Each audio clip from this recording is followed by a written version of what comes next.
Fuck is that? Yeah. That's what the fuck I'm looking. Yeah, that's why I don't. That's why I don't be All right, we tripping about live, we that. live, we live. All information is historical stories. And we about to get this thing started shortly. Let me see, you got zero, so we got time. Let it build up anyway. All right, let me do this right quick and yeah, because I know it's about to start pouring in. Let me do this.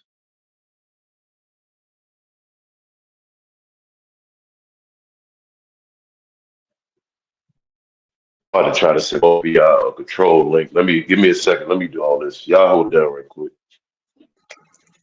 Salute the chat. Salute the chat. What's good this evening? James, what's happening? Salute. Big Saw, what up, doggy? Big Saw, you need to have your ass up here.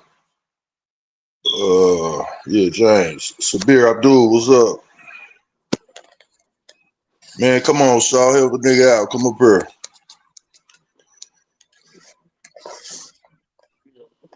Hey, elevated. Yes, sir. My guy. Hey, drop the link for Saw. I need Saw up here. The link already in there. The link is in the chat. Yeah, that's what I was saying, but I didn't see it in the chat. I was just looking. Yeah, I didn't see it. That's all that was. Still don't see it. Fuck. Oh, there it go.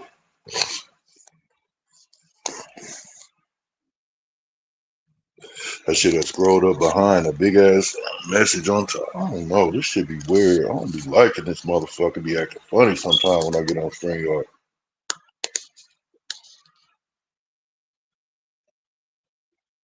My shit used to be like that.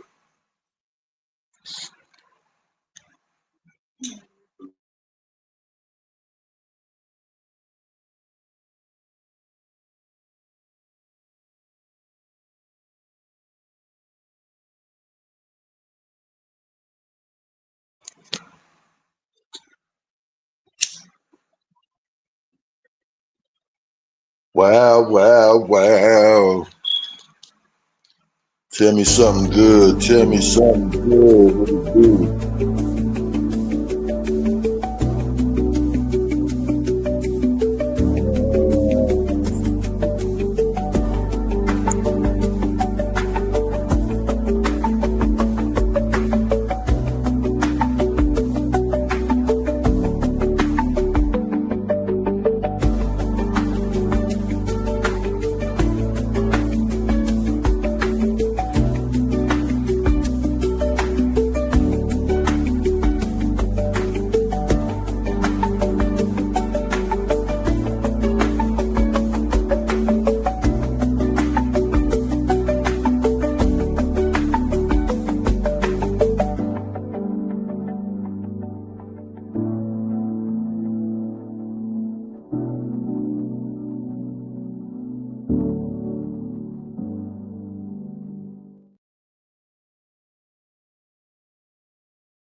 Yes, yes, yes, yes. What it do? What's happening this evening? Tell me something good. Hey, bro, you gonna have to come up to the front of the stage, or this stage is gonna be empty. Don't play with it. Yeah, what's happening, everybody? Not too much going on. Just smashing these homemade dishes my wife made with a bowl of mushroom gravy with green peppers and onions. Hey, boy, that man know how to eat. Damn. Homemade biscuits with the mushroom gravy with green peppers and onions. Shit. Paul Harris, what's happening? Throwback Kennels.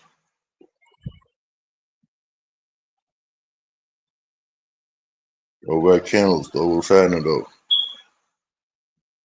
Glad to have you.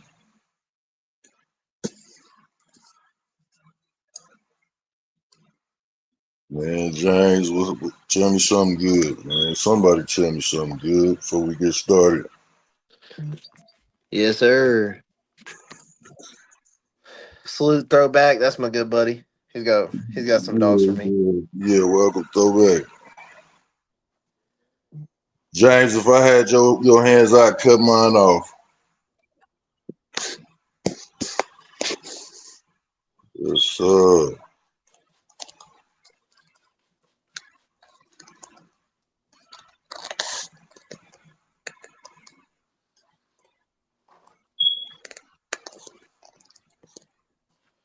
Yes, sir. Tonight's topic's the domestic dogs versus international dogs. I believe that's what it was, unless it was switched. Yeah, unless it was switched.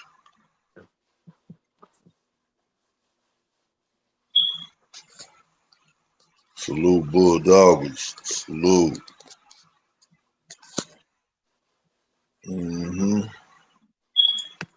I don't know, Elevated Man. I've been catching some literature. I've been catching some videos and whatnot of history overseas, as of late and today. And it seems to me like they getting down and keeping it traditional. And, the dogs is looking good and performing good over there. What you think about it? I see a little bit of the foreign dogs, and like all of them look really good. I like a lot of different bloods from across the pond. But if you could choose one to import, which one would you choose? I don't know how to pronounce the name of that daggone kennel, but they got some nice shit. And Is it it started with an A or some shit. I don't know. okay. It's some weird lettering. I had to get back with you on it. But I think they've done overall basically a damn good job of preserving the breed and sticking to the standards of a working dog. Like I say, I was impressed. A lot of them got really nice setups. And I mean really nice setups, bro.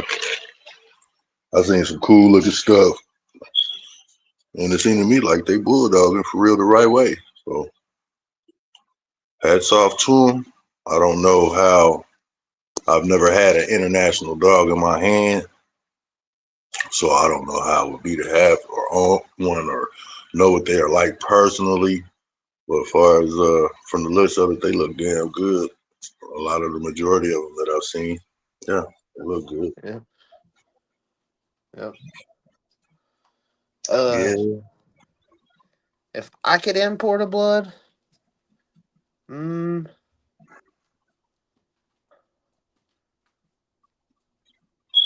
I like the old factor stuff. I do, or something Shiva Kennels got because it's down from Tom stuff. Some of it.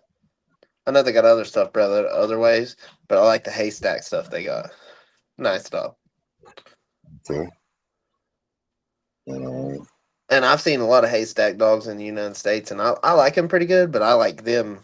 I don't know why, I can't tell you, but they're nice. Like I like the ones that he's got especially. Yeah, man. Oh shit. They active over there too. Super active. They're super active.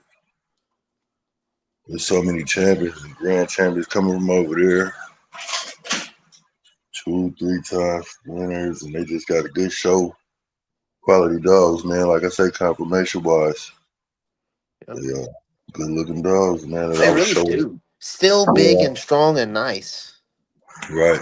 Like still big heads, still big shoulders, nice big thick rears that don't look weak. Yeah. Yeah. Nice shoulder. Yeah, Neck. he said he believes that guy has haystack and heavy alligator blood. He does. Yeah, nice neck to shoulder transition. Yes, I like a one that has a big prominent hump on the top of their shoulders. I don't really know what that's called, but I like it. Yeah, it's like extra muscle, like say It looks like a hump on a bull. On a bull or bison. Yes. Yeah. Yes. Yeah, that's that strength. Yeah, I like it. Bull strength. Throwback's got a dog named Kaiser. His is phenomenal. He's just Mm. he's built like he's a beast. And when you muscle him up, he's the real deal. He kind of lives muscled up anyways, but when you really put some work into him, he gets phenomenal. I shared him in the group the other night, that black dog that's like squatted down. I saw yours, but I don't Yeah, know. that was him. No, same dog. I just Okay, shared it. okay. Yeah, that was a good looking little muscle man.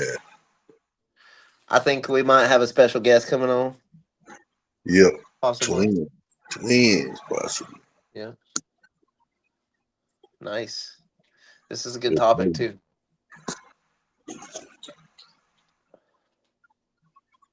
Yes, I like sir. the I like the Invicto stuff too that's over there. I like some of the Mayday dogs that are over there. And I kind of like the Mayday dogs that are over there better than I like the Mayday. Well, they had one named Silver that I was looking at. Yeah, I liked him. And I liked a couple more that they had shown. Like I said, they had some good looking dogs, big, powerful, strong looking dogs. Yep. Yep. So, There's I like the Midnight Cowboy stuff that Fulvio's got. I really do like the chemo dogs.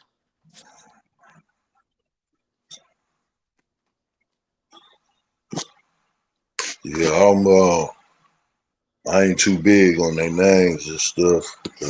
Like I say, I'm just starting to really get into them and studying and looking at them and seeing what they about. So far, they looking good to me. I don't know much about them, like I say, but they looking good. They looking good, and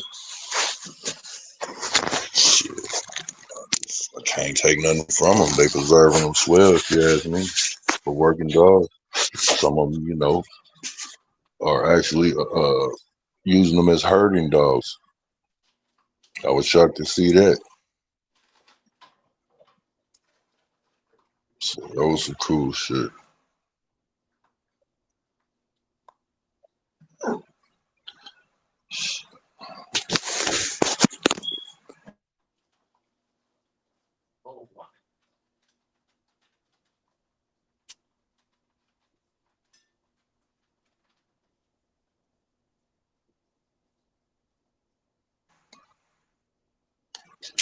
You too good man, buddy.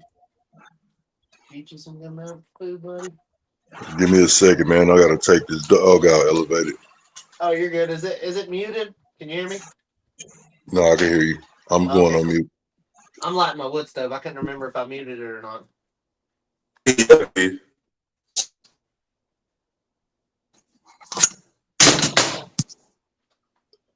All right, boom. Take this over there.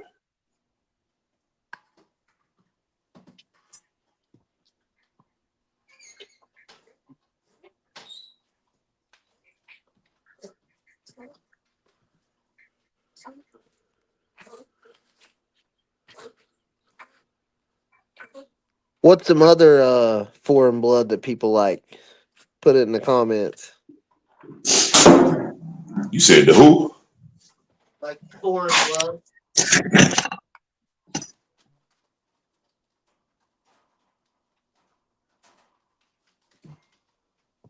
Like what's another foreign blood you could import that like if you could import one blood, what would you import, Welsh?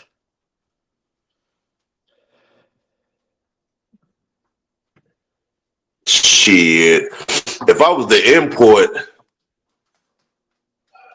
I was the import, it wouldn't. It's gonna be something that's not already here. If Okay. I was I the already know. import, I already know which way yeah. you're going. So yeah, Related to some of um, them families nobody knows they're related to. yeah. If I'm gonna go that route, so Mm-hmm. Yeah, I ain't gonna import something I can already get hit. Yeah, me neither.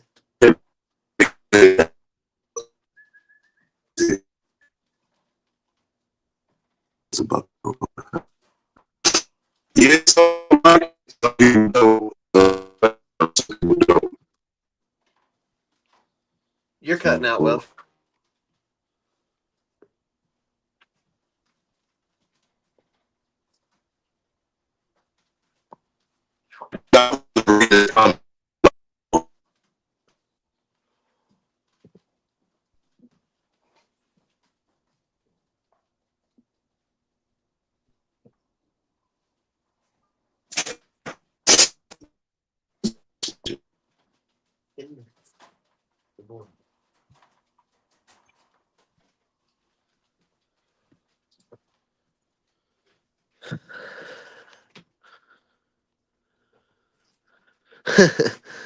Paul said he's got his glasses for class and pen and paper.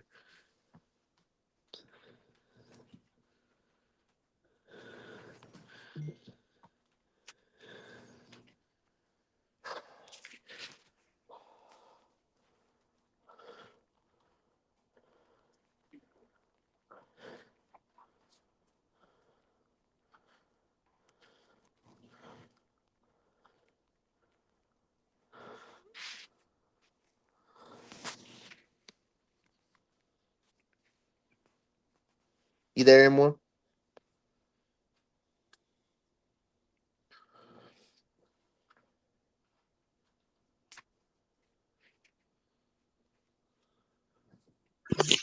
Yeah, I'm just not coming back in from taking the dog out. Let me see here.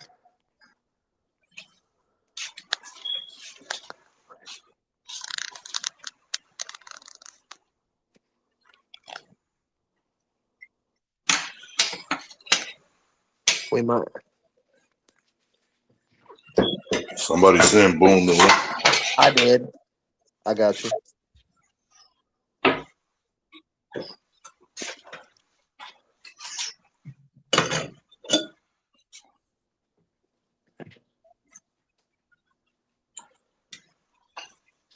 Oh,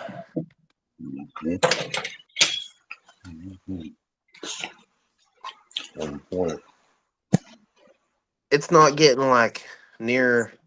It's not getting really super cold, but I'm about to go and prepare me some straw. Have it put up in my building, ready to go. It's about time to get some on deck before they Yeah, start jacking the prices. well, that and we're just about to have a cold snap for like probably like 2-3 weeks. It'll be cold. Yeah, you know they're gonna put $1 or $2 increase on the price of that shit. Yeah. I buy everything mostly from a local place, like a local feed store. I get my straw from a place called Pioneer Feed and Seed. Uh, Maybe if I mention their name enough, they'll sponsor me. I'm just kidding. Shout out Pioneers. Yeah, shout out Pioneer, and them ladies know me and love me. And they love Throwback. Not just me. They've met Throwback too. So either way, but I buy all my stuff from them, and they're real good.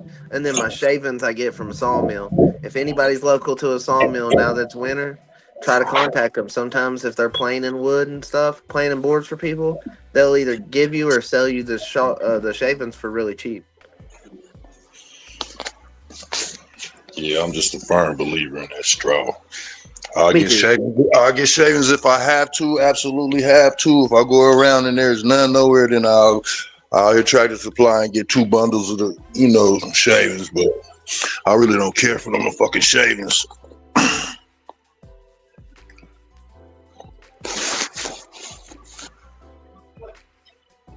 I done Yeah, slept in the barn. some I done people. slept in the barn on some straw. I know how comfortable and warm I was. You hear me?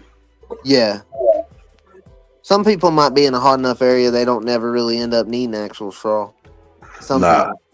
Yeah. Like I wouldn't say it. It has to get below a certain temperature before I start using straw, because if I don't, they'll just dig it out. Then barrels, believe it or not, they get really warm, Yeah, man. especially if you cut the hole small enough and everything. Right. Big Right.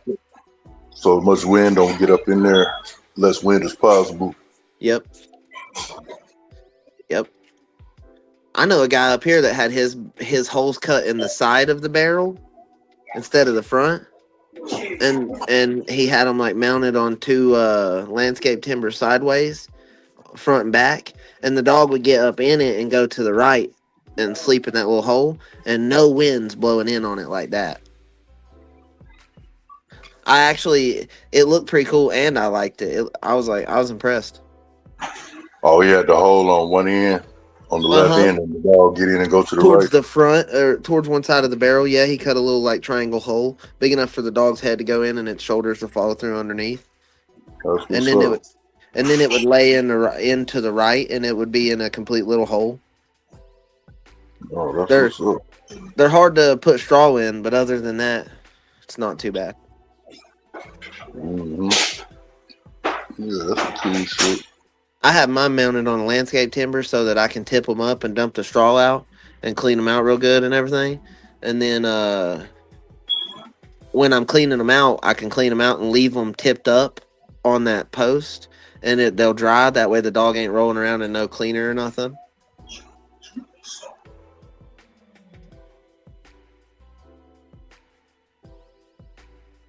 Throwback said he does shavings in the warm season and straw in the winter. Yeah, he does. Some areas, though, it's hard to find a sawmill that's willing to, Yeah, man. Some of them, they already got their chips and shit, so chip haulers come through there and get loads, and they ain't really letting that go unless it's some access on the ground. They might let you get that.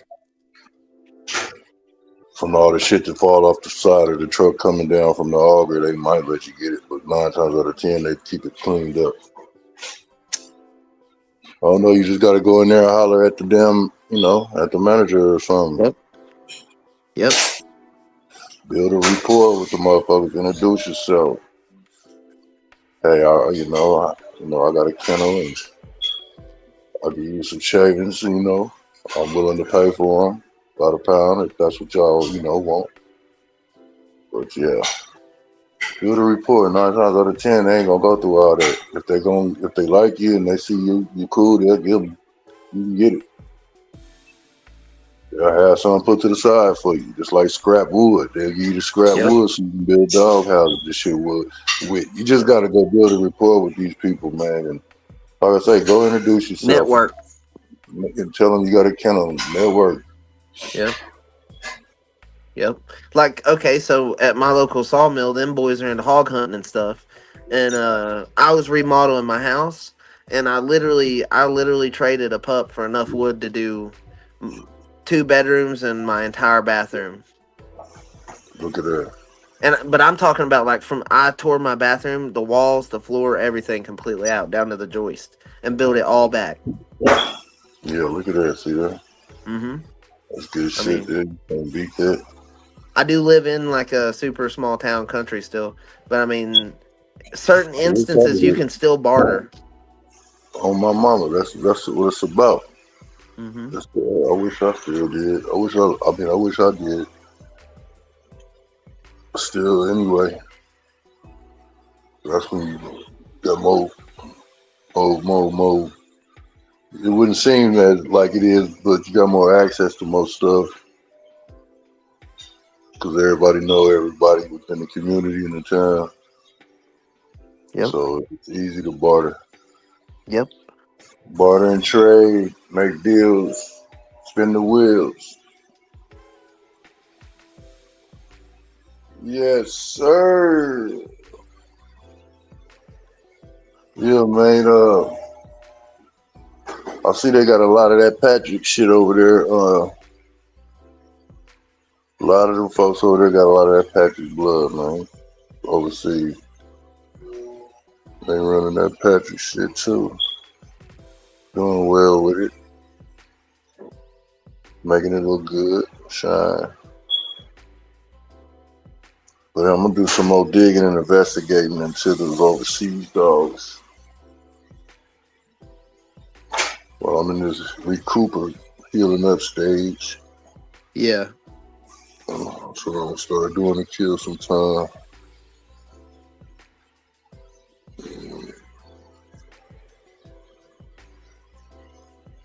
Checking out that history.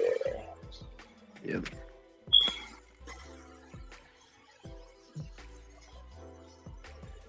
I'll wait till somebody come up, and then goddamn it, I'm gonna start getting my kids ready for school tomorrow. Make sure everybody's fed and bathed. I'll hop back on after 9. They get in the bed. Yeah, I ain't gonna leave you hanging by yourself though. That I ain't gonna do.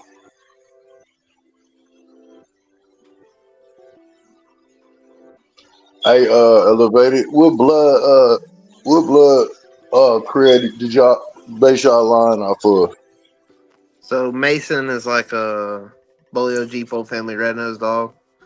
Basically, I mean, so there's a formula to it that was put together for a couple of generations, but like then the bottom is termite with the Smith and Walton's Bad Billy stuff and Badger and them dogs. Oh yeah. Cool. So like when I bred them together, it made some good dogs. It made some damn good dogs. It really did. Throwback's got quite a few of them. That's what's up. They look good. They look good. What are you doing? They look good.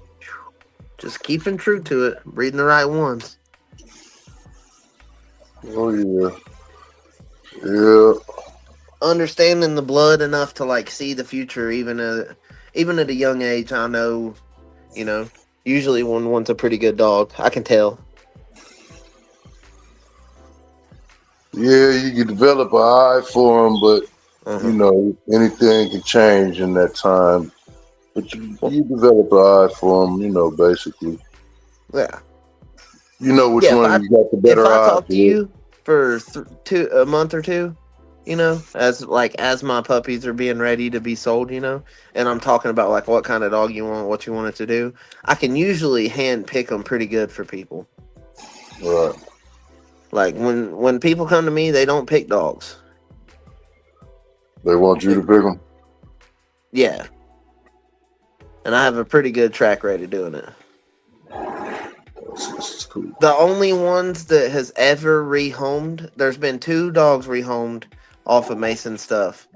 And the only 2 that were rehomed were one of them was by my cousin.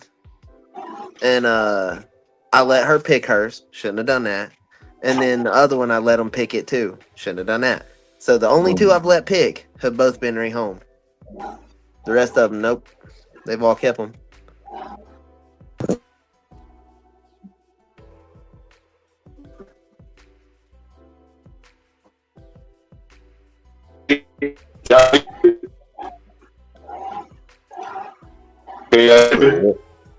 Yeah, you're just cutting in and out a Yeah, little hear bit. me? Yeah. It's getting clearer. Y'all handle that. Let me take care of these kids and I'll jump back on. Yes, sir. All right, can you hear me elevated? Like, can you hear me clearly? Yes, you're a lot more clear now. All right, so it's not breaking up, right? No. When you go to saying something important, it will. I don't know why the YouTube be taking it hard on you. Every time you go to say something important, it starts cutting in and out. It's like, damn.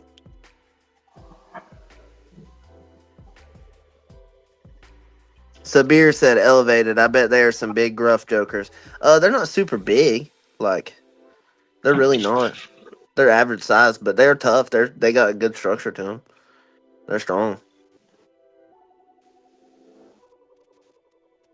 Okay. Who is that? I think Mike. I think Twin in the building.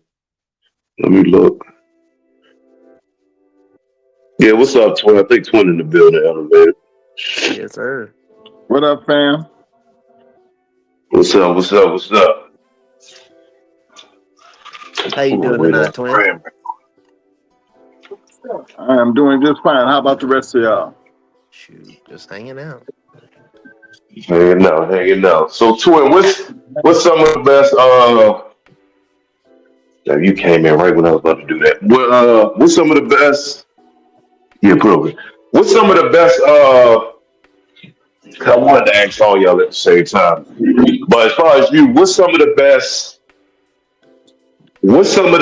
blood that you've seen as far as the top two that you might have seen in the US and overseas that you can recall and which one was working better in your perspective?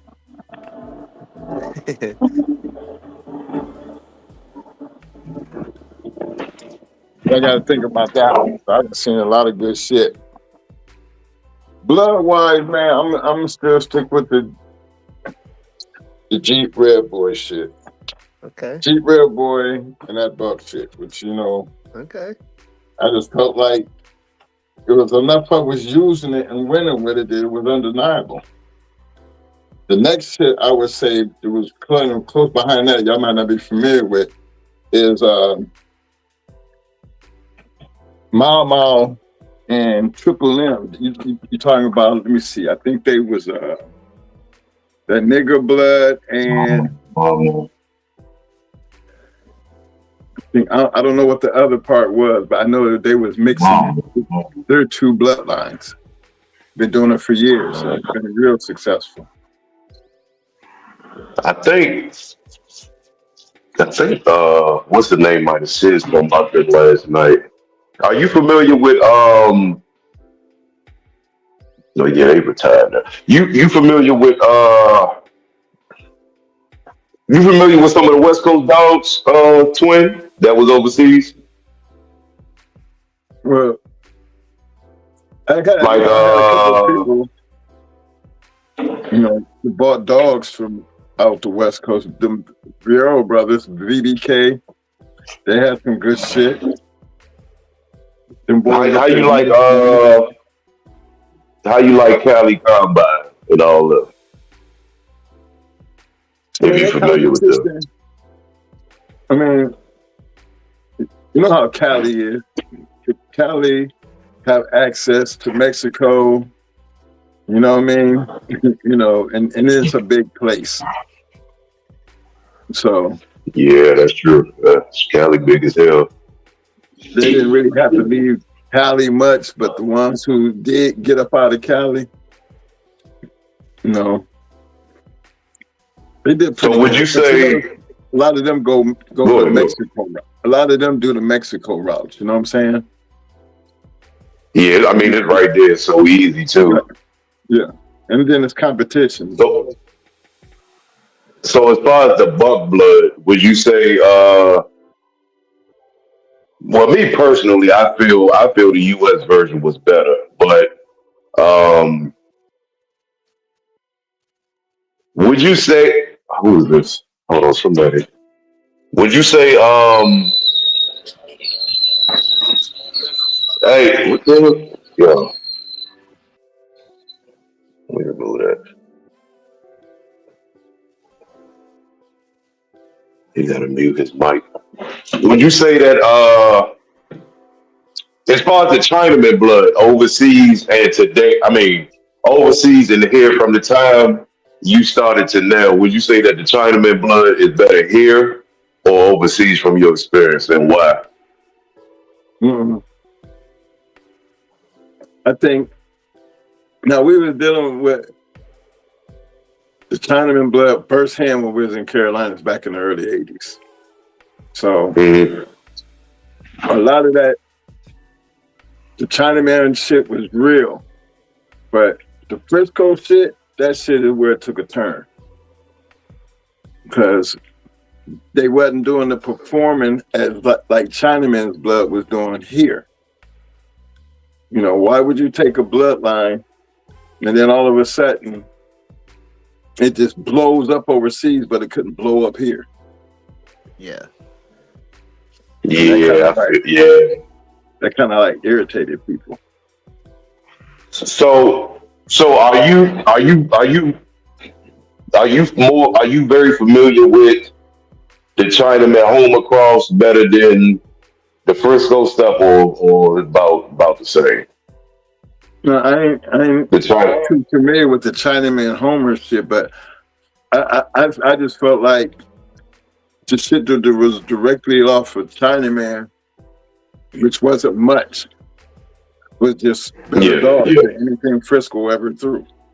So when you say the Homer Chinaman cross, do you mean like them breeding Chinaman to Spider Bottom and Homer to Spider Bottom Yeah, and yeah, stuff yeah, in the yeah, beginning?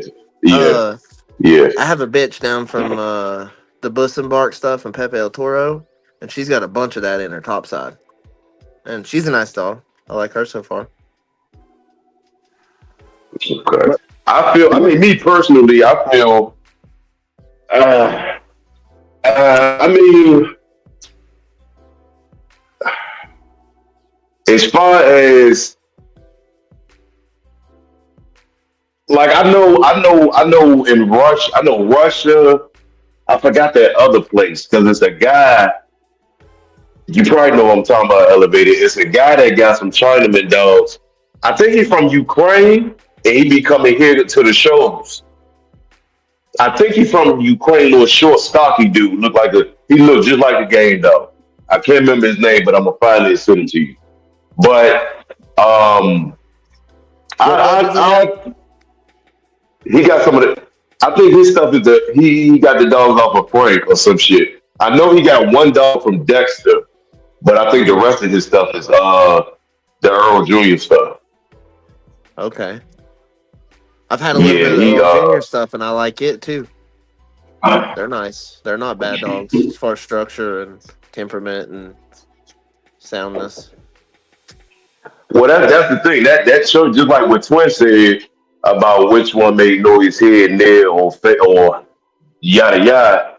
That tells you how much a dog or certain environment can change something dramatically. mhm. Yep, because again, the competition for us, it was about the competition, and then and what would make people cry about the competition because you're getting the accolades, but overseas that you can't seem to get here, and every time you come here, you get your head cracked. So it's something about that environment. Well, okay. Just like, damn, where my phone? Because Ram, did I say Ram the link? So last night we was talking, and just like we were talking about the environments and how we breed our side of the game dogs versus overseas situation and how they breed. Yeah, because most And of the people again, with I know, Fred, go ahead. no, I said most of the people I know overseas, they were, and I'm talking about the Balkans, Ukraine, some in the UK. They basically stick to just breeding match dog to match dog. They didn't even give a damn of what the blood was like.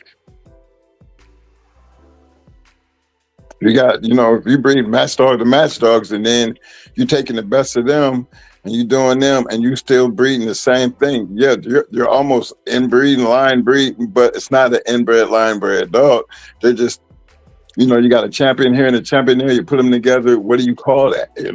Stacking the traits and You stacking the shit. accolades. Yeah, Right. yeah, You yeah, stacking yeah. accolades. So me and Throwback was talking earlier about clones and cloning a clone. And if you make a clone of something, epigenetics affects it, right?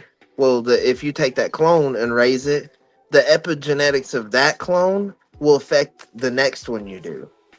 So by doing that Yeah. multiple times and raising it different, you're changing the initial genes of the dog you even started with, even if it's a clone as of right now. We were talking about that earlier. Yeah, Well, and because see, the mother has to change in each time you do that clone. yeah, So there's Yes, always sir. going to be something you dragging along with you that was different from the very beginning. Now, sometimes is that going to affect the outcome? I would expect it to affect the outcome.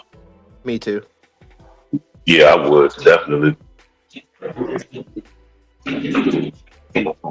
What a phone.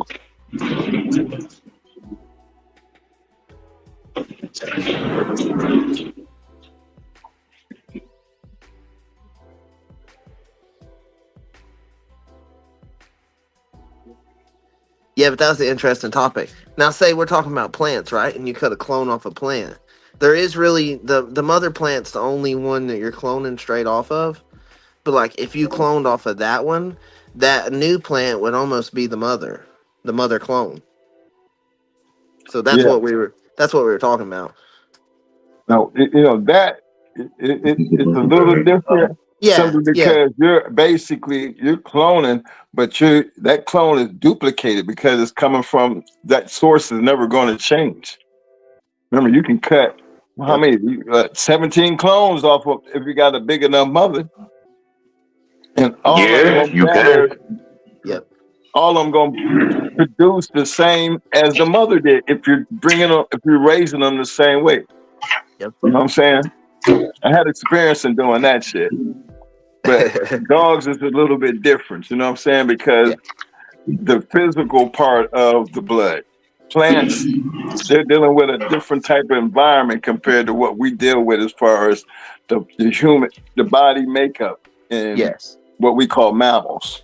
And the reproduction process. Right. Yeah. Yeah. Yeah, that makes sense. That's where certain people can, yes, you can say you have experience doing this, but sometimes when you're talking about certain things, it might not even be relevant because there are different factors. Exactly. Like we're talking about. Like, yes, you do have that, premium history in certain things, but it might not necessarily like directly overlay. Like cats, you get the tabby cats, and then you get the red cats, and you get black cats, and then you'll get a cat that's all three colors in one. You don't really get that in pit bulls too much. Not exactly the same way. Yeah, it's too. The thing I like about the pit bull game, man, is it's almost like you got to go back to the beginning. You got to go back to where it all started at, because if they're taking, say they had 10 dogs, and over the years, based on the breeding process of that, we have all the dogs that we have of today, because we know when you started with very few in the beginning, but then look how big it got. Yep. Right. The actual real look and gameness and attitude and all that shit that came over the years, it never really changed. Yeah. Dogs still looked the same. You had, you're gonna have good and bad, and then you're gonna have some that are just better. Uh-huh. I feel like now the dogs got smaller though. And I do agree with you on the finding the oldest thing you can, because that's what I tell people. If you looking to refine your line of dogs, I will look for the oldest dog in the pedigree that I could find to bring to the front. You know what I mean? If you don't want to lose anything and kind of keep what you got going in there.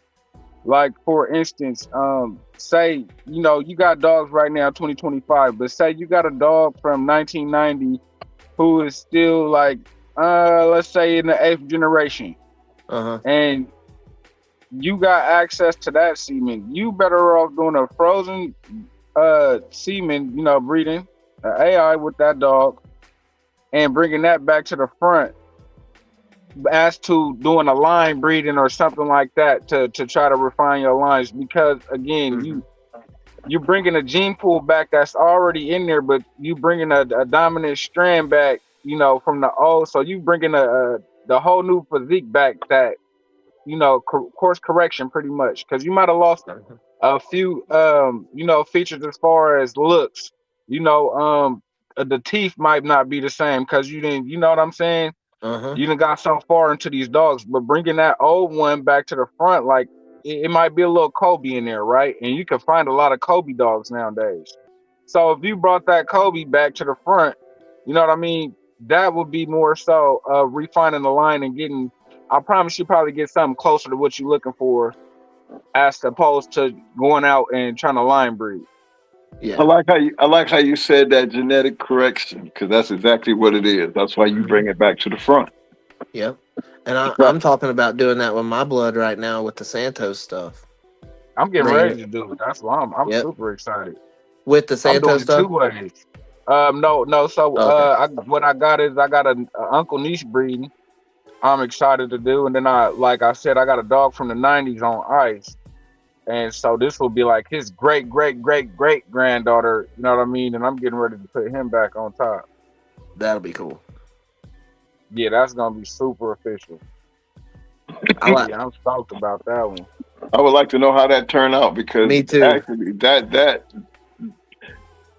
being that we didn't have the access like with the technology today, and people just think about if we utilize straws the way it was supposed to be utilized back in the day, there would be a whole lot of great dogs that you could do that with. But see, because we're limited to that process. But there's been many great dogs after the fact. The thing is, Right.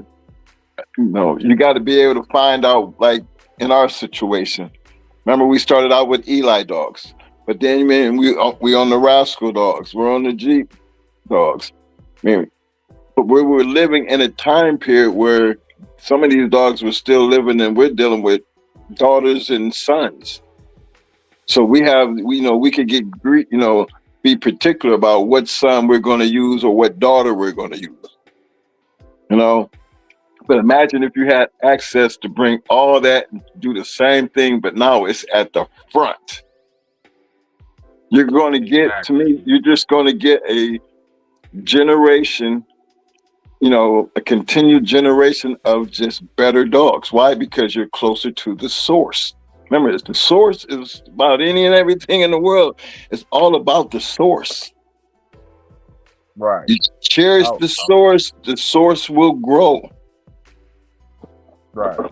Like I was saying, I heard y'all speaking about genetics, man. That really made me want to chime in too. Like you were saying, as far as cloning and all that goes, nothing beats the mother. You know what I mean? And getting closer to the mother as possible. Because that's the thing. Like, dealing with certain things. Once you clone, okay, that clone is a little less potent than the original form. Because it's going to be a little something off. You know what I mean? Regardless of how it may look the exact same, but it's gonna be a little something off. That you might not be able to see the little figment, but I mean that can go as far as genetics or anything like that, because you can't see genetics. You know what I mean? Then say that clone gets a clone. Now that clone is definitely weaker than the last. You still might get some gas, but that clone, and then once you get to like the third one, that's where you start to lose your potency. So that's where I say you bring it back to the front. Need my wallet to get my grease. Yeah, by the third generation, you should be bringing the back to the front, because that it's not gonna be too tight. If anything, like it's the refine. You know what I mean? Right. Like a grandparent, a grandfather granddaughter breeding. And then you take something off that and do a great grandson to the grandmother breed. You just pretty much refined your line and brought the back all the way back to the front. And that should give you things that were more like your puppy's initial mom and dad. You know what I mean? Mm-hmm. Yeah, that's what I always tell people. Like, so this be my thing. People will run to a dog, right? Because they like it a lot, and the parents will still be alive. Not saying that you will get the same exact thing, but genetic wise, you better off going to go get a sibling if you like that dog, as opposed to something directly off that dog. That's true. Because now y'all done seen us put up a lot of our pedigree, and you watch how Mo, he take y'all all the way to the back and he works you back toward the front. And one of the reasons why he do that, because prior to us ever doing any type of breeding on any situation, that's what him and my KP do. Because it has to be something that you're trying to get to even be considering the situation. And then remember, we always talk about champions and grand champions, all right? That ain't just bragging. We just feel like our chances is better. But then if you go back and watch the videos, there is a blueprint already been done, and you can see the result for yourself. Because at that point, it's not a guessing game for us anymore, because there's the results. And then if you keep, one of the things we did with our proteges was keep duplicating what you've seen us do. Because if you do it that way, you're going to get the same results. Do it any other kind of way, you're going to find yourself 3 to 5 years in, and then you're going to be so far away from where you were supposed to be at that you're not going to get back. And that's what we were trying to prevent from happening.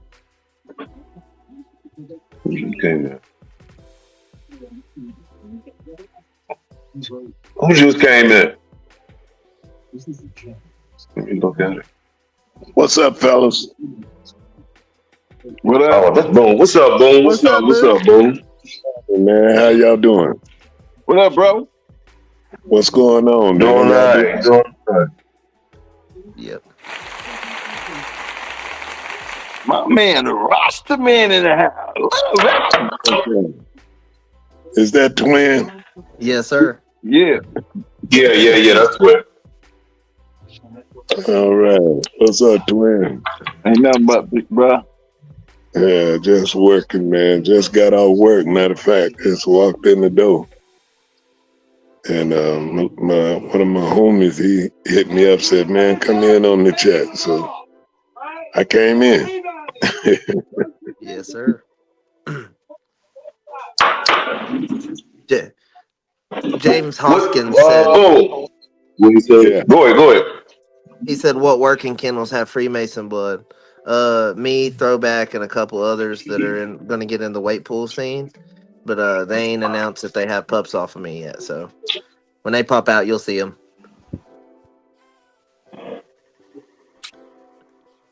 They got a few of them. So same question. Boom. What's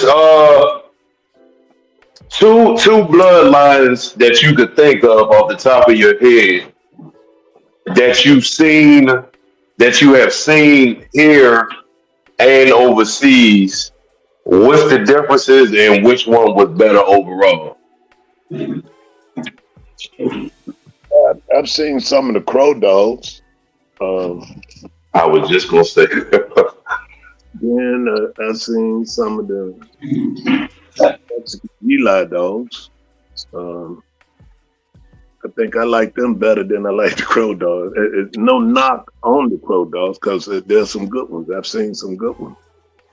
But what I like about the Mexican Eli Dogs is they break it down. And I've seen some that could break it down, back in the past, in the old days, and they will be game too, so. Yeah, them dogs of the day, them Mexican Eli's is different than the older Eli dogs. The ones that I done seen, they're a lot more destructive, and they ain't got that clock. You know what I'm saying? When they go, they go and they stay on go, and they take damage. I've seen some take some. I was like, oh, wait a minute now, these Mexican Eli dogs, and if you notice, some of our new dogs got some of that shit in them because they just different dogs. And I don't knock the Eli dogs, but they just had got a reputation because there was so much of them out there that you were going to have a lot of the bad before you had the good, because you didn't have enough of the right good people with them. That's all. You have to look at it. There's several different ways you can look at it. In some areas, dogs be more populated of a certain type. then in some areas they be less populated, but they be good, and then more populated. It just go both ways.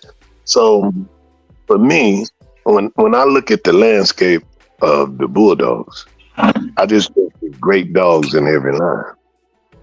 That's what I think. Now, do you have more of them in some lines than others? Yeah, because you have more people favored this way or that way. You know how it goes. Shit. It's just like, if you like fat women, and there's a whole lot of them out there for you. You know what I mean? You can't say my man ain't getting the shit off. You like slim women. It's then you like the fat butt girl. It's all the same, man. It is, but it just, the flavor for which one choose. And like you got different type of ice cream, you got different type of shoes, you got different type of clothes. That's how I see it now. A lot of y'all might be a little more in tune, because I ain't never cared about how nobody bred nothing. I was just finna ask you, big brother. Now, you've been out there and you done had some great dogs. I mean, you done have some great shit between your legs. But come on, one thing I very seldomly hear you talk about is you never considered yourself a breeder, because a lot of the great shit that you've had between your legs, you never tried to extend the bloodline. Well, let me say this. I've always tried to keep it for myself. Back in the day. And then my little circle. That way, when you got enough of them between you, 5, 10, or whatever, 15 people, then that means you're going to always have something coming. You know what I mean? Right. But at the same time,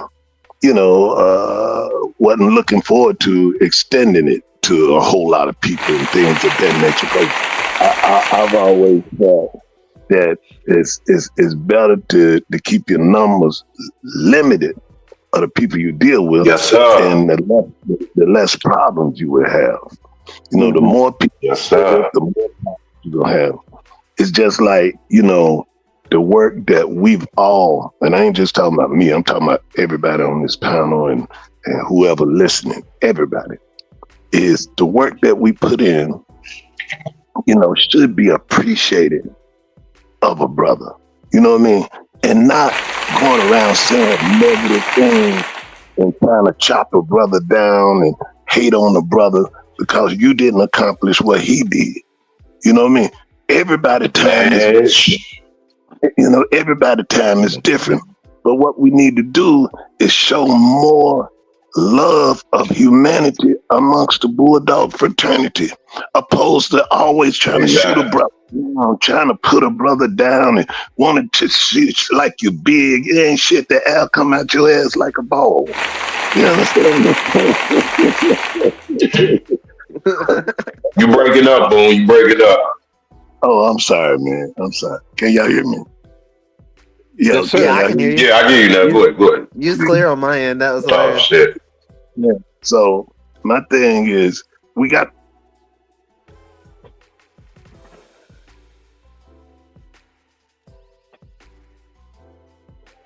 You there, big wise bro? up, humble enough that other people. Yo. Yeah, because we missed that first part. You went blank on us. When we speaking the words out of our mouth, it'd be enough for a brother to be humble to want to speak the same language to his brothers and sisters or whoever they're around, so that it'll be solidarity in the fraternity, not bullshit. You understand what I'm saying? It's just too much of that has went on, and people, in my neighborhood, when you said foul shit about somebody, you got your fucking head busted. You know what I mean? You had to pay. You know what I mean? And then when you got amongst the people, then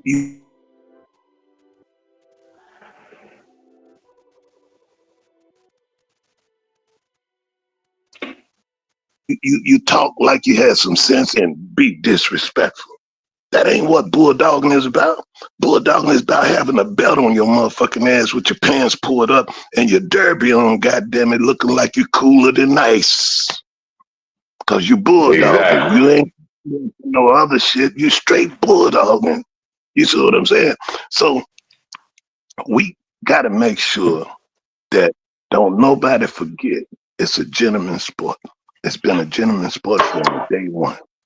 And you know, we got to stay with that, man. That's the only way, you know, and be friends. You know, I mean, you ain't got to be around a motherfucker every day, but just respect your brothers, man. The man is successful over there. He's doing something, doing good. Hey, bro, big up yourself. Ain't nothing wrong with that. You know what I mean? But if you talking, The brotherhood part lost, boom. oh yeah, can you The hear me now? the brotherhood part died. No, Oh yeah. I was saying that the brotherhood. yeah. Well, it's. Let me just say this. I definitely feel what you're saying, but there are brothers like you and I, and this guys on this panel now. We talking now, and you know, I feel that energy. You see what I'm saying? That's the only way. Yeah.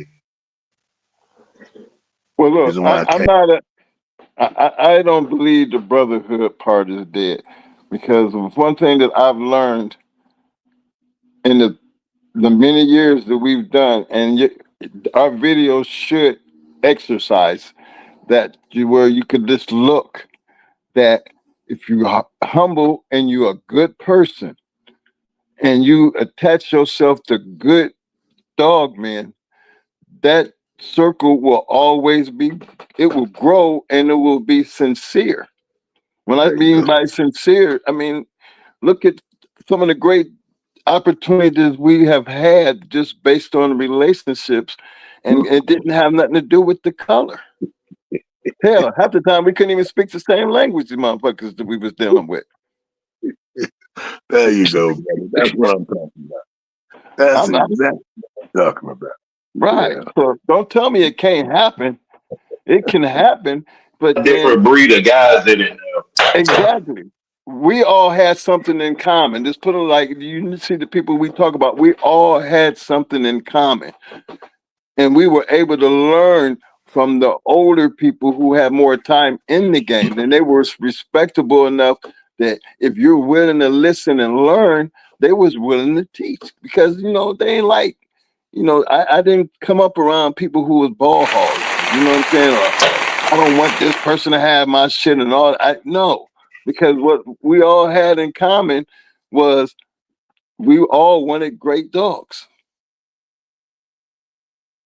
And if Twin and them got some yard space, then hey, come on through, Twin. Yeah, you can breed that motherfucker. You know what I mean? You know, and then I got the yard space, then that same person can come over back to me and be like, how the dog doing? Here, take two with you. You know, that that was part of the game that I grew up in. And maybe because we're up at that age, like Boone and some of us, but that's how we were able to meet so many people and do so many things, because we all really did have something in common. Now, I'm not saying everybody was perfect, but I can truly say, based on my time period in the game, the majority of everybody was, like family. Well, that's what made the travel so easy. Yeah. You know, when you went on the road, you knew you can go places wherever you went, because none of us had the same mother. But we had what you just said, the same thing in common, bulldog and love. And because of that, relationship developed, just as you spoke, and it's given us longevity. Yes, sir. You know what I mean? Longevity. And then, I hate to say it, but I must say this too. Sometimes you meet some, they become so jealous and to the point that they'll come up with some imaginary shit you ain't never did, and they imagine some shit like, Man. You know what I'm saying? I mean, and must go to sleep believing this shit, so sometimes, Man, you ain't saying nothing but the truth. Yeah, you got some people out there that's so delusional that they will follow a sack of shit to a sack of shit. It's like a one bitch motherfucker, another bitch motherfucker, Hey, boom, being that you brought that up, man. We old OGs. So I'm gonna just ask you. Come on, man. Is it me or has something in life has changed that you real don't recognize real no more? Is it something? Is it me? Is it us, or Oh is it man. so far gone that they really don't know what it means to what real recognize real means? Hey man, there's like a motherfucker took a hit of acid and didn't know the effects.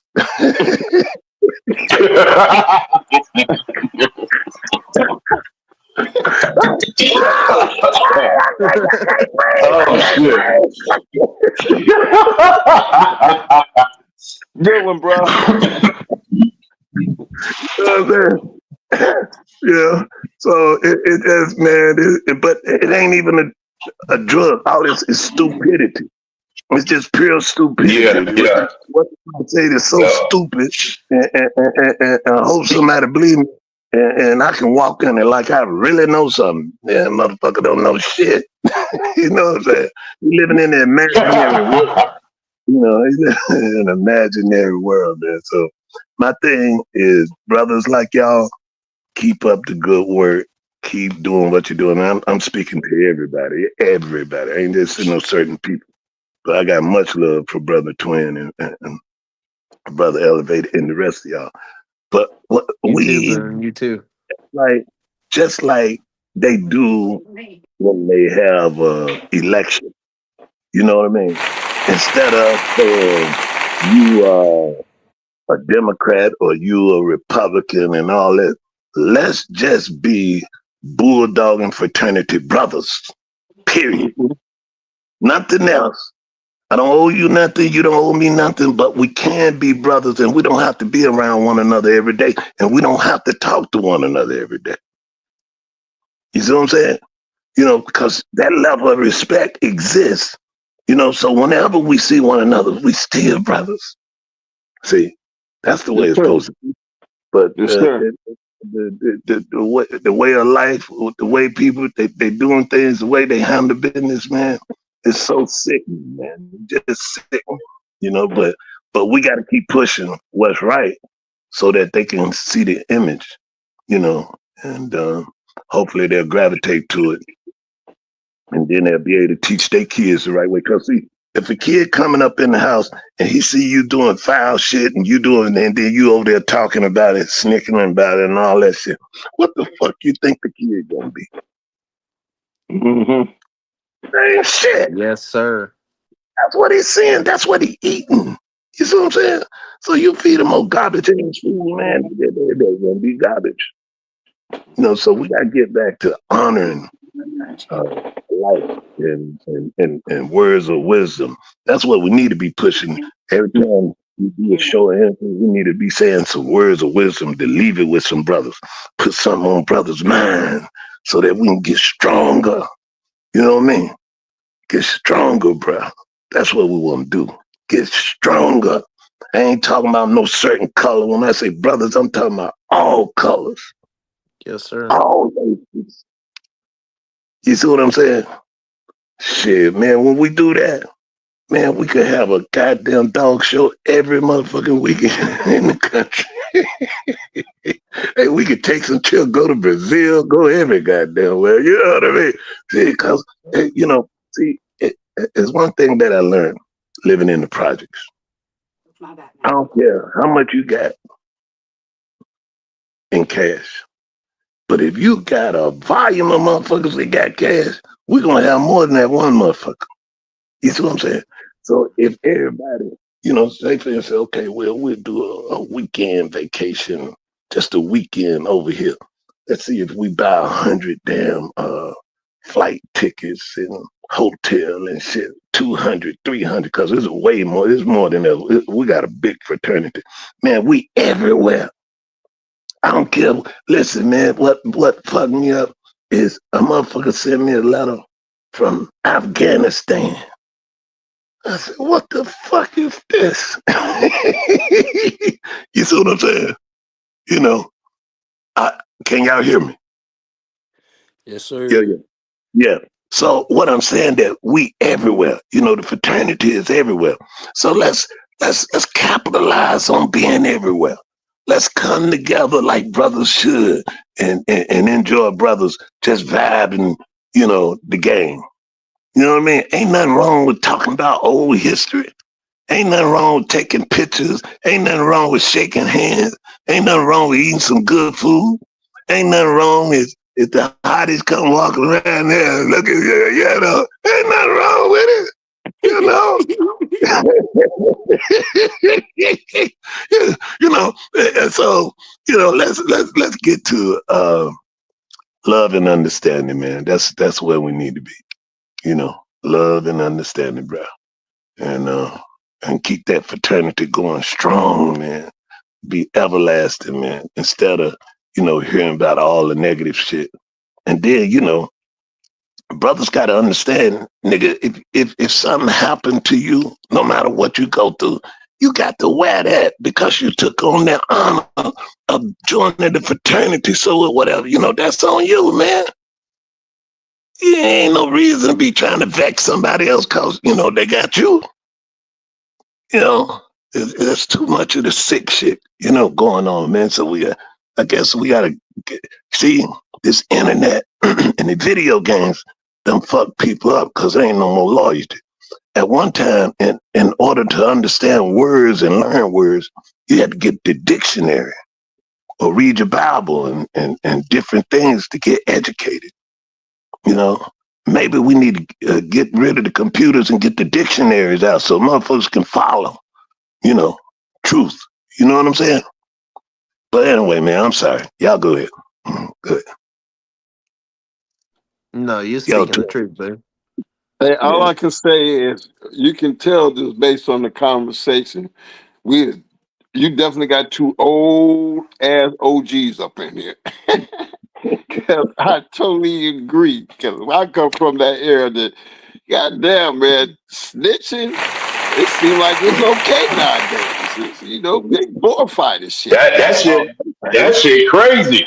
That shit crazy, twin. That shit crazy. That shit is crazy. I don't understand it. I really don't. I don't understand. And the thing is when like I was telling people, a lot of guys, if you like the old saying goes, you let certain people talk enough, they expose themselves. And you know, it's just like I say, it's a different time, man. It's a different time. I don't know where these guys got bread at. I don't know where they got bread at, but this ain't it. This ain't it. This ain't it. I mean, I used to travel all over the country and wind up in some spots, be 150, 200 people there. And you know, and everything just turned out to be a nice night.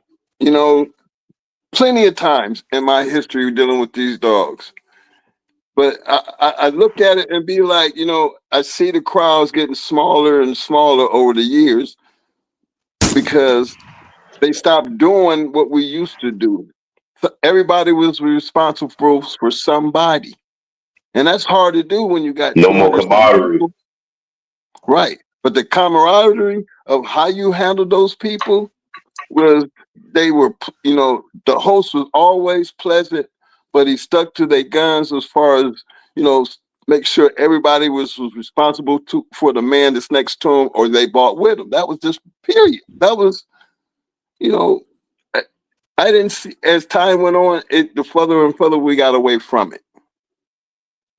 Would you not agree, Boone? Because you was out there before I was. I walked into the game when it was like that.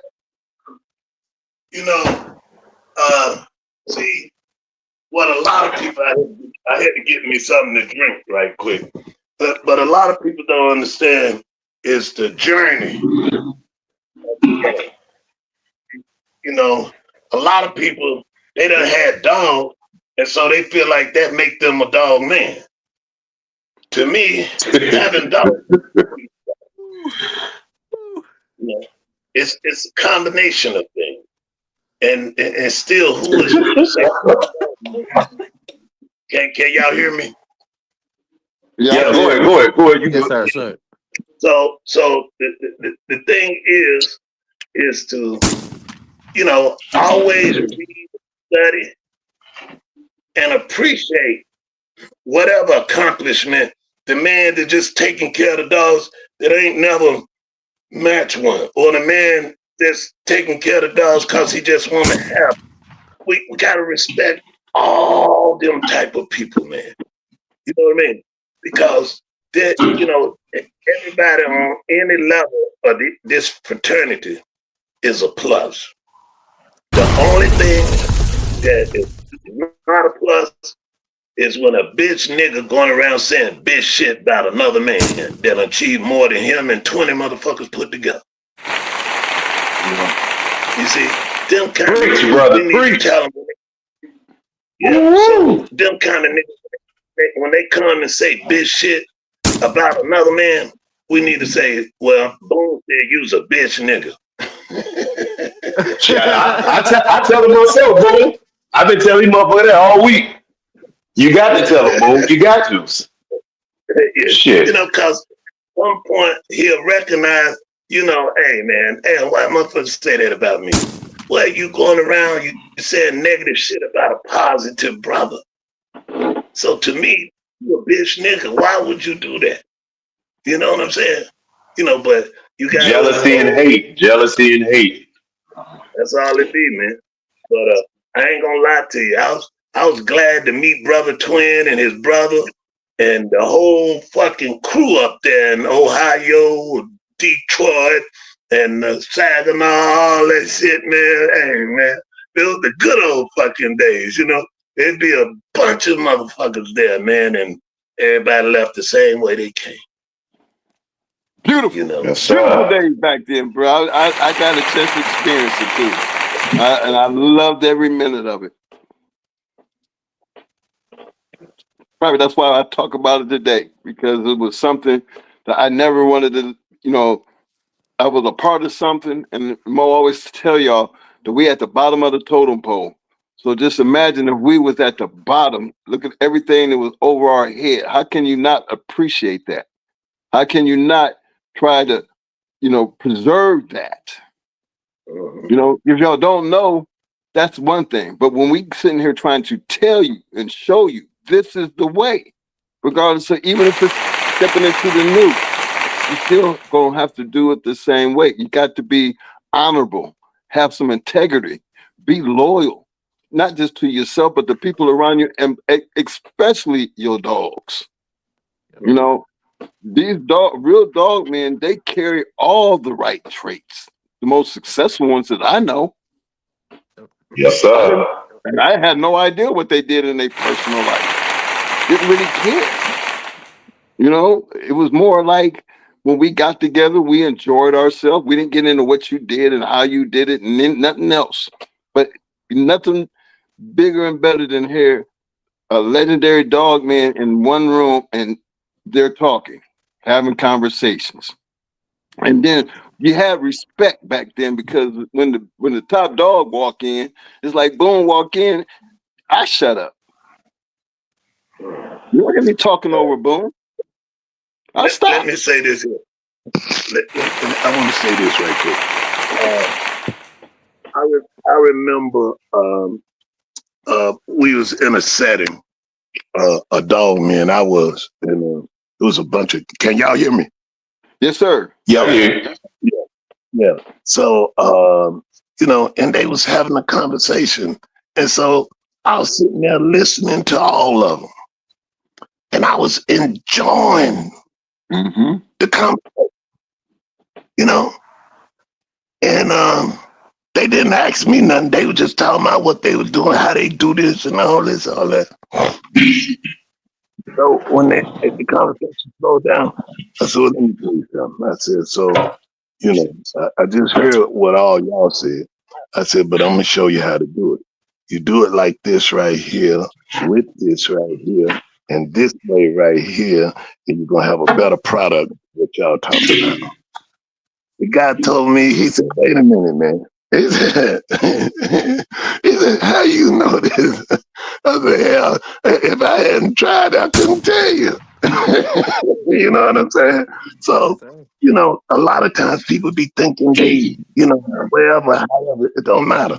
But it's always good, you know, to understand what you're doing, why you're doing it, and what it does. That's right. You don't just something because somebody tell you. You need to understand it because that's the only way you're gonna be effective. That's the only way you're going. If you listen well enough and apply what you heard, you're going to get those results. I mean, how many times we tell y'all we copycatted off of people our whole entire career. We took the best of what everybody did and made it work for us.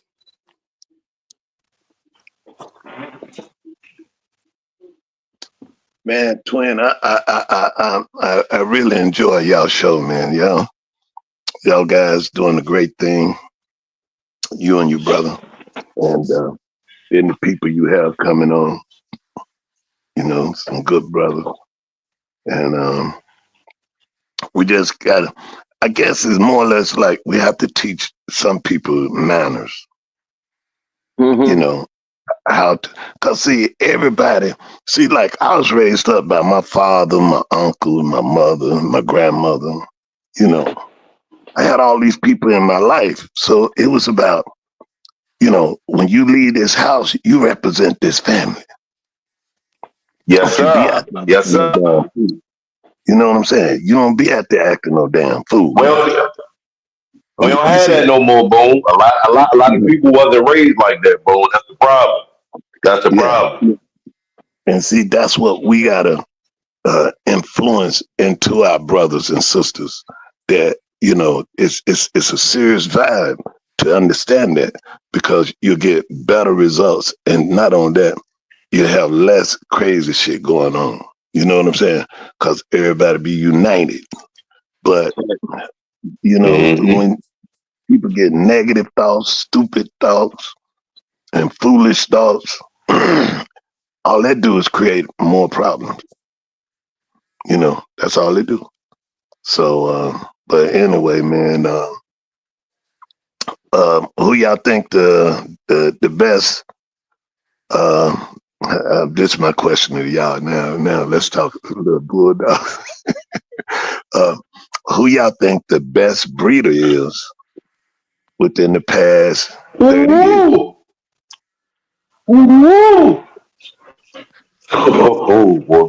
Boone trying to start something.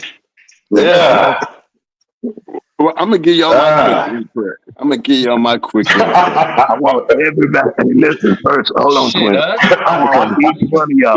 want each one of y'all to be honest and say it, because I want to hear the truth. Don't say something because you feel like somebody gonna have a problem. But don't worry about what nobody gonna problem they're gonna have. We being honest and be truthful.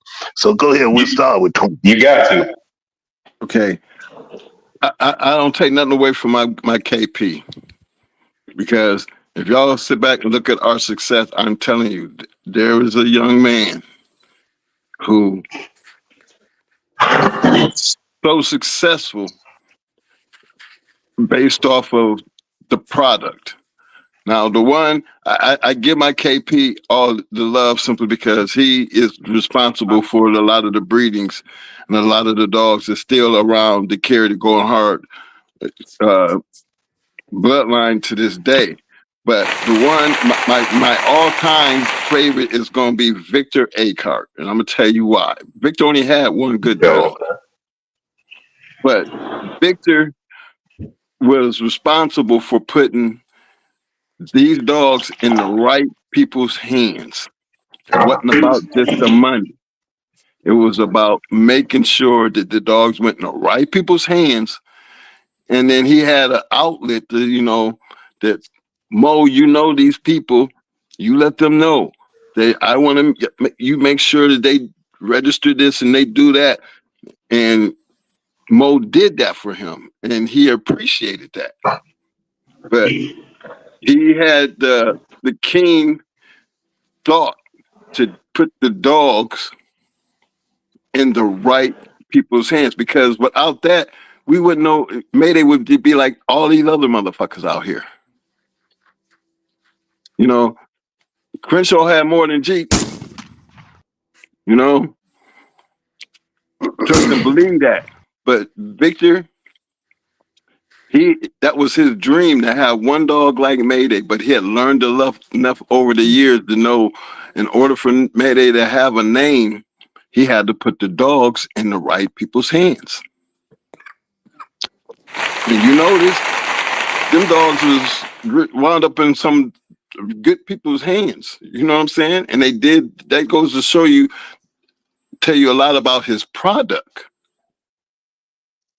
So I give Mike, as my all-time guy, because it never was about the money as long as he was in the state.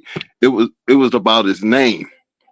And he put in that work to be able to, where we could sit back and look based off of what his work was. He did that, but look at the accomplishment based on what he did. And he really only had that one dog. I mean, he had many dogs, but he never had a dog like Mayday. Yeah, Mayday was a great box star, but let's talk about the champions that he put on the ground. Victor did that. He put them on the ground, but look at the people who made them dogs where he could, he could stop and say, yeah, I did that. There's not too many people out here who could say that. Not in the history that I know.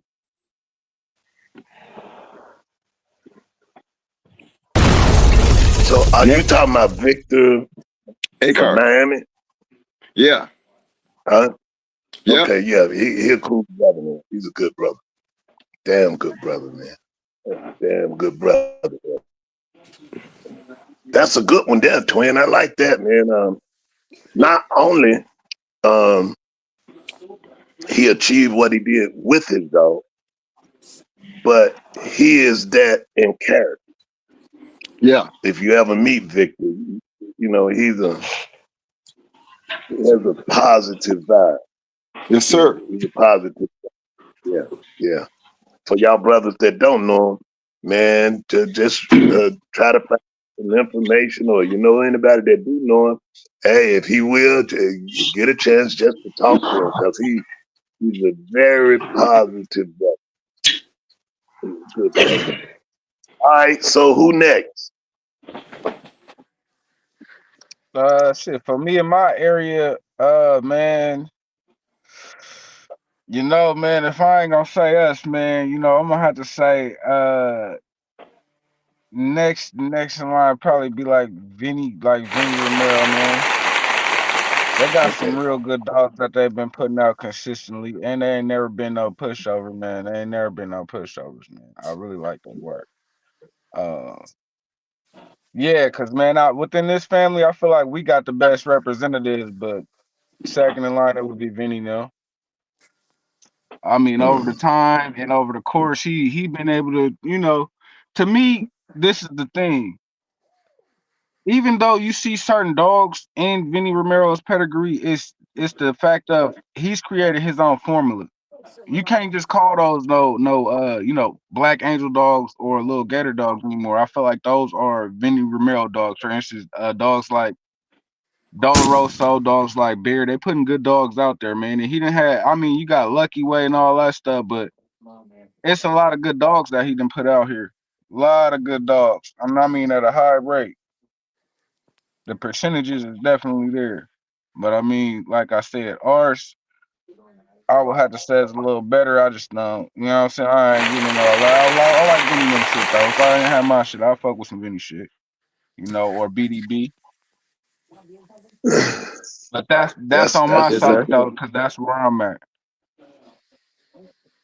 And those will be the guys that, I done ended up rubbing elbows with. That's a good choice. Yeah, that's a good one, Sick. Now, who was that just spoke? This game breakers. That, Shout out the honorable legendary Mr. Roos Rockin'.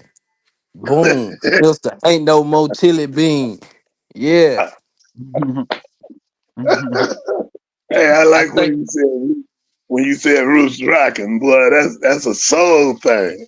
yes, sir. Yes, sir. Yes, sir. Yes, sir. I'm definitely Yeah. picking up what you're putting down. I think I'm an 80s baby, Mr. Boom. So I'm gonna go for the top for what I seen. I'm just fortunate enough to be, hear the stories, the in-depth stories now from guys like you, going hard kennels, Fat Bill, everybody who's showing the in-depth stories, you know what I'm saying? But the top guy to me who putting the most on the ground, the most accolades, the most is Tom, you know what I'm saying?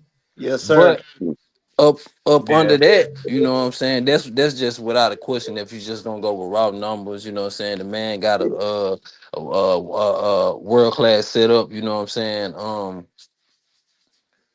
Other than that, though, what I seen from my eyes, you know what I'm saying? I had a chance to be around Phil Epinette and see his yard, so and see some of his success, you know what I'm saying? So Phil and I was around the area of the mainline dog. So them three breeders that I say I give Tom the top, but the other two was the other two are also men that I seen had pretty good success with the animals as Yes, sir. breeders. Yes, sir. I agree with that. Tom's the one I was gonna say, and but if another one that had like good numbers and produced some pretty good dogs, from my understanding, was like Rod Kirshner at Kirshner Kennels. Yeah. You see a I lot like of a his lot of name them on a dogs. lot of shit. Mm-hmm. yep, yep. Sure do. Sure And he do. was he was a straight up guy. It seemed he it looked like he had like really good husbandry and maintenance and knowledge of all that, housing, all that stuff. So, and he was doing Yeah. it during my time. I was born in '97. So For me, it will have to be. It's gonna be Boils. It's gonna be Boils. It's just I got that shit in everything. So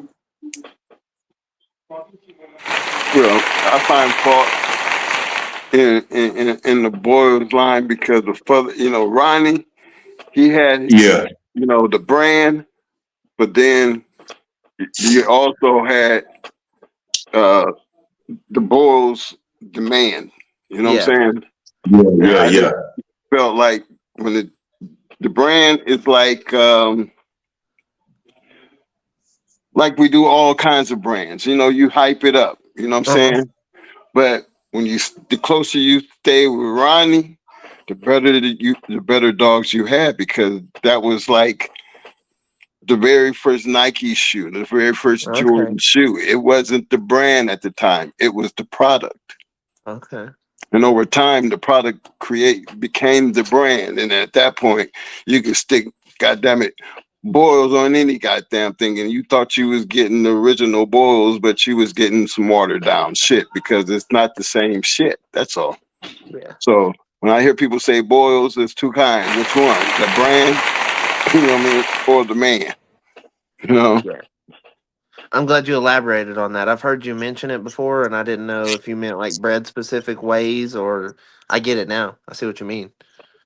The brand are straight from him. Yeah.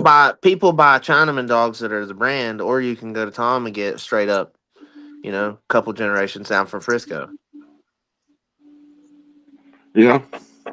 But see, So, that's why Tom is so smart about how he does it, because you got Tom, and most of the time, when it's coming from Tom, you're gonna see Tom's name on that goddamn pedigree, even if you got to change the name, mm-hmm. because he got his hands all over it. Yeah. But why do you think he's still successful being able to do that? Based on, look at all the dogs that he sells. You Mm-hmm. don't see anybody creating competition against him, do you? No, not on that level, by Nah, no means. I mean, nowhere close. because they don't have the access to the originals that Tom does. So you might be able to get a Tom Garner dog and it turn out to be a good dog. And if you can prevent Tom from coming back buying it from you with that ridiculous money comes with, you know what I'm saying? Then you might become his competition. But I've never, heard too many people turn him down when it came time to him to go back and pick up his shit. That is true. That is true. He definitely makes it worth your while. Yeah. And they're good dogs. I've seen quite a bit of them off of different bloodlines and families. Going to the APDR shows. Yeah. One of the main shows is at Tom's, so I've competed against a lot of Chinaman dogs. Well, I've been knowing Tom for so damn long, it ain't even funny. And I've always watched his work. But I remember when Kimsey Woods, Dr. Kimsey Wood, Mr. Abernathy, Hargrove, Mr. Triplett, Mr. Stevenson, Atlas Brewer, man, they stay within a 50-mile radius of each other. Tom wasn't shining over them guys. Up here, not too far from me. Yeah, Tom wasn't shining over them guys. Yeah, and I tell people that, twin. Tom, see, and this the thing. It's just like, you see how you saying that now. Everybody in the dog game has a different agenda. But like I say, if you pay attention to the timeline, Tom seen something with the times that was changing. Because like I always say in our private group, Tom, he was bulldogging good, but if he wasn't, I wouldn't put him as one of the top box dog men. And a lot of people get that confused. When it come to creating champions and breeding them, it's not even a conversation. It's not even a conversation. So as far as back in those days, historically speaking, his name wasn't really coming up like that. So he was too busy trying to get that other agenda, like you said. Yeah, so that's why a lot of people got to understand that just do you. Everybody, again, we all born out of different wombs, so we don't have we all don't have the same life plan. So just do what you got to do for your yard. Basically, is what I'm saying. If I was gonna be a breeder and I was gonna copycat off of somebody, Tom would be one of them people. Pat Patrick would be one of them people. Indian Sonny would be one of them people. Those are people who stuck to a bloodline and they ran with it. And they made something of it. And then what made them so popular? Because for me, what makes those breeders popular is other people can use their shit and have the same success.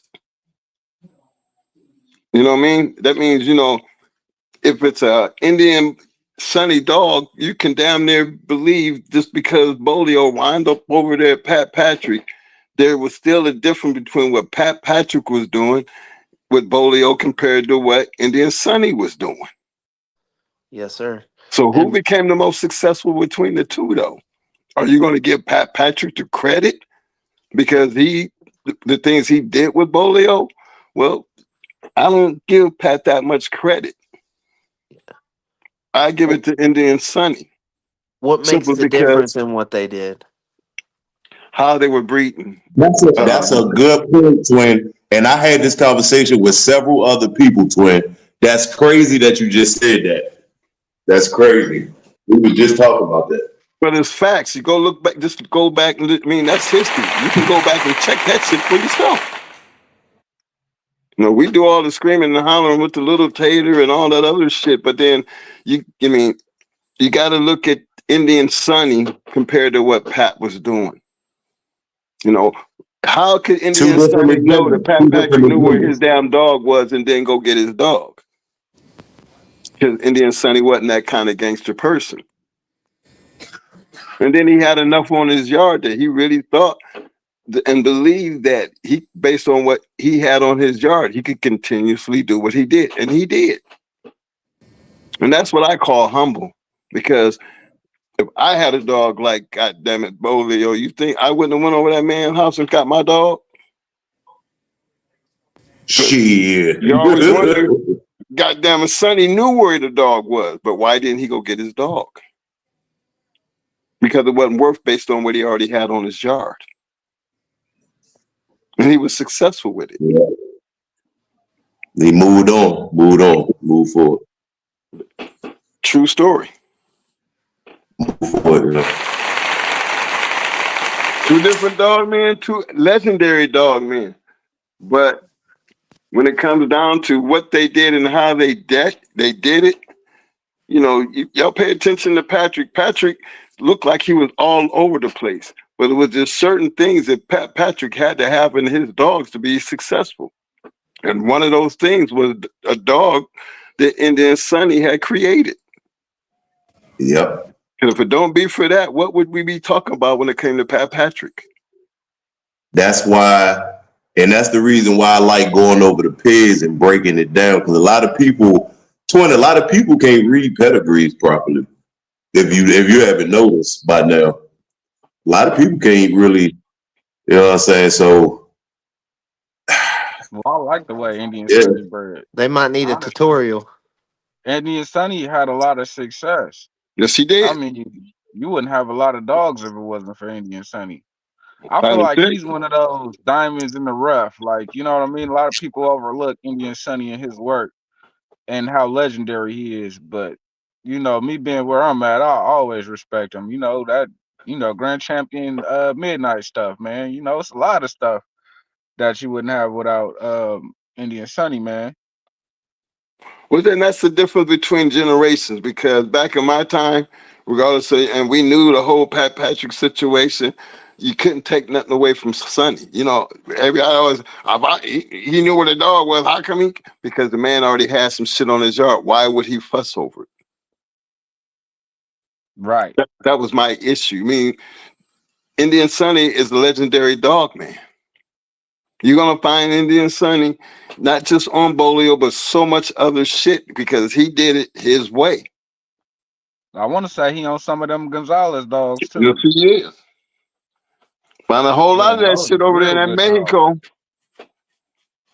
He had a whole lot to deal with all them dogs that went into Mexico and came back because he had loyal people. And he was just a good man, family man, that just loved dogs. So, yeah. Yeah, I never had the pleasure to meet him. I would have definitely loved to meet him and converse with him.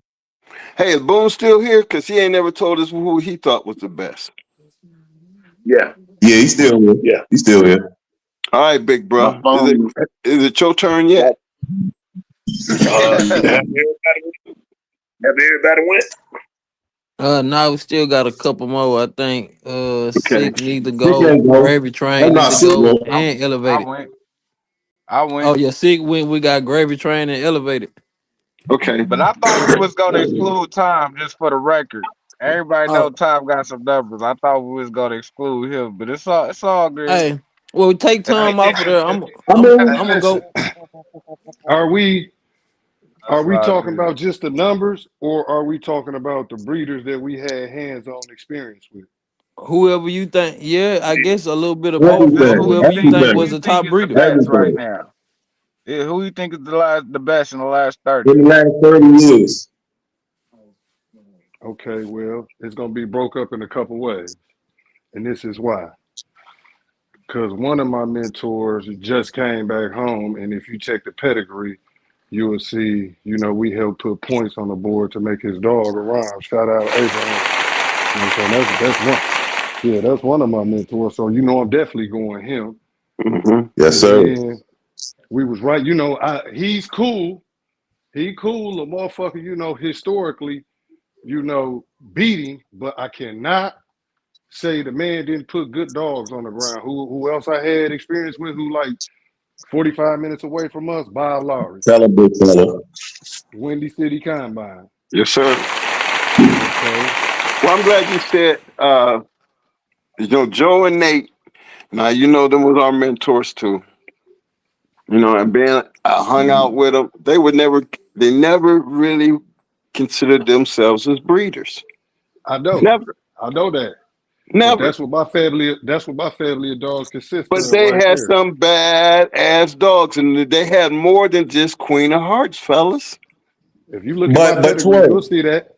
You'll see but that. twin, Yes, but sir. twin. This the thing. Just like I always say in the private group, a lot of people don't consider themselves breeders, and this is my theory on it. And I always say this: just because you putting working dogs together, that technically that don't make you a breeder.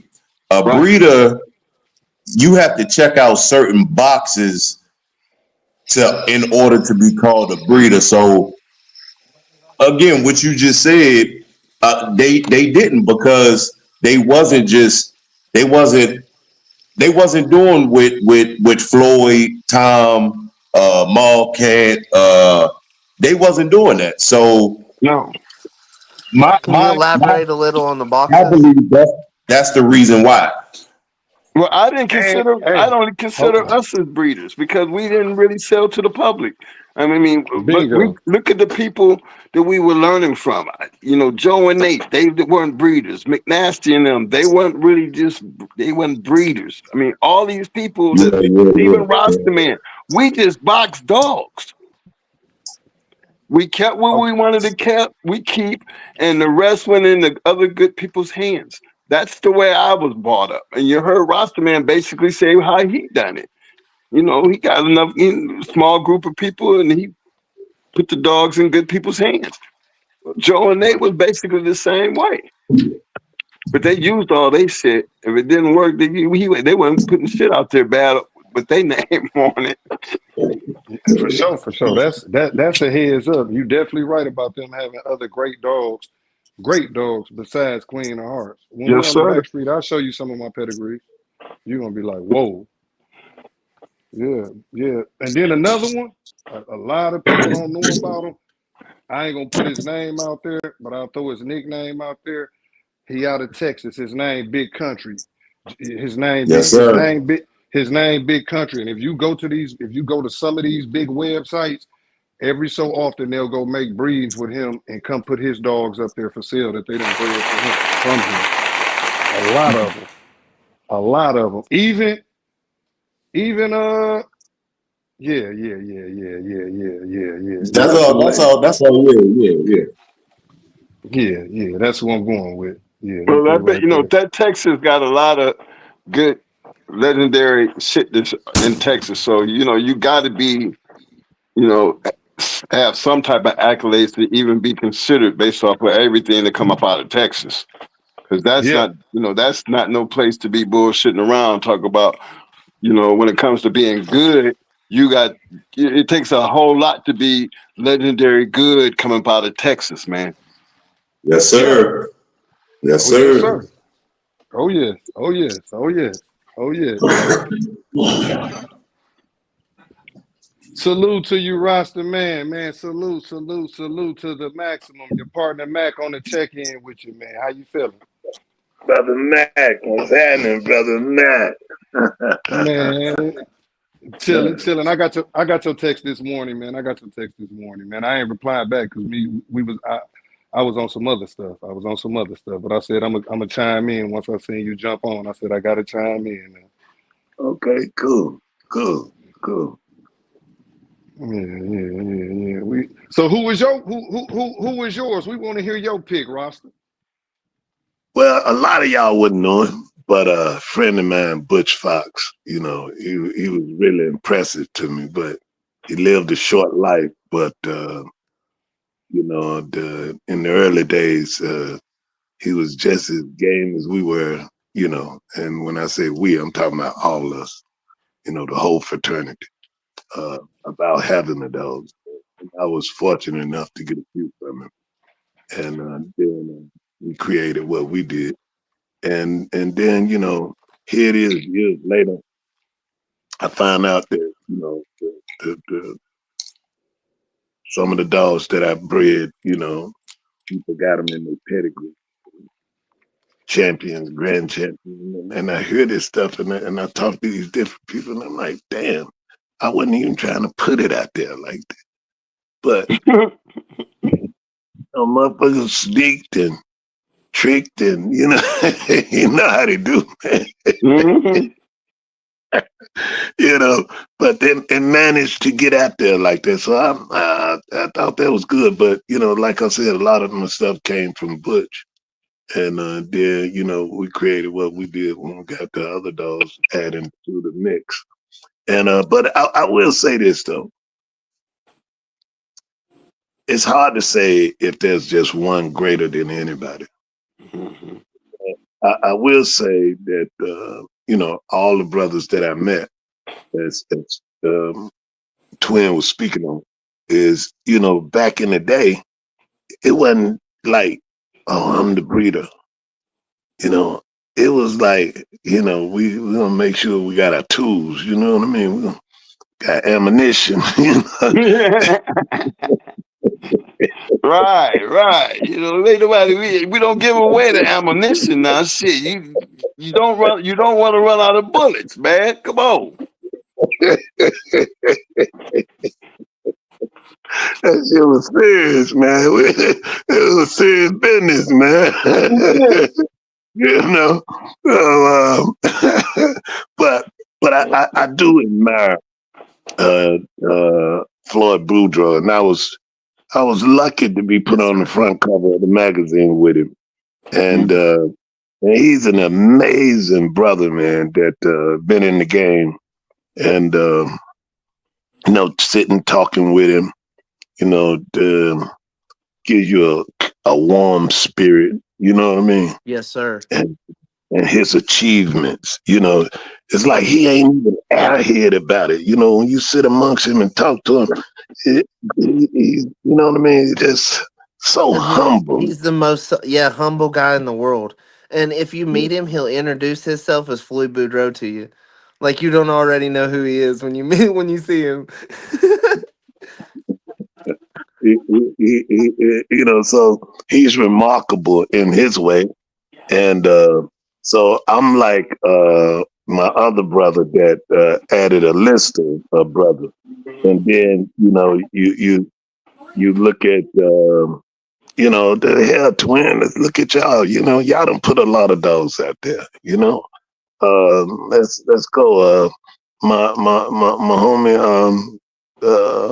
Ward. He done put a lot of dogs out there. You go. There's so many brothers, man. And I know I'm missing. You know what? I gotta say this because I'm in North Carolina.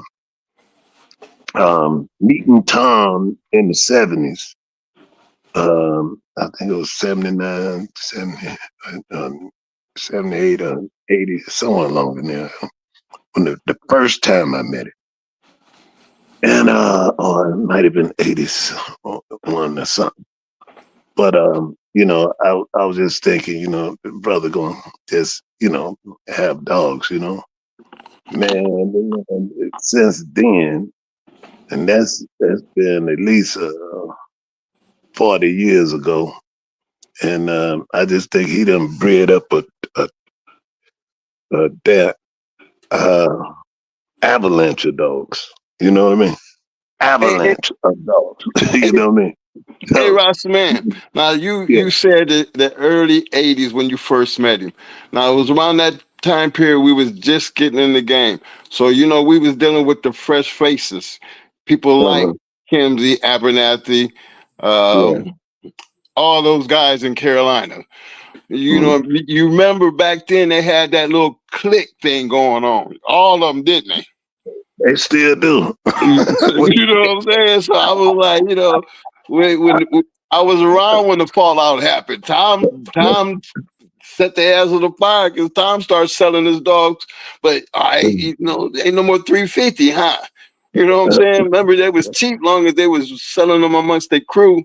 But Tom broke that barrier when he said, "Shit, I'm doing 500 and I'm letting them come." And boy, when he started letting them loose, shit. Well, Tom Garner got famous. I think he was on a mission to do that. Yes, sir. I don't think it was an accident or he just stepped up on it. I think he articulated himself to. He knew that. To be productive in the quantity and quality. And so, I'm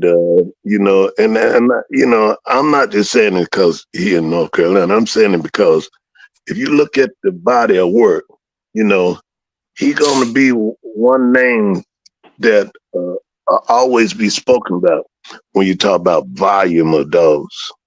Yes, volume, see, that's what volumes, if you got one person breeding 10 dogs and he get, let's say 10 out of 10, but most times it's going to be more than that.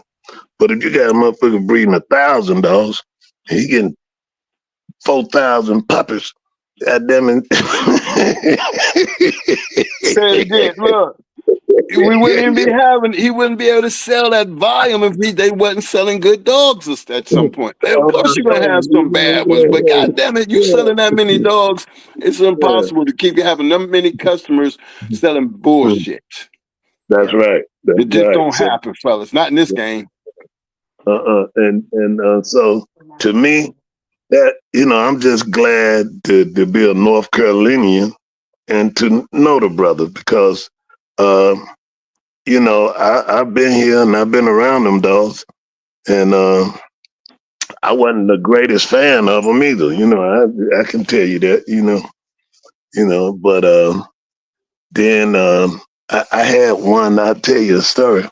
I had a son off of Chinaman, Gray Eagle, and I'm telling you, man, when I say a dog had brute strength, I mean, man, just working him, he was, man, hey, twin, I don't know. Do you remember when I came up there and I supposed to been going into cash?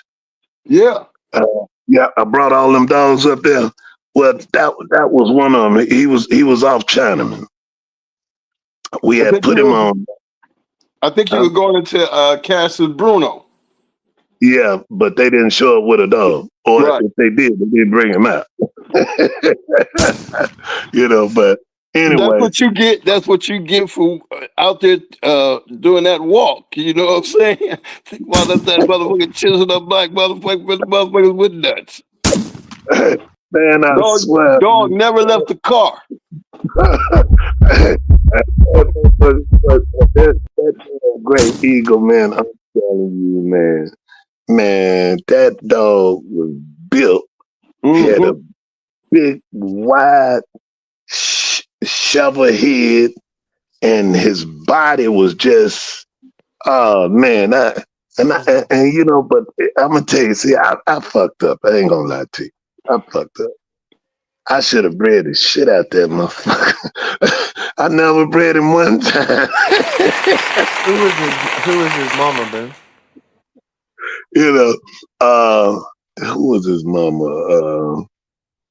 Damn, was it Bolero? I think it was Bolero. Yeah, I thought it was off of Fat Bill's shit. Oh, okay. Yeah. It was off of Bolero. But I'm telling you, man, that son bitch was so strong and powerful. When I was working him, when I started out working him, he was just so, man, it was just, and I was like, damn, this motherfucker look good. But, I'm going to show you how you can have a thought. I said, damn, that's that Tom Garner shit. Man, fuck that motherfucker, man. My raggedy motherfucker. Damn, he look good, though. You know what I mean? Hey, but I said, well, I'm going to take care of this motherfucker, but I ain't going to breed this son, bitch. There's nothing I got, goddammit. But that motherfucker looked like a trophy, man. And man, and we won with him, won a couple with him. And the third time was taking him out. He let's see, anyway, we went up here. I was doing them at 44. Went up here at 46, 47. Went up here. But I just, with his mouth, I just felt like nothing could, stay there with him because every time I put him on something, he had them balled up like a bumblebee. They just ball up. You get to biting them, they just ball up. So I was like, damn, And but anyway, he went 2 hours, and I asked for a scratch to continue because the way I run them, I feel like when they get energized, like bam, get ready to go again. You understand what I'm saying? So I figured I get a scratch to continue at 2 hours. Took him back to the corner, and he stood the line. But I ain't gonna lie, man. I didn't want him, at that time after he did that, and I gave him back the fat bill. But I shouldn't. I should have got some puppies off that dog because you just don't get a dog with that kind of mouth and brute strength and physical, man. I mean, this dog was physical, and he came off Chinaman, and I was like, man, sometimes I think about that, and I think about my Lady Stone Dog and that family, and my Whitley stuff, and I'm like, I should have bred him into that, but I didn't. If there's anything I kind of regret, that's one I kind of regret. I should have a few times. Hey, Rasta man, why don't you speak high? I mean, you don't speak too much about Grand Champion Bronson. Why? That motherfucker, man. Man, at first I hated that son, bitch, man. But every time you put him out there, you were looking for him to get killed, and he was always doing the killing. But then you don't ever talk about that crazy motherfucker. Hey, man, I swear, man, that was the ugliest motherfucking bulldog I ever had, man. For God, but that motherfucker was a monster. Hey, but see, I didn't like how he did it though, but he would kill him though for me. Yes, he would. That motherfucker man was, oh man, that motherfucker would keep you on the edge of your seat all night. God damn it. That motherfucker, when it was time to go home, he knew how to go home. I said, I'm gonna kill your fucking ass, motherfucker. Hey, motherfucker, look at me, okay? He get busy, boy. Hey, Bull, I got a question for you, a twin. I got a question for y'all. What well, two-part question to the same question. What bloodline and what dogs would you say was the best head dogs that you both seen? What bloodline and what dog? Because it could be a certain dog that you've seen bite the hardest. I mean, the best head dog, but you might have seen an actual line that does. You get what I'm saying? Yeah. I'm gonna say Eli. That Snooty Molly B shit we had. God damn it, boy, them some bad head riding. That was a bad head riding motherfucker we had because them bitches could walk the wall. I mean, you could discourage a good head dog will fuck a dog up. Discourage one in a heartbeat. The one that just like to ride that head and let you push, and you could your legs tucked down there like they ice skating, hands behind their back, just all the ability in the world. But boy, once them 4 feet hit that ground, whoo, monsters. But I only remember we were dealing with those Eli dogs in the beginning. We live by them. Those were Carolina dogs coming from some of the best dogs out there. But man, let me explain something to you. Not everybody had them. A head dog is a discouraging dog to most dog men, but the ones who know the damage a good head dog will do to a good dog, yeah. But not too many people wanted a good head dog. Am I right, Boone? Well, you had some people that appreciated that style. Then you had some people say they didn't want that style. They just want a dog to bite you down. Right. But to me, it doesn't matter what style. What matters is the heart. Do Right. you have the heart to give yourself to do the job? And so if you have one that got that heart, cause we done went uphill, and we know we was the smaller dog, but at the same time we felt like we had more heart, you see, and win. You know what I mean? So, to me the main thing is heart. But I don't care if he's a chest dog, head dog, stomach dog, back end dog, it doesn't matter. If he ain't got that heart to stay there, hell, he ain't gonna get it done no way. Well, You know what I mean? well, you made a good point because look at Robert. Remember Robert T.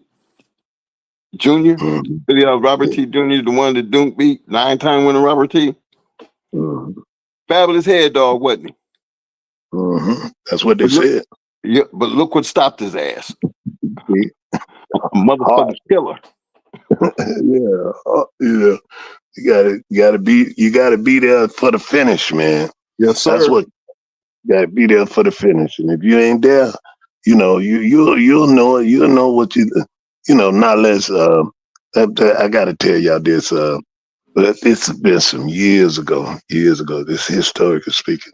And the guys invited us. It was, man, we want you to judge the vibe. I said, okay, no problem, I'll do that. And so they goddamn had particle board for the walls,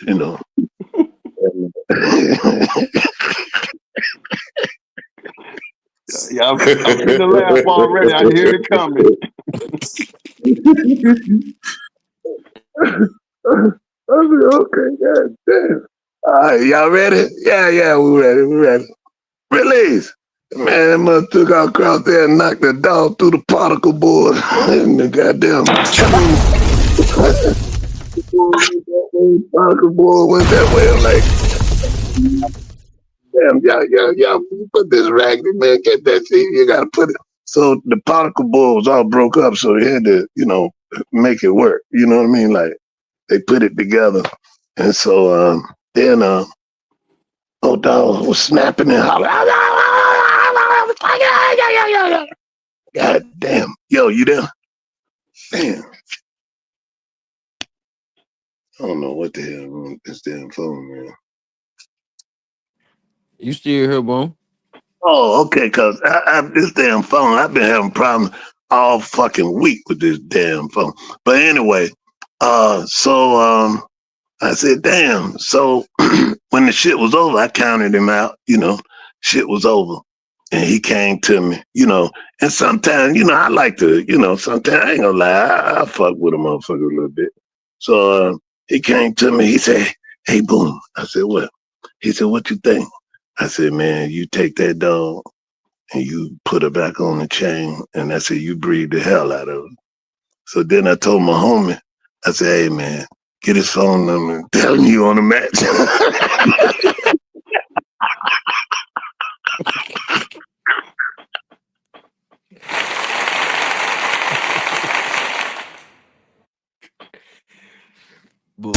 Roster man, you crazy, man. Hey, Boone, now tell me why I got you on here. I don't know if you was a part of that when I think when Barracuda, didn't you go into Barracuda? Whose dog was y'all using when y'all went to Barracuda?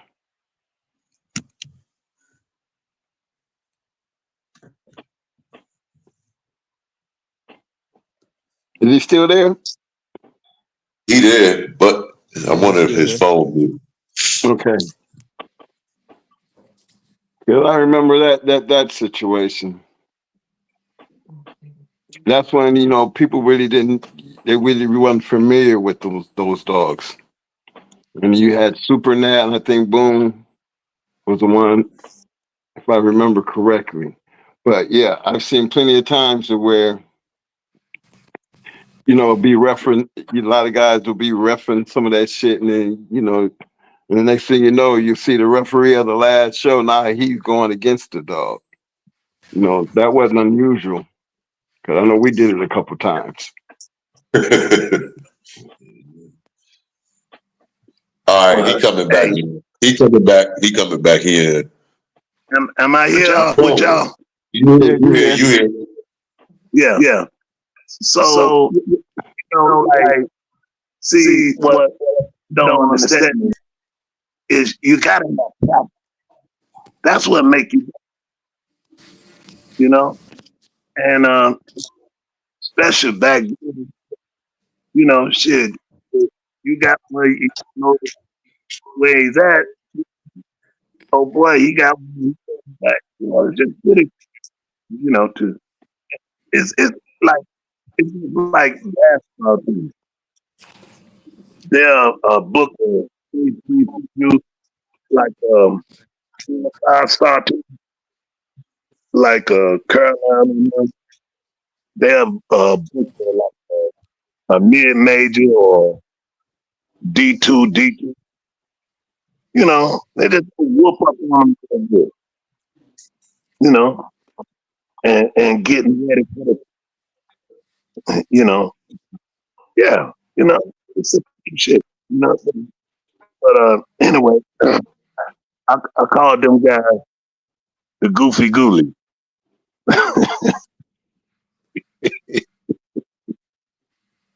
Hey, man. I'm like, wow, but all that does is for the stiff competition. That's what you want. Back then, the had Sonny it all came from Mississippi, but I flew them out and they put him on Grand Central, and they said Grand Central whoop you and Bruh, you're breaking up real bad.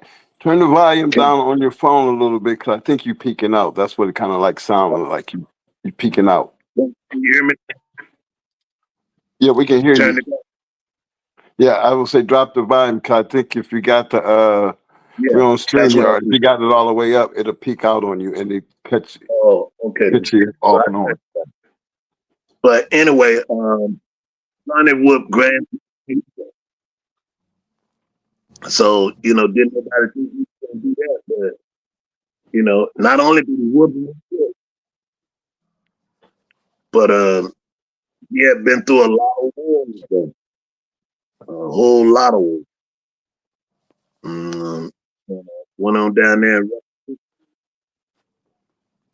so there's different things happen, and one of the most that always happen that I always felt back in the day, the win, lose, draw, or pick up. One of the foes go, and don't proud to do even the foe. Because sometimes you have to pick up when you recognize you win when you get good. But I've seen people have, and they let them go down, and there wasn't no more to. Bro, you're still cutting in and out, but just can you hear me now? Yeah, we hear you, but we hear the first 3 words and then it go out, and then when you start another sentence, it'd be just fine, and then it go out by the time you're trying to finish the sentence. So can you hear it okay now? Yeah, but it still be going out. Damn, man. That's strong. Yeah, I don't know. Yeah, it's been. Yeah. Yeah, because it's going in and out on it. I know I heard what you were saying, and it was perfect, but it went out on us. We just actually was just having that conversation. I think on our last 2 shows, Demo was talking about the ignorance of how the dog give up because the handler gave up before the dog. You know, because sometimes you got to know when to fold them. And some guys don't have that integrity to look at that way. And when that thing happened, you think it's the dog's fault. But then again, you of all people ought to know you ain't had no business going in a 44 trying to do 47, 48, because we made that same mistake too and got the same results. It's just we picked up before ours got a chance to quit. Because, if you see he ain't got a chance and just take it on the chin, just let me pull him back to the corner and see if he'll go. Shit, brought that bastard back and he won 2. So you hit a good point when you said that, because again, we talk about the past, but imagine these guys out here and one of the new sports, I think that was Elevated was talking about the weight pulling. Weight pulling is not a very easy thing to do to be successful, because that does it puts a lot on them dogs. And I speak like that based on being a trainer, and we do weight work, but we are not extreme with it. When you weight pulling, you have to be extreme with it, which means you always have to have a well-nourished, complete bulldog. Because that's another way to determine the gameness. Because, boy, let me explain something to you, man. Do y'all ever seen a bulldog actually pull twice his weight? What it actually takes for that to happen? They some of them have that. They don't have that power to just up and just start pulling it. They got to do the yank and then just anchor down, and then all of a sudden you see that weight trailer just start moving. That shit impresses the hell out of me, man. 'Cause I know it takes a lot, and it takes a lot for that dog to be able to not give up on trying to make that, pull that shit, get it to move. I'm anxious to see what that looks like, and what some of the guys who are willing to take on that task and be willing to talk to them. Just to, so they can share that that experience with other people who might want to try it, because it's not easy. It's not easy at all.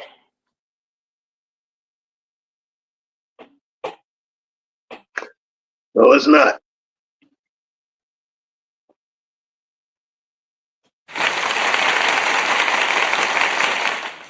I think it was Elevated who said that's what he was getting into, and I just, I speak on it because that's something that I think if you be successful with it, it will get something. That's one of them things. You'll start a whole new trend of of excitement, because not every dog can do that. No, they have to be built up. You have to beat them up. Yes, sir. And see, the thing about that weight pulling, you just ain't pulling just for that 1 minute. No, you're going to start off and then you're going to keep coming back. Imagine the wear and tear that does, but they be ready for that shit. Yeah. They got to be ready for that. And to me, shit, that's game. Yeah. It take a game ass dog not to give up trying to do something that's impossible. You think it's impossible to move, but you can't tell that dog that. Not that bulldog. That bulldog gonna put it all on the line. I read a story about one that pulled 3 times his weight, and 3 days later it died from it. But damn. Yeah. So it does happen. But then they go to show you how much these dogs can, how dedicated they are to completing the task. And I talked about that last night. They will do any and everything to complete the task, even if they have to die trying. That's just the nature of a real bulldog. And we can't never, for me, I don't let people forget, even though we come from the past, at least we know when we talk about our shit, we just wasn't talking about it because we didn't have to. All we had to do was just climb over the wall and let the dog do the rest. That's what was important from where I come from.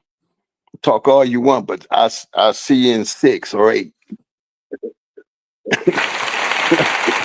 And we can talk about it afterwards and still shake your hand and be like, damn, y'all, y'all be the good one. Yeah, you damn right. But I think that's what, you guys, for the new thing, I don't think it has anything to do with the quality of the dog. I'm always going to put the quality of the dog always going to fall into the hands of the man that's handling the dog, regardless of what the purpose is. The quality of the man who's attempting the task with the dog is always going to be responsible for the performance of the dog, regardless of what that dog is doing. Y'all agree? Oh yeah. I agree. Big fact.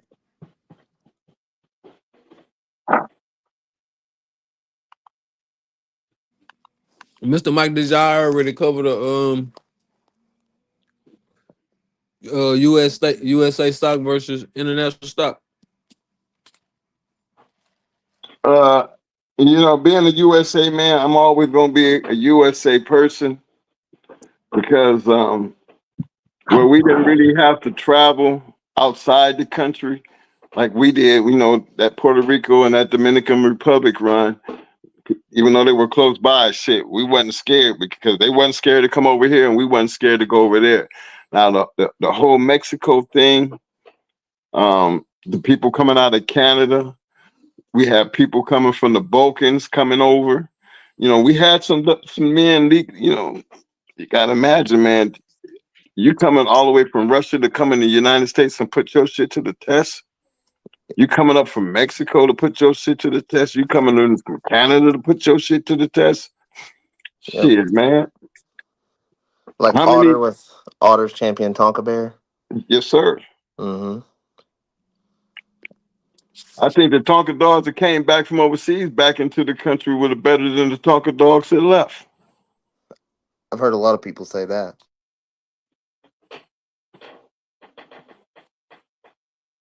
I mean, history should be able to show you that, because Tonka wasn't no big deal here.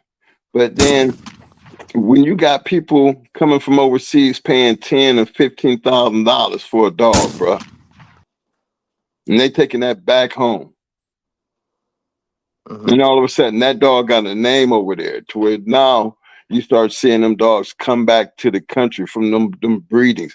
I mean, pure Tonka shit, line bred.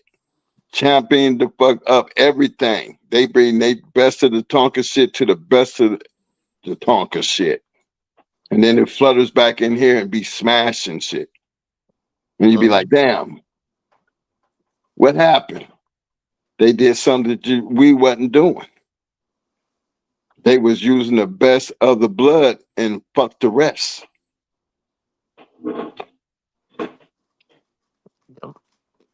Yep. So you believe the biggest difference is they're just doing everything all around a little bit on a higher caliber with the Tonka dogs? Yep. Okay. Because the competition. Okay. As long as you weeding out the bullshit and you're surviving amongst your peers with the best shit, to where now you can stick your chest out a little bit and say, I'm gonna put it to the test, and I'm going back to where it come from and put it against their best shit. Yeah. And boy, you already heard them Tonka dogs ain't no joke coming back into the country. You be wondering what happened to him here, because he was selling the motherfuckers to them $10,000 and $15,000 motherfuckers over there. Then what was left here to play with?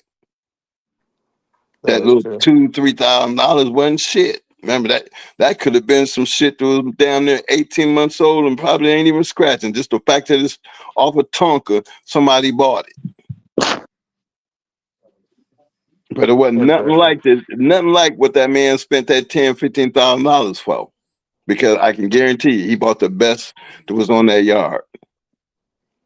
Yes, sir. That's true. And that's the way I felt about it. Some of the being we didn't sell dogs, but look at the big kennels we sold dogs to. They got the best of our shit. So when we see them champion out with our shit, that just let you know I feel honored that somebody else could take that same bloodline and get the same results that we did. Now, if I was just selling dogs, I wouldn't have them kind of numbers because, you know, who really letting their best shit get away to bullshit people? Who does that? A puppy peddler.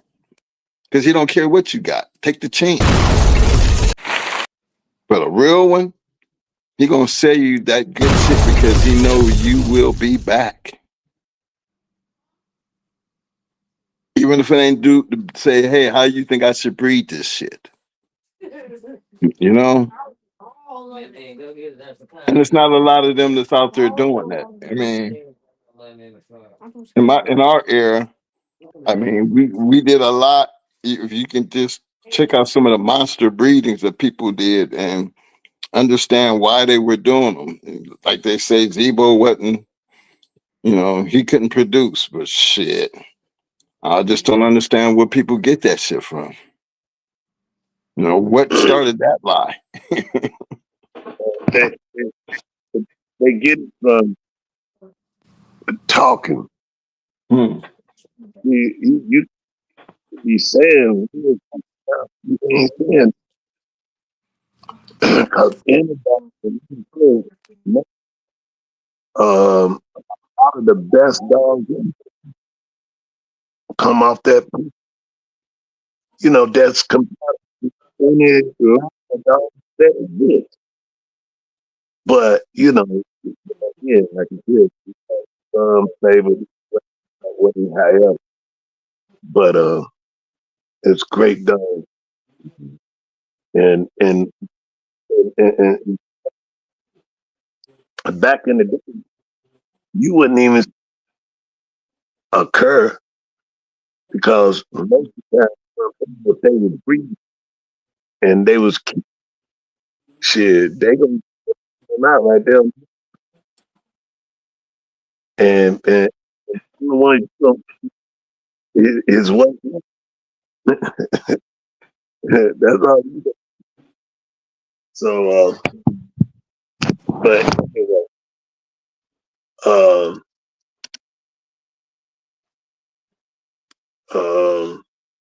just hey, be thankful for what you got, and take care of 'em and be good at what you do. You know, that's the way we thought back in the day, and share it with people that you know that's going to take care of it and respect it. You know. Mm-hmm.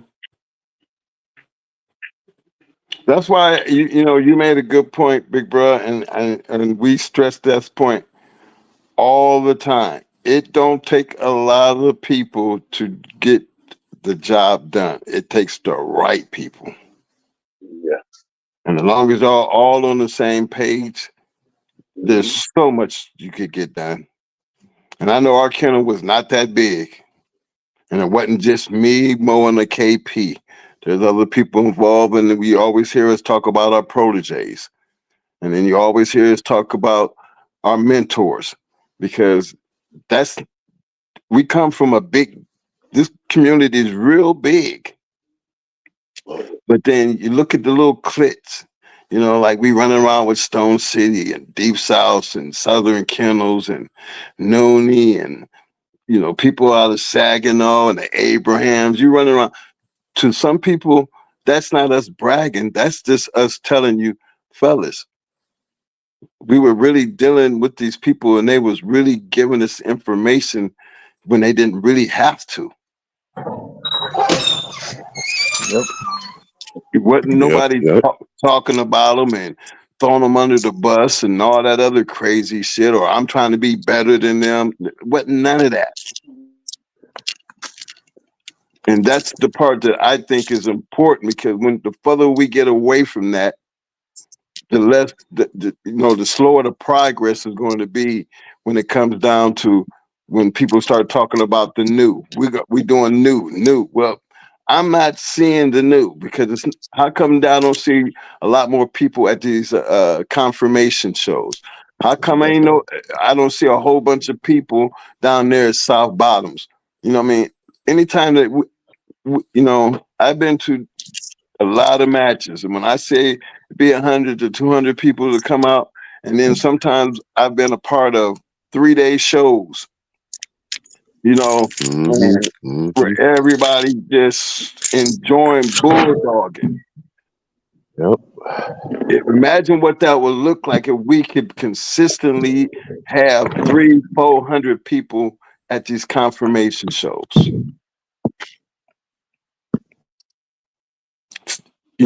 You've got 300 and some people, that's 300 and some dogs, but only so many dogs can win. Look at your chances of becoming one of them great dogs if you constantly keep finding yourself involved in that part of the community. You're going to shine. There's going to be a lot of people who are going to want your blood based on what you're doing, because that's exactly how the box worked. If it don't, who would know us if we only had one dog? IBM was one of them, just one dog. But he became a great dog. But imagine if there was more people who was involved with that camp that could have made him a great dog. But that's what bad attitude, bad, trying to be the top of the world. And because of that, you missed out on the biggest part of what made that dog great, because the owner was shitty. Big head was only going to take you so far. The damn dog did the work. It wasn't, the popularity wasn't based on what the owner did. It was always based on what the dog did. When it came time for the owner to do what his part, he failed as far as I'm concerned, because we're supposed to have a whole bunch of IBM shit out here bred the right way, performing. I tell people that all the time, man. You out there It's chasing normally the be money. human error. Right. You out there chasing the money and just backing his ass up the bullshit, and instead of, because you don't scared the real shit away. That's what, I felt like that was Malik's problem. You failed that dog. So, I've seen a whole bunch of that kind of shit. That's why I always try to explain to y'all. Look, man, you build relationships by being humble, loyal, respectful, and true to what you're doing. When other people can see that, that's, for me, I call that's real, recognizing real. The door is going to open. Hey, Ryan, what's up? What's up, cuz? What's up, Ryan? Welcome down. Hey, big captain.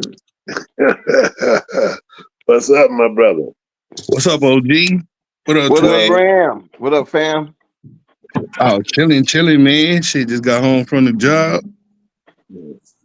Had to make them donuts today. Yes, sir. I like spending the money they bring. What we cooking on tonight? Shit, a little bit of everything. You already did the international, dog? Shit, we was getting it going in and out of that. What's two of the best international dogs you've seen, or families that was on both sides of the field? None. Say it again, Ram. They didn't hear you. They didn't hear you. None.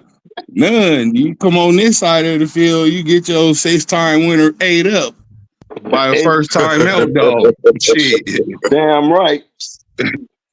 And that's just no knock on the boys from who not from here, but none on both sides. It's the No, truth. It's the truth. no. They come It's here. just like They come Go here ahead, go to test. They come here to test their shit against our shit. Now they're not gonna come here all the way with no bullshit. So that's they. I always say they was bringing what they consider their best shit. Yeah, they But yeah. had their Sunday best on. that's right, and they was getting their asses whooped. But one thing I Still can drugging assure through the you, yes mud. sir, drugs, We'll skull fuck your drugs. church suit up, nigga. You come over here. You know, I've Oh, seen a bunch bullshit. of them do it, but here's the thing about them.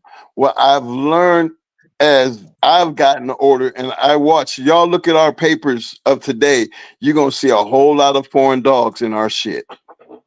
Because they doing something that we can't do. They still boxing they shit. Well, we ain't boxing y'all shit here. Y'all just breeding shit. They don't want to do the work no more, twin. That's a lost art with I say 80 as a whole.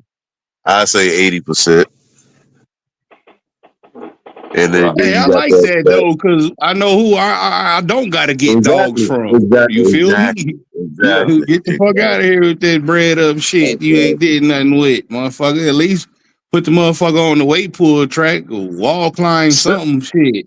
Niggas ain't even doing that. We talk about that shit all the time because at least you know a hog in weight pulling. At least I can see if your dog. In weight pulling, you can see a dog heart and mentality Yeah, I inside done of weight seen pulling. motherfucking dogs quit on the track. They can't get that shit going. The motherfuckers So will sit right the fuck they're down. just looking at you and shit. You know Yeah, how like, embarrassing that is? man. He's standing on all fours. Yeah. You damn near a ranked curve, motherfucker. You quitting on your feet. Hey, Ram, but okay, you got that one. But tell him what it look like when that son bitch be doing that shit and he get that bitch to moving. Man, that shit'll make your dick get hard. You had so much pride. Yes, sir. Man, what? I swear to God, goddamn Man, it, Hell listen. boy. yeah. Hey, That Nothing shit is like like twin. poetry in motion, man. You see that shit. Hey, twin. Was you wasn't at the Tri-State show 2020, I think it was. Yeah, 2021, I think. But anyway, some it was 4 camps they do nothing but weight pulling. Like they go around the country doing that shit. And they was betting, 5-10K against their dogs and shit. And I'm sitting there like, huh. I said, okay. And then I seen them 23.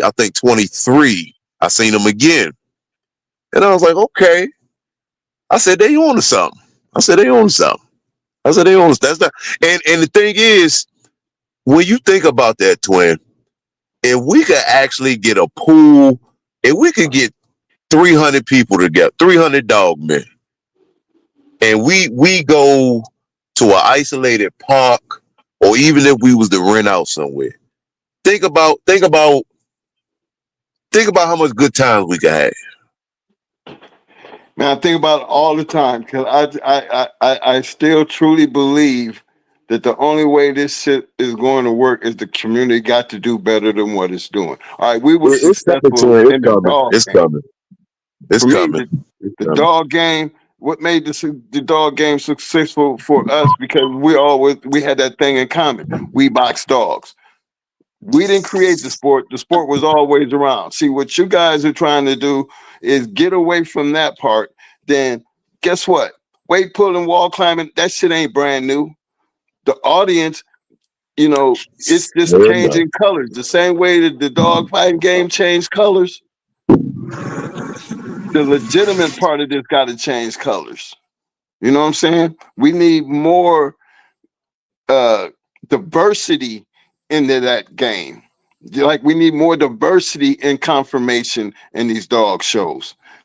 You know, I think that's what's going to change the popularity of the sport because we're going to be more involved. Well, I like to say this. I think the truthness of the game lies with how intelligent we become in speaking amongst ourselves and to the public in the sense of love for humanity. Mm-hmm. But when we allow one to come and talk that negative talk and we engage with them like it's okay to talk like that, then I think it sets a bad standard for the fraternity.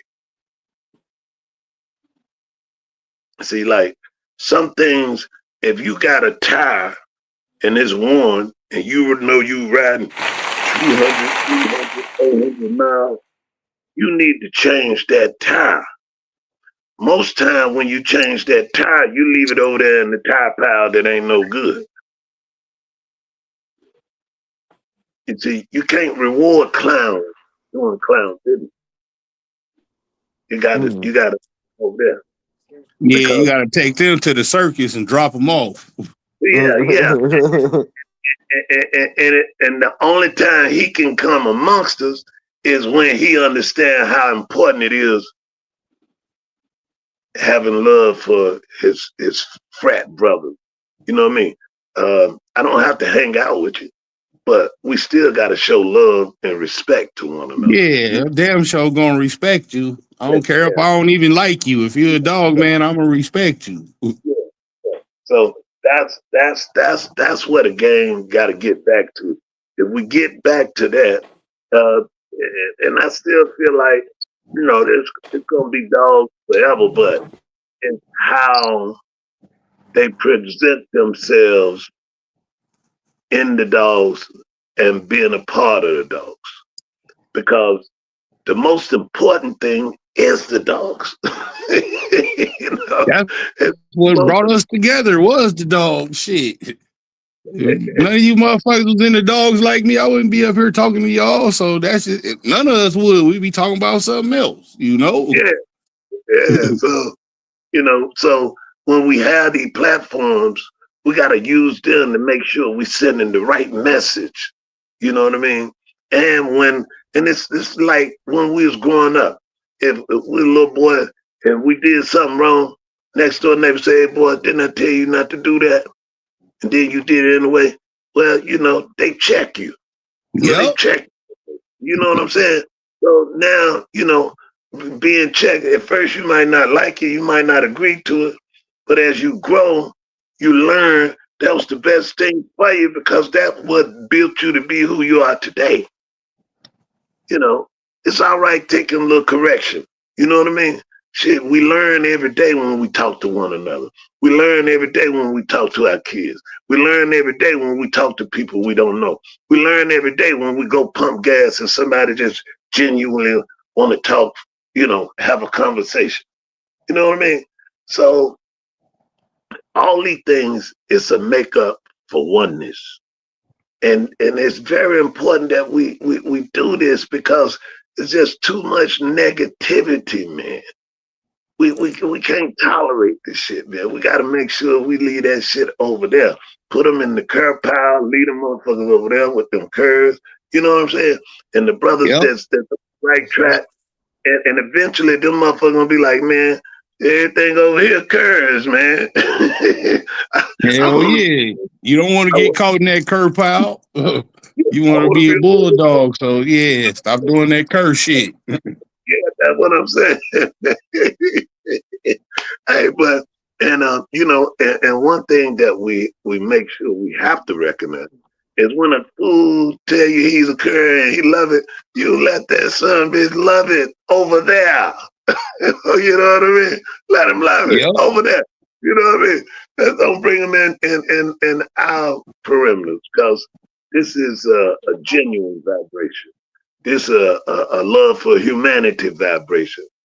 This is everything about, see, it ain't how much you got. who got it. It's everything how we represent the legacy of this fraternity to continue. Because right now we able to speak and talk about it, and we from different ages and different time zones different time zones and different decades of being born. Yes, But sir.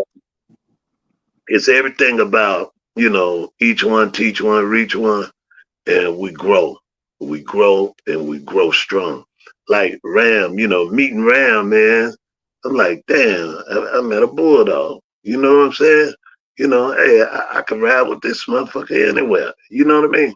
I And ain't that's gonna quit. I don't give a fuck what we facing. Yes, sir. We'll be here all night scratching and matching. God damn it. Yes, sir. Y'all are on to You it. gonna have to bite me down, bitch. so, I know I'm gonna have a good time and we're gonna go down together. You know what I'm Hell saying? yeah. That's gonna So be the hardest fault the motherfuckers fought if they win. like but when we met up there up top, it's like we were family. It was like automatic shit, It's like Yep. damn, Like you been knew this man. You feel me? Hey man, I felt so comfortable. I had all kind of money with me, and I was all in the hood and every motherfucking way, and I did not feel threatened at one goddamn time. Even when the guns came out, I said, man, I looked up, I said, God damn, these motherfuckers got guns. I said, fuck it, man, let's me and you fight then, man. Come on. Me and you'll get this goddamn shit going, Tell these Hell motherfuckers, yeah. let me and you get it on. You know what I'm saying? Yep. Hey, what I'm saying? See, some motherfuckers would have been like, oh, man, fuck it, I'm going to die anyway. Yeah, let me try.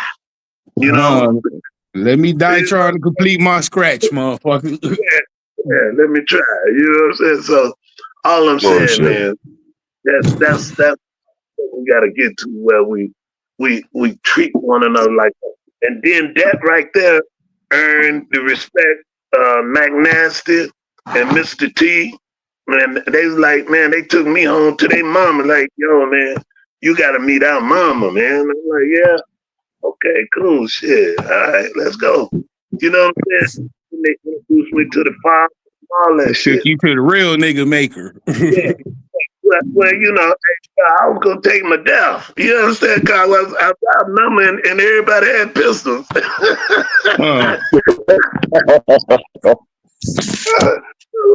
damn, I'm in the pit and all these motherfuckers done drawed on me, man. I'm like, shit, man, I'm dead.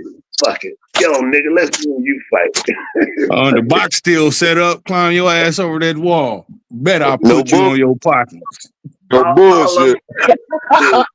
Yes, sir. We gotta make sure we treat one another with that same look. Cause see, anybody that came by me or came my way, I automatically I gotta protect them. Yep. See, that's how I think. Yeah, because you responsible for them. Like you come out here to my house, I'm responsible for you. Yes, So sir. everybody I introduce you to gonna treat you like they treat me, and if they don't, we gonna treat them like I don't know them. Bill used to come and hang out with us, and we were doing the shows and stuff, and he get drunk as a motherfucker. I would assign, I assign. I said, yo, I said, I want you to watch him. I said, and make sure nothing don't happen to him because he ain't responsible for his actions. Yep, I am. Because you an extension of me at that point. So even if you ain't on point, I'm gonna be on point for you. Hey, when he get high, that motherfucker get high. You hear me? Hell yeah. That motherfucker get fucked up, man. So I had to make sure that no matter what, I understood how he, his vibe. So I got to make sure he get home the same way he comes. You see what I'm saying? And that's Sir. how I do it, man. That's how I do it, man. When brothers go visit brothers, you take responsibility to make sure your brothers are safe. Yep. You can't take your brother in an environment and then, you you got wolves, you got wolves and shit. We know that. You know Or what I'm saying? wolves and wild animals around. Shit, look out for him. Don't just Yeah, leave him in the forest with the full yeah, moon out. He don't know. Yes, sir. yeah. And twin, that's what I liked it about coming up there up top when y'all was up top. Man, I felt like I was there. Oh, shit, that shit was lovely, man. It was like, shit, man, it was some of the highlights of my life. You know what I mean? So I was just glad to meet a lot of y'all guys, man. Thankful.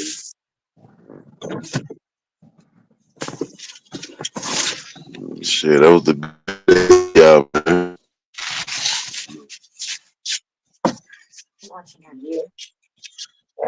He said, "Who CH who?" Is Twin still here? Let me see. He might have fell off. Let me see. Man. You're Nah, he speaking some might have truth fell off. though, Boone. Hey, And it Boone. shows how honorable you are too. Hey, Boone.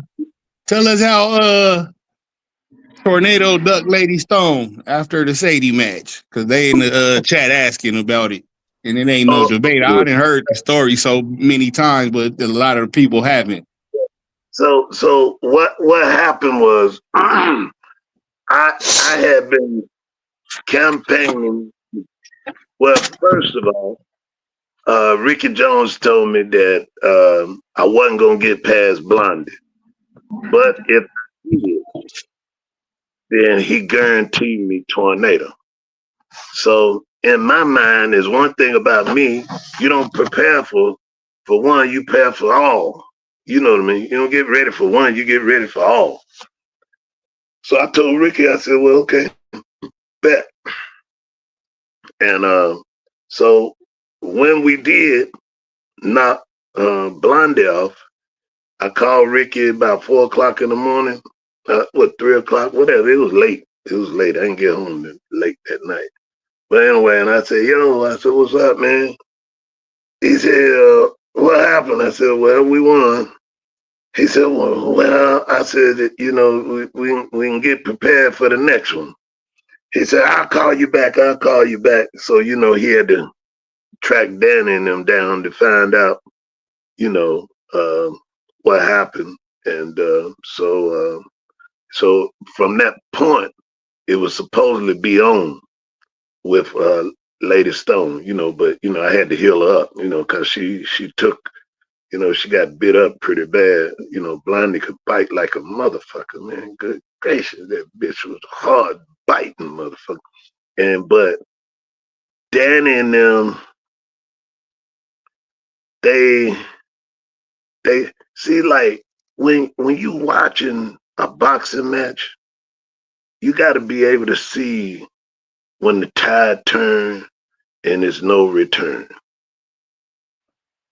I hope y'all understood what I just said. Yes, sir. Yes, sir. Yes, sir. Yes, Hell sir. yeah. Yes, When sir. when when the tide turns and there's no return, that's when you pick up. Yes, But sir. if you leave it there, then it's gonna get trashed. You know what I'm saying? It's gonna get Yeah. vexed. Yeah, a lot of people don't understand that though, boom. A lot of motherfuckers Well, don't understand that. I, win, lose, draw, pick up, or quit, whichever way it goes. It's gonna one of the four gonna happen. But Yes, sir. anyway, so I said, okay, when we get ready, when I get heal up, because she had a big hole in the chest, about the size of a big lemon. It was a big hole. You could see on the inside of it. That shit had my house stinking like a motherfucker, man. But anyway, we finally got her healed up, and so I wanted to breed her, but I said no. I'm gonna try to get this motherfucker here. Fuck that, man. Fuck that shit. Jam said, man, breed that bitch.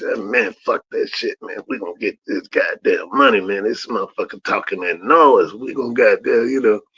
So I said, yo, so what's up? I said, we ready.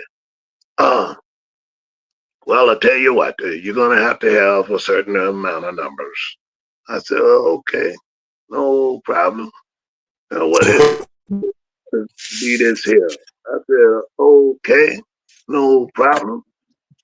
He said, you got that? I said, oh yeah, we got it. Then he said, oh, well, I'm gonna have to call you back. I'm gonna have to call you back. Okay.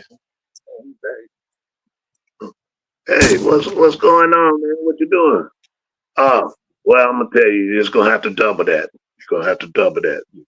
That's the only way it's gonna happen. You got to double it. To get tornado and see Lady Stone on that bitch, it's worth it. I'll double it. Oh, you got that? I said, oh yeah. Well, I'll tell you what, we're gonna get back to you. We're gonna get back to you. I said, oh god damn. All right, these motherfuckers, All right, so then it finally, hey, look here, man, it ain't gonna happen, man. You call him, man. Yeah. You call him. Well, give me the number, I'll call him. So I called him and I said, hey, man, let's do the thing, man. We'll put Stone.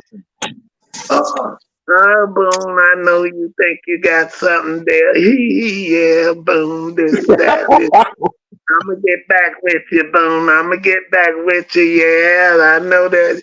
Yeah, this, that.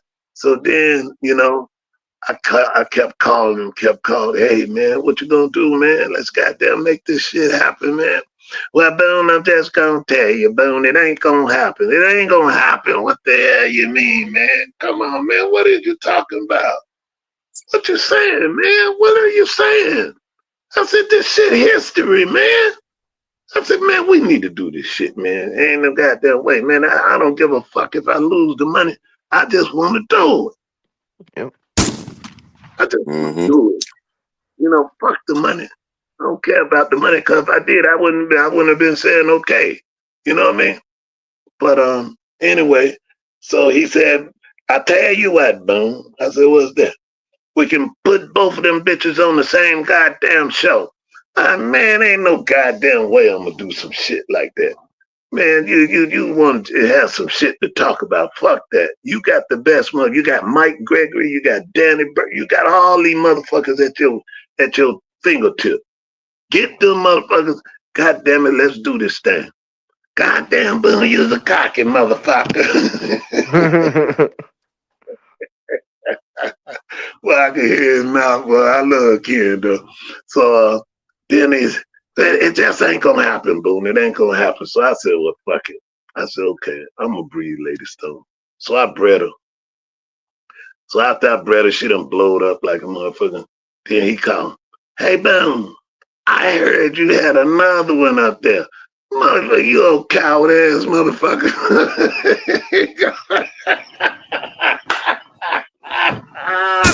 Hey, you didn't want to jump on the bitch I was trying to put on you, but you want to jump on the bitch that, I just felt like, like my homeboy Jam felt like Sadie was real. I guess Sadie was special in her way, but she just didn't have the skill level that ladies. Sadie had good mouth now, cause when I put Sadie on her, I told him, fuck it, man. He said, well, will you match me? I said, yeah. I said, well, let's do it. And so that was another test for me to see Tornado, but Lady Stone carrying puppies and having them. And I said, that'll give me a chance to just see if they conditioning gonna match mine. You see what I'm saying? Yeah. A whole lot of shit, going there to do this.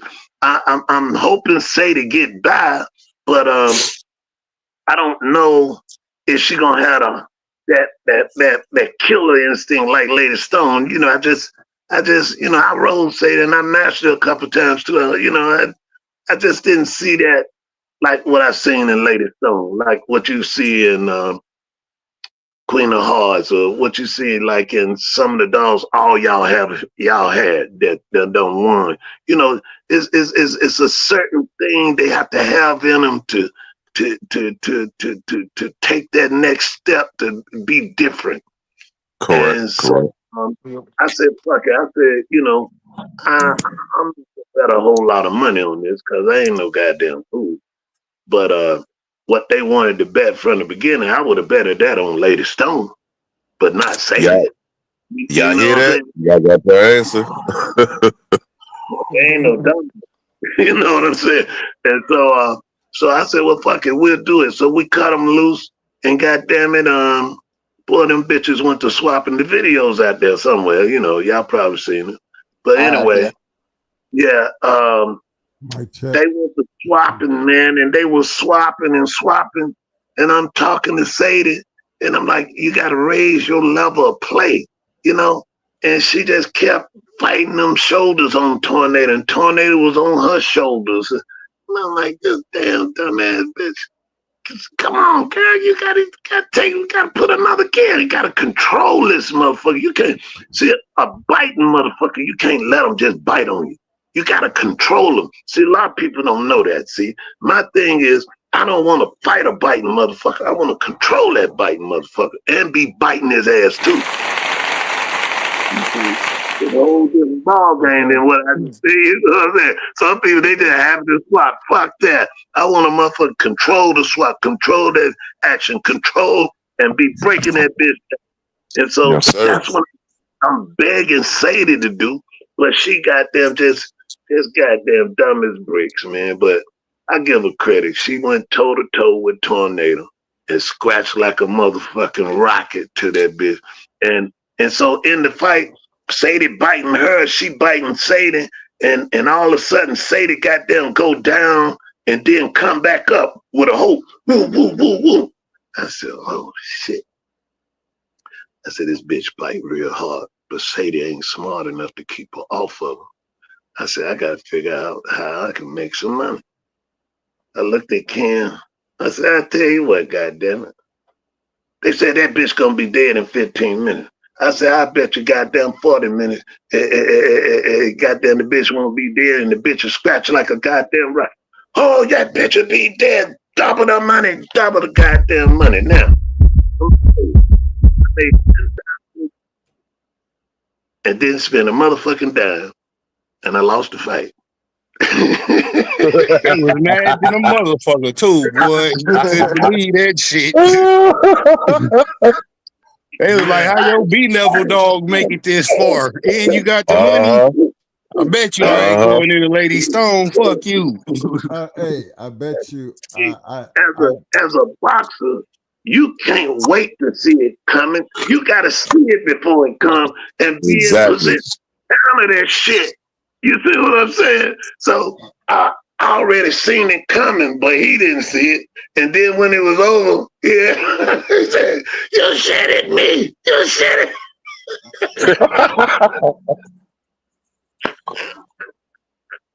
I said, you shitting yourself, you dumb motherfucker. Hey, I said, do that bitch. I said, do that bitch for the number now. Oh, no, we're not doing that. Hey, look, and Twin, you can vouch for this. He had Mike Gregory. He had access to the best dog men in the country. He had Ricky Jones. He had them all. Look, bro, I made that motherfucker back all the way up. Hey, he wouldn't come my way. The only reason why he put her on Sadie, because Fat Bill knew she was an okay dog, but she wasn't nothing like Lady Stone. You know, two different caliber dogs. And I told Jam, he was like, man, Sadie this. I said, Sadie is a good dog. I said, but she don't have that killer, you know, I'm gonna control you and kill your ass. I don't care what you do to me, I'm gonna kill your ass. You understand what I'm saying? That's that motherfucker I always wanted. You know what I mean? But that's back in the days though. But anyway, so it didn't happen, and I made the money. You know what I mean? Didn't nothing come out of my goddamn pocket. And so a lot of people talk shit about it, but it ain't no shit to talk about it.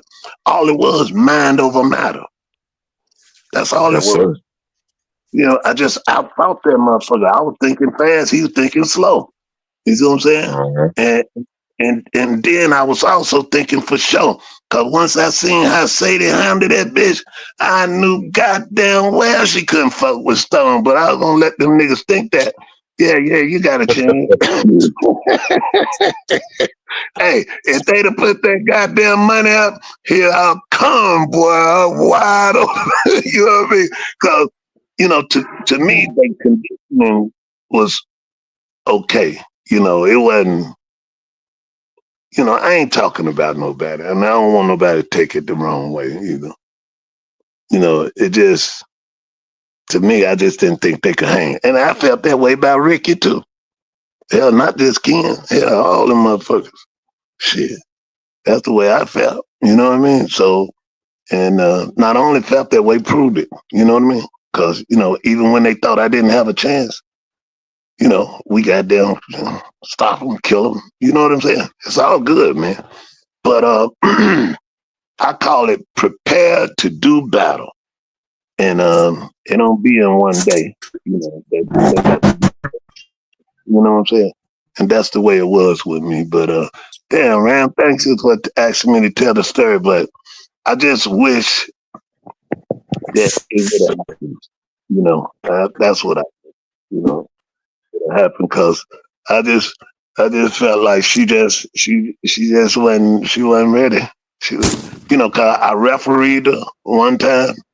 Matter of fact, I ain't gonna call no names, but one of the top breeders.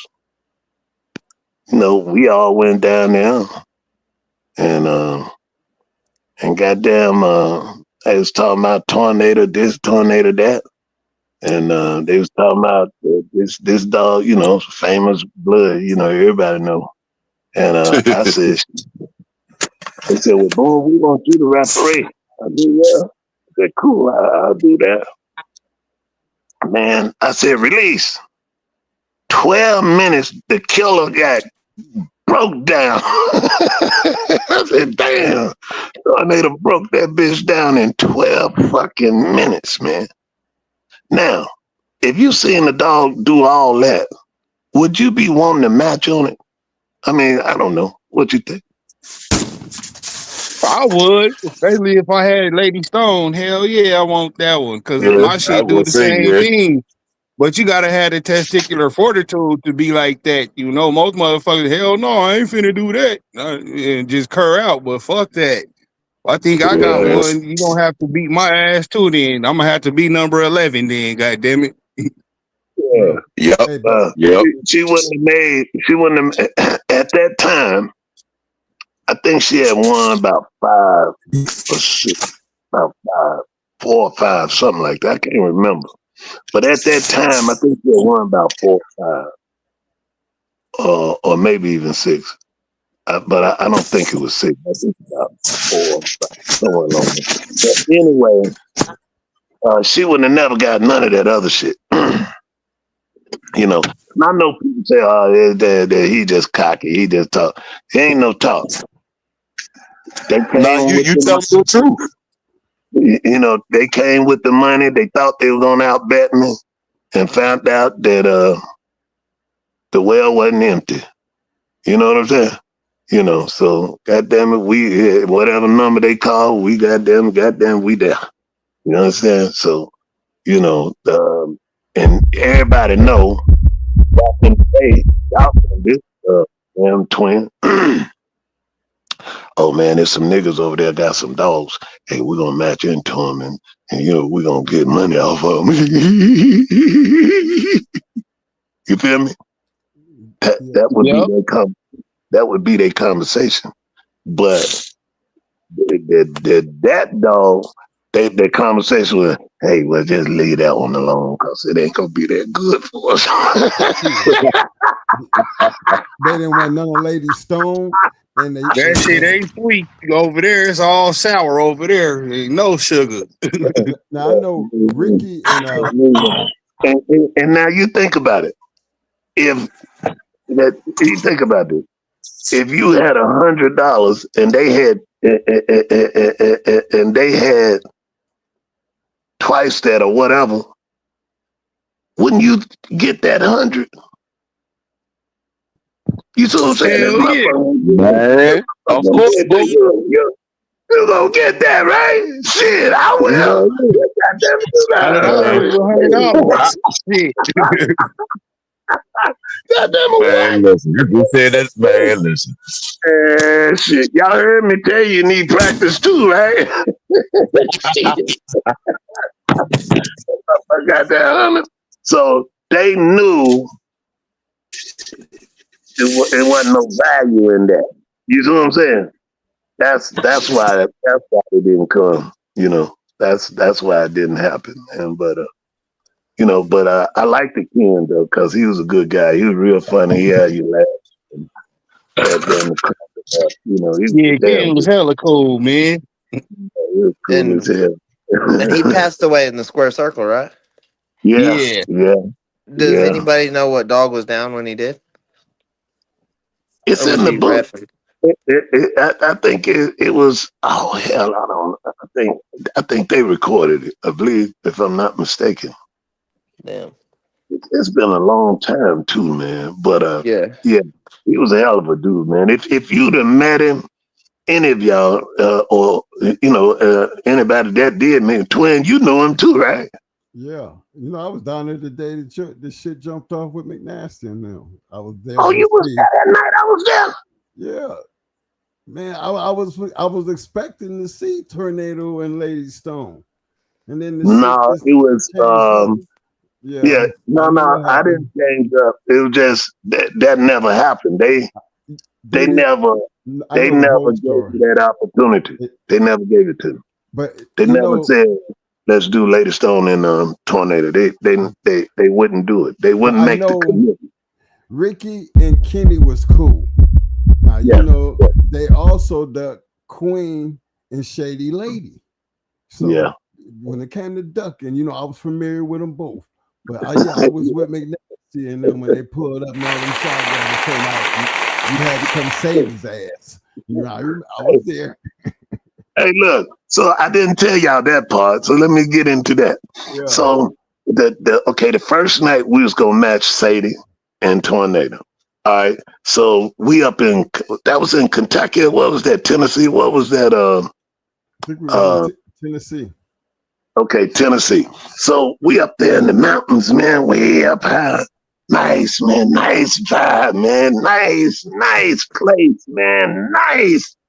So Mr. T, he'd come. Hey, bro, I know you're going to do the match and this, that. I said, yeah. He said, well, bro, I said, nah, T, I don't want you to come, man. You and Ken, you're on bad terms. And Ken with that nigga shit, Ken, them goddamn niggas. You Boone, you ain't no nigga, Boone. Them goddamn niggas that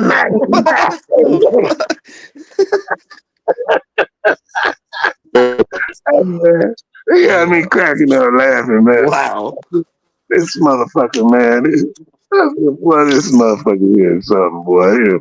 I said, man, I'm gonna tell you something. You need to quit saying that nigga shit. But goddamn, them goddamn Boone, I ain't talking about you. Them goddamn ragged niggas. Go ahead and tell him what he did when them niggas showed up, though. Hey, so he talking all that shit. So, goddamn, I'm down there walking Sadie. I'm thinking he up there walking Tornado. All of a sudden, I see a big motherfucker running through the field. Boom! Boom! Them goddamn niggas up there.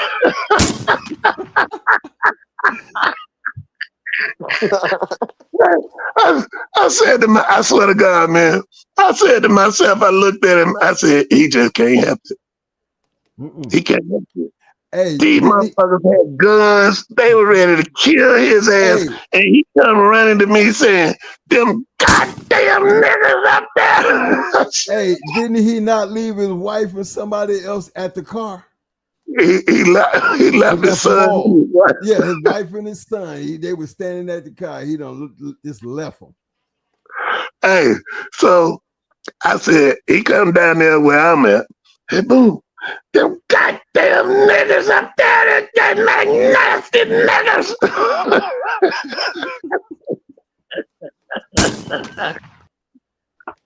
I said to myself, I said, damn, this motherfucker can't help it, man.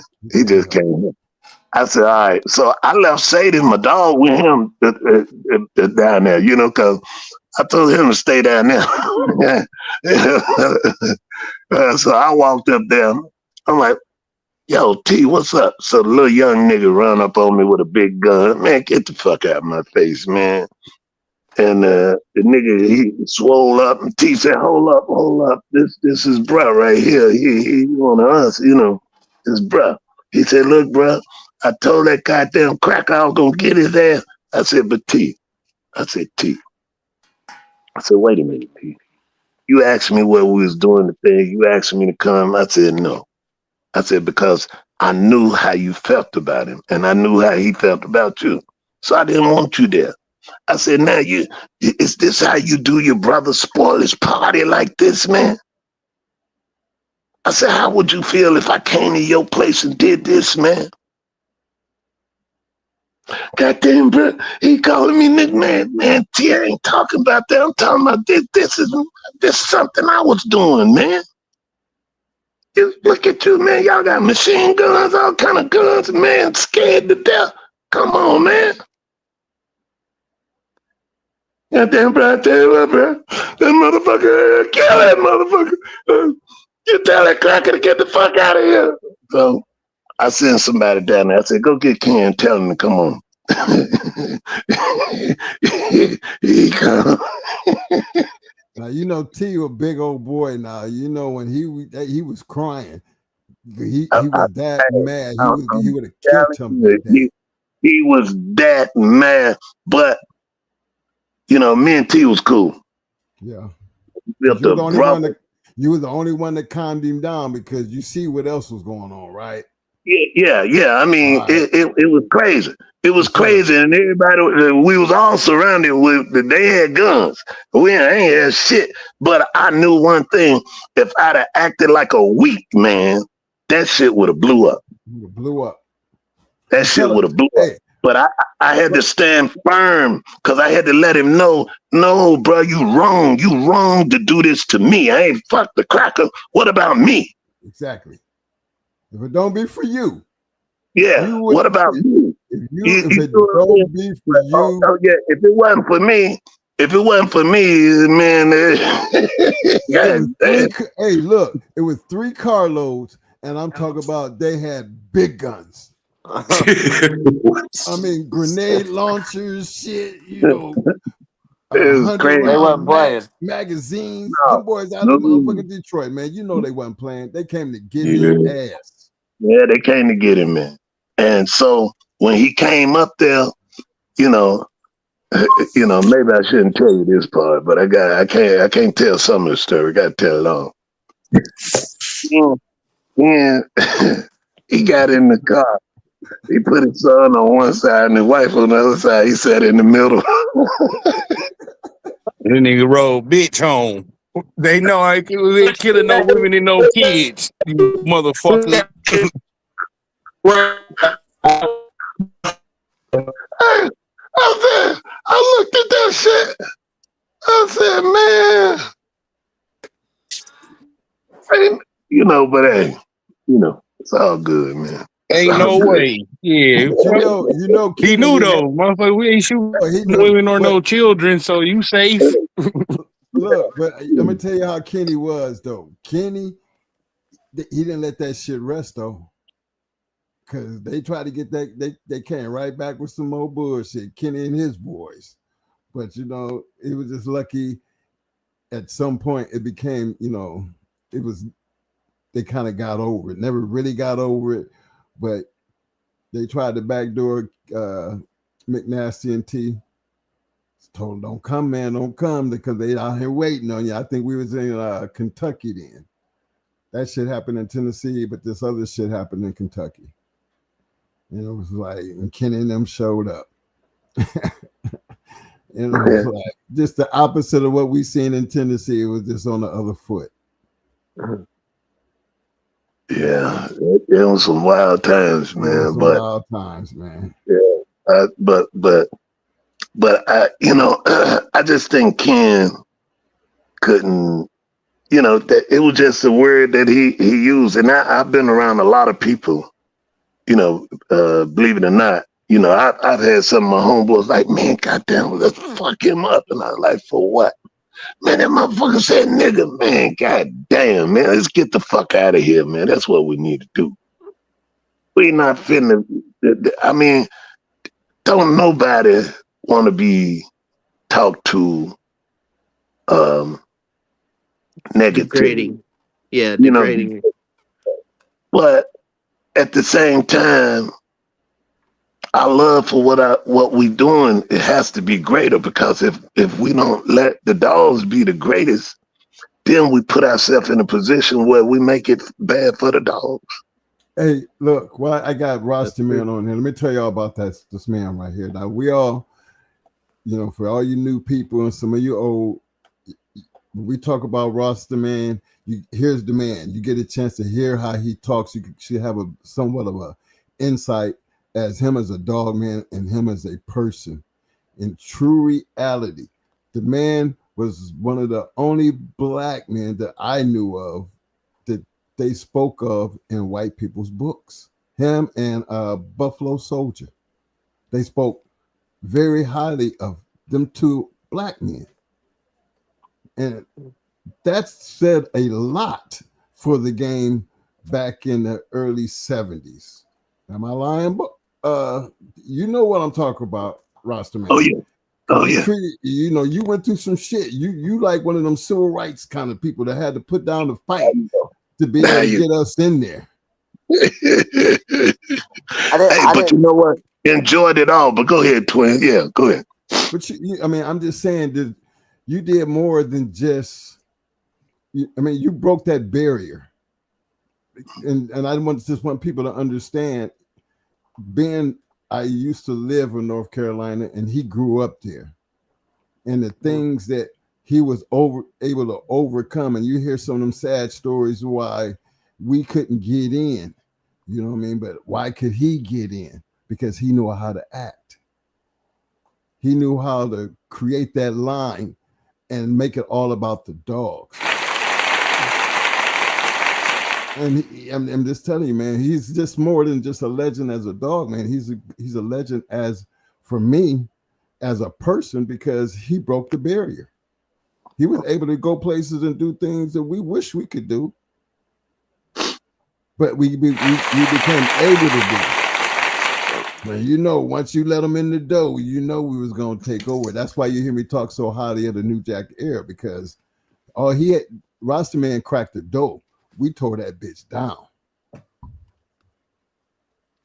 Hey, and did it with a humble spirit, but at the same time, let them know where I stood too. You know what I mean?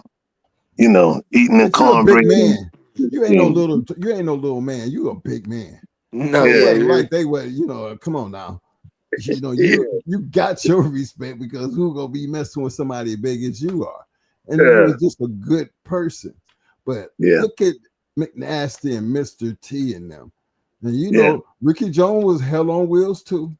Oh yeah, he was. So, hey man, come on. Just you know, and I know a lot of people, they might not like me for what I say, but I'm telling you, man, Ricky was one of the baddest motherfuckers I met. As a matter of fact, I measured my conditioning based on watching his shit, watching him do dogs, and then got a chance to do dogs against him and told him I was gonna whoop his ass. You know what I'm saying? I didn't do like a lot of motherfuckers on a hope and a prayer. I said, you snag you motherfucker, I'm busting your goddamn ass, you motherfucker. Kenny opened that door for us to come through there with Satan, and I swear to God, after Satan got done beating his ass, the Abrahams was right behind us going after the goddamn shady lady. Yeah. So, you know what I mean? So yeah, he was.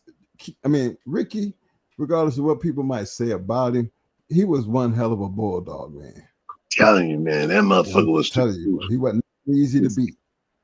He was the truth, and I still, you know, even to this day, we know what he did.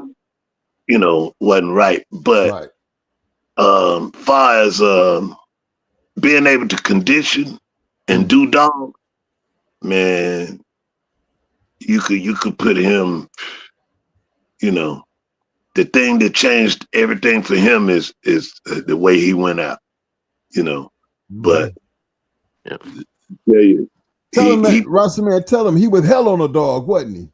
man, he's shit, man. You know, when I first met him, I was like, what the hell? You know, watching his shit. This interested. I'm watching the condition. See, like, you know, when you meet these kind of people, then you know them and their expertise. You want to be able to see the flow of their creation. And I got a chance to see him do some, you know, I seen him do a 40, he did Samson at 46, 48, 48, and went uphill on a 52 mil and just bit him till he was like, he was in a quicksand. He just broke that son bitch all the way down. And what was so amazing about it is the dog was way bigger than him, but he controlled him. He had the pace, he had the air, the stamina, the strength. I mean, he had all, man. And I was like, wow, look at this shit. I said, he took a damn small 4 pound less and broke that motherfucker down like he weighed 30 pounds. And I mean, he had the dog stretched out. So I really enjoyed that run around him, you know, and getting to see his work. And I just felt like I'm just saying, man, he probably one of the top 10 conditioners, man. I'm gonna say, hold it, because there's a whole lot of other ones. So I'm gonna say in the top. But I put him in the top 10, maybe top 5. Shit, that motherfucker was bad, man. That motherfucker, goddamn, that motherfucker. Hey, he understood how to get performance. Hello. Yeah, we can hear you. Yeah. Oh, it cut out. We here. Boone dropped out. Oh, it's service. But he right about Ricky, because Ricky, you know, as a person, he you know, rough around the edges, but you can't, you know, he talked a lot of shit when he climbed over that wall, though. He became a different person, you know, like most of us. You might be cool outside the box, but inside the box, you didn't have no friends. And Ricky was one of them wild, crazy ones, but he was serious about the work he put in. But like I said, he opened doors for us to come through there. I mean, I can't call him a racist. I never felt like, you know, that was ever going to be an issue. Well, I mean, come on. We talk about Kenny Allen and Ricky were like kind of, they was partners. So what do you think? They didn't have to let us in. To me, racists don't deal with nothing of color, so I can't call them a racist. No, I don't think. I'm gonna say this. I don't even think Ken Allen was racist. I just think the word nigga was raised up in his house. That's how I be. You know what? You know what? Most of the ones is down south. I swear, it was almost like that's a. You know, we say black people, they just say nigga. Yeah, right. It's almost like natural for them. So you want to be offended, but you can't be offended because you at their house and they treating you swell. But they ain't gonna call you a nigga in your Facebook. They gonna talk about the other, you know, as far as the other people around the community. You ain't like the rest of them niggas. Oh, okay. You know, in general conversation, you supposed to be like, I mean, oh my god, Lord, this is not gonna be. This is not gonna turn out well. I heard this shit so much, man. I'll be like, oh Lord, see, because man, trust me, me too. But I learned not to. I'm looking at the whole totality of the situation. Maybe that's just the way they are. but because I felt like if you was racist, I wouldn't be in your presence. You wouldn't want me in your presence. You wouldn't open up your house and ask my wife and me, would you like something to eat? And your wife bringing out drinks, serving us. That's racists don't do that type of shit. Yeah. No, But they ain't gonna. no, they ain't gonna have you on the yard. But in the Kenny and them, man, shit, they sit there and have drinks and then tell you about. I had these niggas come down for Tennessee Mike. Oh Lord. We fixing to go for a ride. And man, and he just didn't bite his tongue. And he didn't feel shameful for it. He never ask me, does that bother you? Because he never cared. You know what I'm saying? So, but that was him as a person. And Rasta, man, you was around him. He wasn't the only one like that. No, he was not the only one like that. No, it's a whole lot of yes, it's a whole lot of like that was like that, and I got along with all of them. Me too. I got along with all of them. No, it wasn't no issue for me, but I had some homeboys that was with me, and Lonzo Pratt, he used to call me the big nigga. He said, "Do y'all know the big nigga up there?" God almighty. The beautiful thing about the future, fellas, is that died off, I think. No, bro. That's for yourself. No, you won't hear it from me, God almighty. That's so disrespectful. It ain't died off. It's still there. But you just have to understand those times. Right. And how it was. And it didn't bother me because I didn't take it offensively because, we were doing dogs, and that's what we had in common. But it wasn't like we was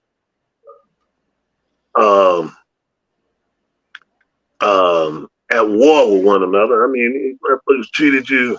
I mean, they treated me good. Shit, even when I went to Ricky's place, he treated me good. He just, I was just, as far as competition, we were competitive. You know what I mean? That's that competitive drive, man, that competitive spirit. That's something that all us share.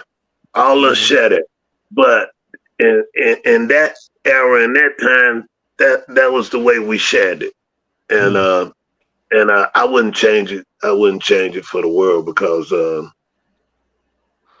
we had a good time, man. We had a good time back then. Yeah, and I think that was a difference because us as older people, remember back in that time period, I was young. But again, I wasn't a hothead young. I was a business and understood being in Carolina. There was just two different things going on. Some had their racist activity and you just weren't going to be around, and some they were more open with it, but it was like they was raised like that, so they didn't know no better. And what we had in common was bulldogs. And if it don't be for the fact that them opening up the doors of letting us in, a lot of us wouldn't have the dogs. And you know that, right, Rasta man? Because when you break that barrier, it was people like you and us. Look at the people we were getting the dogs from, and you would swear them down. They was racist as fuck. And they wasn't.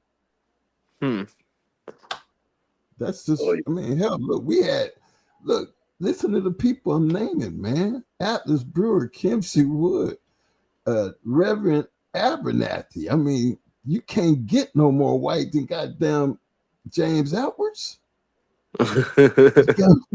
He had the little flipped up hairdo, and he's another one. These niggas around here, when they stole Molly B, the goddamn niggas twin stole my dog. I mean, I never let a motherfucking nigga on my yard. Y'all the last niggas I ever have on my yard. But the whole time I'm running around with a goddamn sheriff who black as hell. So no, I never looked at them as racist. I just looked at them as, I wasn't raised in the South. my parents, my parents were. So Okay. they kind of prepped you for you going back down south, be careful type of situation. So I'm not one to take one person's bad actions and then blame everybody else, because I just never believed that somebody could be like that and have, first of all, serve me, feed me and my family, and why the only thing we got in common is these dogs. That's the only reason I'm here. We sitting here just talking dogs. And so what they were saying about everybody else that might have been around, you kind of try to overlook it, because some of the black people that was in North Carolina, they weren't offended by it. That's just what they like. We walk around and we call each other niggas, but you want to get mad when a white person call you a nigga. That's the kind of way I was looking at the shit, you know what I'm saying? And the white people got black people, probably I came with about 10 of us. And they broke out, had the wife set the table, fed everybody, put us all up for the night, got up the next morning, had a big ass breakfast and everything. And then we were standing up there, shaking your hand, trading numbers, sent us home with a dog. And you were that's just one of the things I'll be like, I'll never forget. We was hanging out with these type of white people, and black people just don't know that not everybody has to be racist. They just raised in a racist mentality, but to them it's not racist. It's just natural. He knew my name. He knew Michael Marisa. Which one is you? I don't want to get around. Then they just don't even worry about it. Just call us twin. You know what I mean? But at least you know my name. If they don't know your name, you know a nigga I'm talking about. You know the ones that around the block. Yeah, I know what nigga you're talking about. And it'd be so natural that I'll be knowing what nigga he talking about. You can't take that shit to heart, but then that's the reality of, if we had had the negative attitude, would we have been able to break that barrier that was there? See, that's the thing about that Dixie line thing. I speak highly of Fat Bill for crossing the line, and I know Rastaman and Bakari had a lot to do with it, but he crossed that line and came over and seen what was dealing with on the other side. And sometimes, go ahead, you know what I'm talking about, Rastaman. Sometimes you just can't go certain places and say nigga this, nigga that, right? Hey, look, we schooled the shit out of Fat Bill, man. Go ahead, tell him. Fat Bill came to the hood and found out what it was like to deal with me. Hey, Fat Bill, he had a white dog. He said it was a pit bull. We said it was a boxer.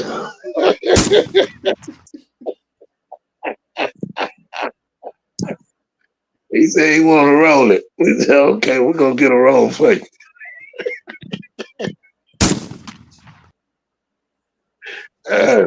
We took him over to Butch house. Goddamn Butch cut Sam loose on that bitch, man. Good God Almighty, man. It looked like somebody hit that bitch with an axe.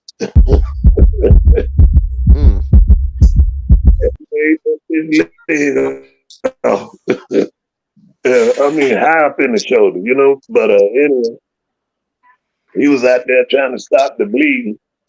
That bitch was bleeding like a motherfucker. Even that day, full-blooded bulldog, but maybe it was, but it just didn't look like one, And but anyway, though, yeah, man, there was some good days. So then, like back in the day, it was like, they want to, they want to try to knock us off. You know what I'm saying? Mm-hmm. We like, okay. you know how the brothers is. Okay. We got to do it now. Let's see. Hey, boy, every time they came, they left sad. Sad. Down one dog and a few $100. No Hey, boy. hey, I like to address that comment that SBC made. You know what, SBC? Got to remember, man, I'm up in age. Remember, I'll be 65 next year. So these times are different times when you stop and look at the time period.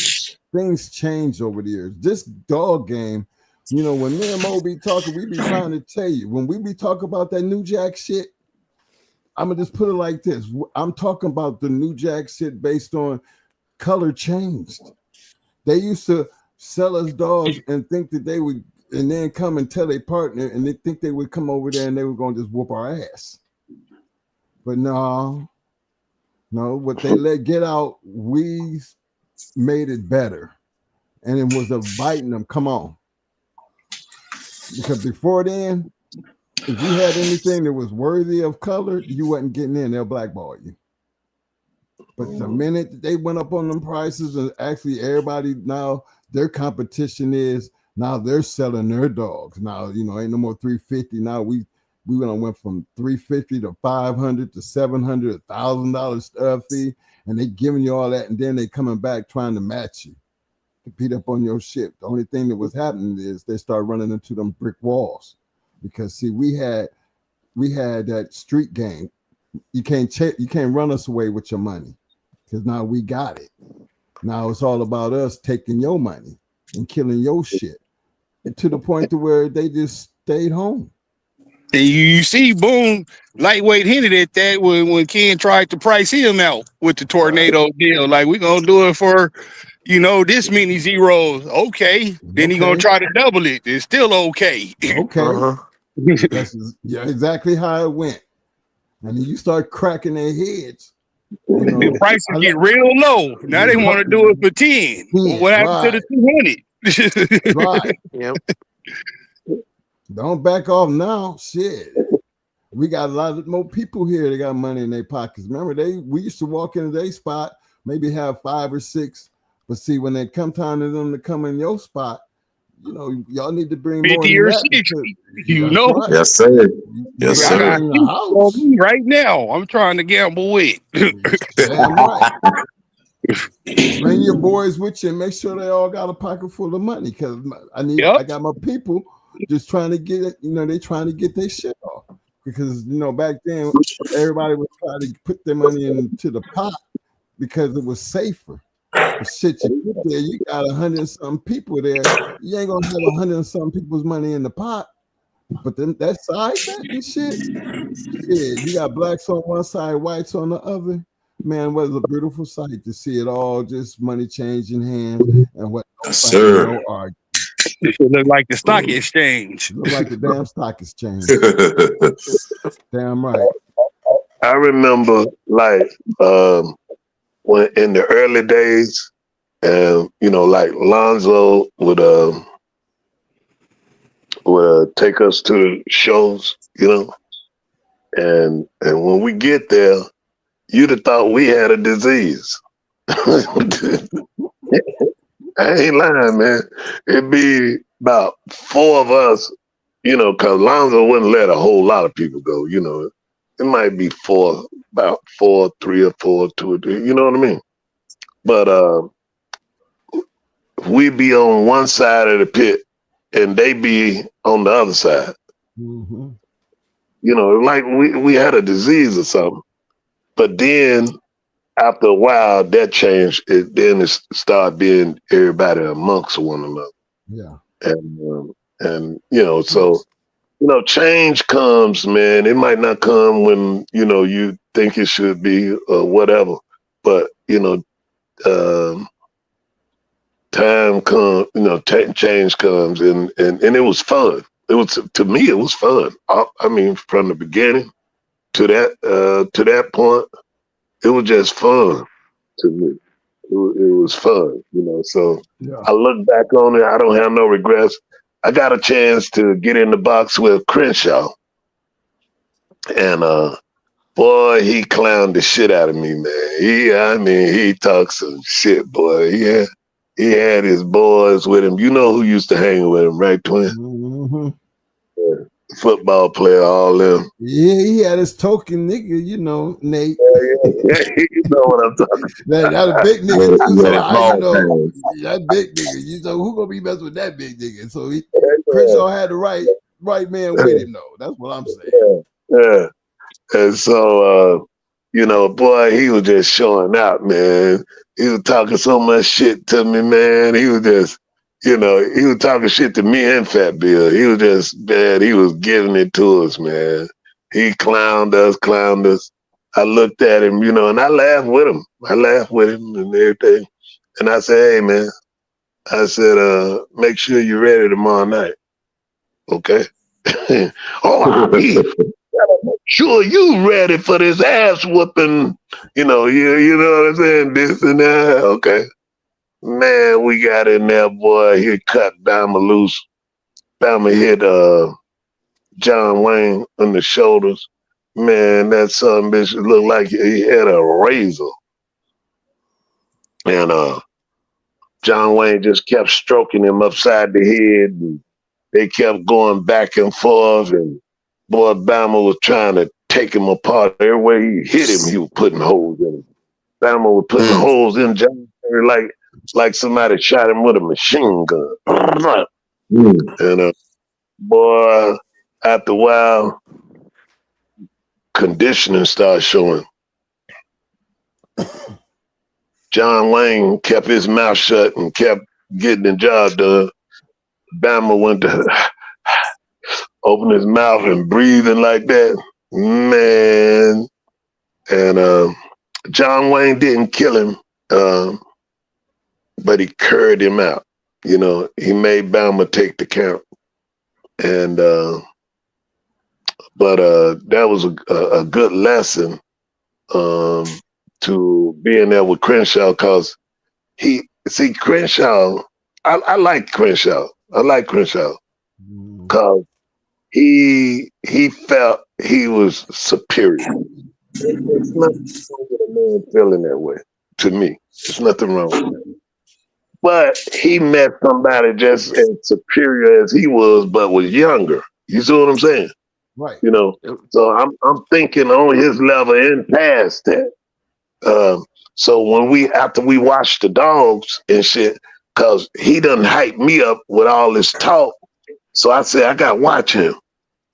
I gotta watch him in a way that, you know, I don't give him an opportunity to get the advantage. So they said, we're gonna flip for the watch. I said, nah, we ain't flipping for the watch. God damn it, we gonna flip for the goddamn watch. God damn it, we gonna flip for the watch. I said, nah, we ain't gonna flip for the watch. I said, I'm gonna watch first. Oh, you gonna watch first? I said, yeah, I'm gonna watch first. Oh, okay. All right. So right there told me he had a plan. But what he didn't expect, I had a plan too. I said, I'm gonna watch this son bitch from the time when they say man coming with the dog. You know, back then they would say man coming with the dog. Now most people will be looking in the corner that he's going to. Well, I wasn't doing that. I was looking at him. And I made sure that dog seen his dog. Holding John Wayne like that. Looking at his fucking head. He coming around like this. I got John Wayne on him just like this here. I'm following him all the way around but Crenshaw got halfway, like he getting ready to come in the pit, and he threw the dog, tried to throw the dog on John Wayne. Boy, he fucked up. When he threw that motherfucker, I turned John Wayne loose. He hit that motherfucker, straight in the guy's upside his head. You understand what I'm saying? And it took off from there. Oh, shit, motherfucker! You thought you was slick, didn't you? You know what I'm saying? Slick met you at the door, didn't it? You feel where I'm coming from? They was all full of that slick shit. But I mean, I don't have nothing against Mr. Crenshaw because look, we got the last full double bred Jeep dog right off a Jeep with Goldie, and he gave us that Gator bitch full of puppies. Wow, That was good. I mean, come on. That's a good one. Yeah. that's cool. I didn't know that. And he signed this book, and we had one of the early. I mean, I think it was number 10. So he was. I can't say nothing bad about him, but he used to do crazy shit. Meet me up the street at the store, and all the crazy stories you hear about him. But that's just other people's experience with him. My experience, I can't say that because I wasn't meeting him up in no store. I'm gonna meet you at your house.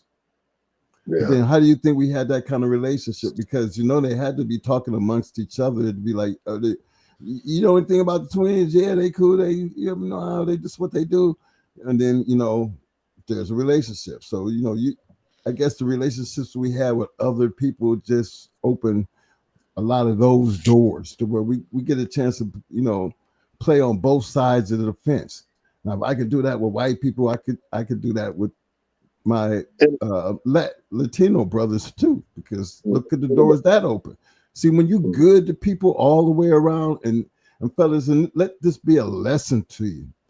Yeah. Sometimes you can't sit in, like I'm reading some of the chats, on how you guys feel like, well, I'm glad that y'all went through that for us because we would just be fucked up, but it had to depend on us to do it. Well, we had parents that had to go through far worse than the shit that I was going through. Oh yeah. And this, based off the little work that they put in, made it possible for me to get in the shit that I got in. So why wouldn't I practice what I learned from them? Because it definitely worked. Because it ain't like me and my brother did it ourselves. People like Rasta Man was already setting the damn groundstone on how to deal with them.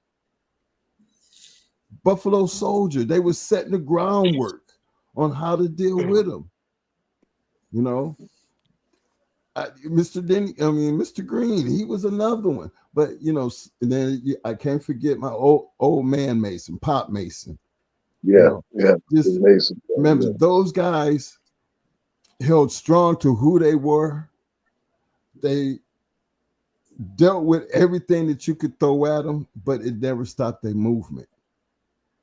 And Rastaman, like I said, he's a prime example of that because he's out here on a podcast. I mean, you guys get a chance to talk to the real Rastaman when we were stuck to a fucking book learning about Rastaman Boom.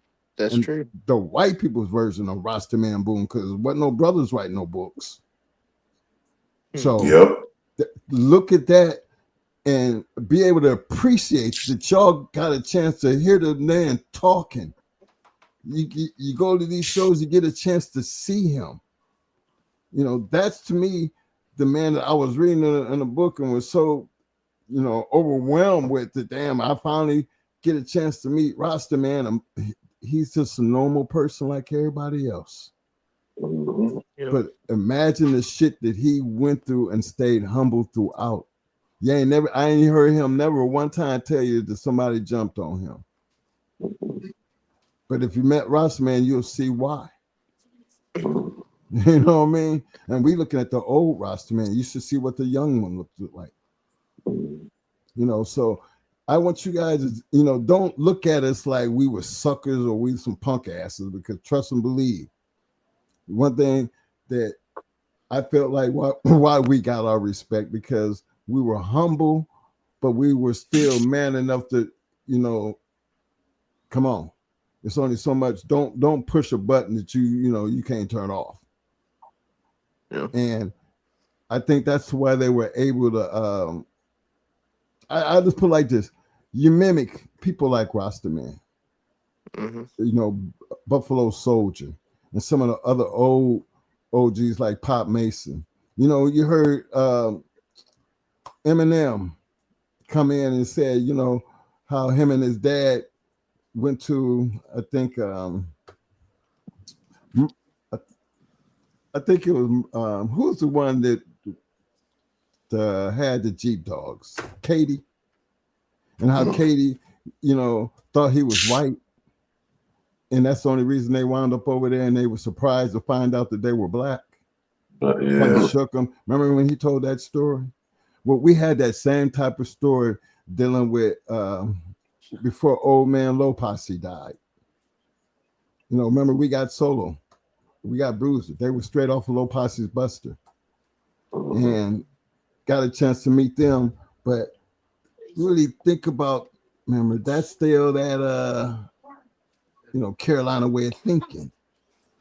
But they were surprised to see that we were black. But did it stop them from giving us? Actually, gave us two great dogs, Solo and Bruiser. So I don't. Forgive me because I don't see it the way some of y'all do. But again, you gotta just accept things and stop trying to build a fire, and don't ignite the situation, because what got all of the ones that were successful, what got us by? We stayed true to ourselves. When I say true to ourselves, well, nobody gonna be whooping on my ass. My name was Michael. My name ain't nigga. That's my twin brother Maurice. His name ain't nigga either. So when you know my name, you use my name. You might not know them other niggas that you talking about. That's probably why you call them nigga. But don't try me like that, because you know my name, and I would suggest you use it. And when people can respect you for standing on who you are, you get a lot more shit done, because you ain't automatically painting that person as a racist. Because I always looked at, if I was a racist, I wouldn't even be standing in this house. Yep. His wife wouldn't be sitting here serving me. So, hey, you got to be able to take the good with the bad and fight through adversity, because sometimes they just don't know no better. They should know better by now. I feel like the generation that we deal with now, I think you should know better. But they really all don't. But then again, don't let that stop your movement, because it didn't stop the civil rights movement, and the show didn't stop our movement when it comes to taking over this bulldog thing. Because we charged straight on ahead, put the doors down, and try to keep them open so they can now, the tides unchanged a little bit. Y'all gave us the opportunity to go in there, y'all, and give us dogs and shit. Now we start kicking on your ass. Don't go slamming the door just yet. That's why I be talking this shit, because I know it was only so many that was willing to cross that line and take that ass whooping. But it was okay long as y'all felt like it was, sell them a dog and then go over and beat the same kind of dogs y'all was selling them. That to me was like, okay, but that shit changed. So let's see how willing they are. That's why I can talk about the T.L. Williams and all the white men that I looked up to in the game, simply because, guess what, fellas? They really didn't see color. They seen bulldogs. And that's what really mattered. Give a damn. I can't talk about their personal life. Remember, I never knew nothing, what nobody did in their personal life. But I respected the fact that when it came down to bulldogs, they really didn't see color. Now, what they did behind my back, who am I to sit here and be talking about how they was? I'm just going to tell you how they treat me. And Rasta Man, he can verify how they treated him. And there's so many other ones who can talk and have the same conversation I'm having. You heard Eminem. He was a little kid running around with his father. His father was very well known. Old man, Mr. Mason, amongst all the people in the dog game. But he was respected. See, as time went on, it became a whole lot of us that were being respected in the game, because at some point we had to earn our respect, and we got that. Just like the Latinos, when they got in it, us, even us as blacks, we have to appreciate and respect them for stepping in the game and becoming a rivalry thing, you know. So now it's not all about black, white, and all that other. It's about bulldogging. That's why the game took off the way it did through the 90s, the late 80s up through the 90s, and it was totally out of control by the 2000s. Yeah. Because over time, and I just told you, it took 20 years, 20 whole years from the day when we started that game and going into the 2000s to sit back and say, boy, had this game changed. And how long this game been around? Oh man, it would be, to me, I don't know, it would be hard to say when, because you got documentation of it going back the Bulldog's been around for thousands of years now. Yeah. You know, So I mean, I think they really, as far as I would say, as far as when it really started to transform, I would say the 1900s. As far as what we dealing with right now, Even in England, they just started registering them, like Staffordshire Terriers or whatever they called them at that time in like 1873. yeah. And then in America, we started the UKC in 1889, and then the 80 Bay started in 1909. I got a question for y'all. Who was the Latino like pioneer for the, you know what I mean? Like the first got into them and started, you know what I mean? The Man, first so many of them, boy. It would be hard to say, because you gotta remember down there, see, in Mexico, it was like it's like in the 70s. That's the open world. You know, it was like, shit, I had a house downtown Greensboro. Goddamn, had 40 dogs downtown. Yeah, you was right up the road from where we was, Greensboro. Yeah, shit, man. Goddamn, the cop used to ride through the neighborhood. We be rolling dogs like a motherfucker, dogs everywhere. Shit, Right in on. Carolina, we was doing it right there in the front yard. That's what I'm saying. Wide open. Ain't nobody care. I think the Latinos now getting around how I got hooked in. I mean, from Missing Link to Havana Chico and the Untouchables. Man, this list can get long even when it come down to them. Where making it fit said Morphin. Yeah. Enrique Morphin. They dogs and the Bellon people. You know, they've been around for years. For years. The way, you know, they got their own line of dogs, them Bellon dogs. So, and look at what they did as far as them blue dogs. To me, they brought the blue dogs to the light because they were beautiful dogs, but we didn't, you know, ain't no way. And they were called what? I mean, they were blue, you know, what we call blue pit bulls. They were blue. Yeah. And the name of it, like how I would research them, are called what? I've never heard of that. The Bellon Club. Bellon Club. Okay. I'm going to definitely look into that. But that's why this is the Bulldog University. Yeah, man, they have, I mean, you could say their rise to fame happened around the same time the New Jack really started kicking in, because it was in the early 90s when we started making the moves and watching our Latino brothers do the things that they were doing.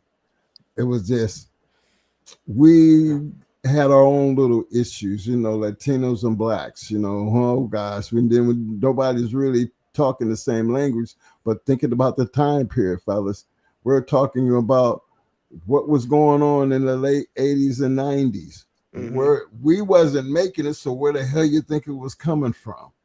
We don't have no choice but to have some type of relationship, right? Y'all know where I'm going with that, right? Right. Yeah. Okay, so you got to get over the hump. It's just that hump that everybody had to get over. And what really brought us all together was the love of the game. The game. Money, it ain't you with these kind of people, money don't scare you away. It's really about how good are you with the dogs. And these people stood on business when it came down to these dogs. And that's why we can talk about our Latino brothers. We can talk about our white friends, and we can talk about our black brothers, because when I talk about them, I'm talking about the community. When I talk, throw the racism out the window, and let me tell you about the American Pit Bull Terrier community that I came from. Mm-hmm. And I'm talking about the community.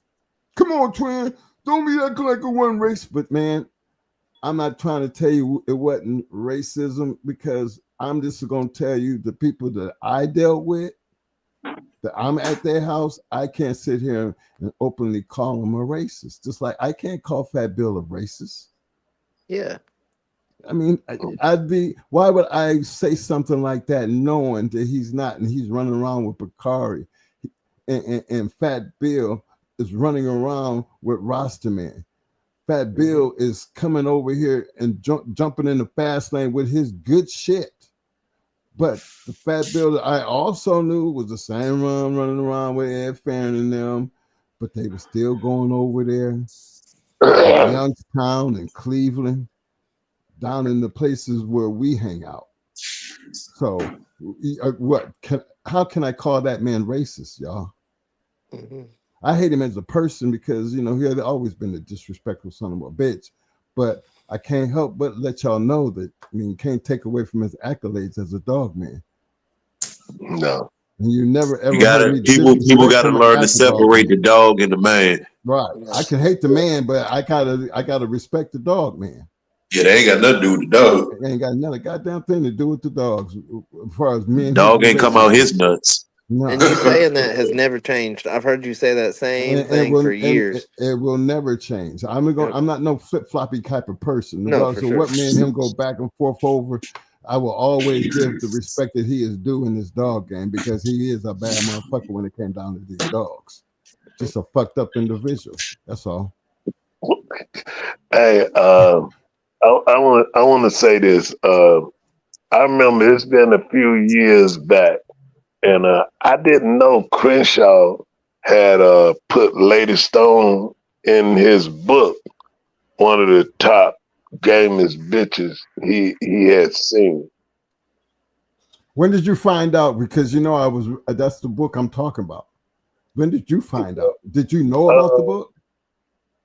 I didn't. I didn't even know that. I'm thinking it's probably about 10 or 12 years ago. I found out. A guy told me, said, "Yeah, man, you're in the book." I'm like, "What book?" Say, Crenshaw book. I said, "Crenshaw." Yeah. I said, "Man, all that shit Crenshaw talked to me." I know damn well he ain't put me in the book. Look, the only other brother in the book was Buffalo Soldier. That was the only y'all two were the only brothers in that big ass book. I didn't know he was a man of color until y'all said it earlier. I had no clue. Buffalo Soldier. Yep, I heard about him, but I never knew that. Oh my gosh. Hell yeah. Interesting. He's a soldier, man. He's matter of fact. The history for you elevated. Well, like I say, I get told about all these dog men, but that ain't the topic. I get, you know what I mean? They're not like, hey, oh yeah, by the way, or something. No, they tell me about the accolades and shit. It's all amongst real dog men. That's all we care about. Yeah. But so I thought that. I said, well, damn, Crenshaw had a little more respect for me than what I thought, man. But damn, he put me in his book. Shit, man. Damn, I felt honored. You know what I mean? Because to me, you measured by your peers. Yeah. It's not what you say out of your mouth. I mean, well, the words out of your mouth mean something, but you are measured by your works, man. And for Crenshaw to say that, I like, damn, okay, that was good, And anybody that understood what Bulldog is, you see Blondie and Lady Stone in action or live, you'd have thought Lady Stone was gonna die. You know, because Blondie was in her chest so deep, it took her about 20, 22, 23 minutes, 25 minutes to get her out of her chest. It took that long, and this bitch biting like a motherfucker. You hear me? You know, some of that black dog blood drip. It dripped like once or twice, and then shit stopped.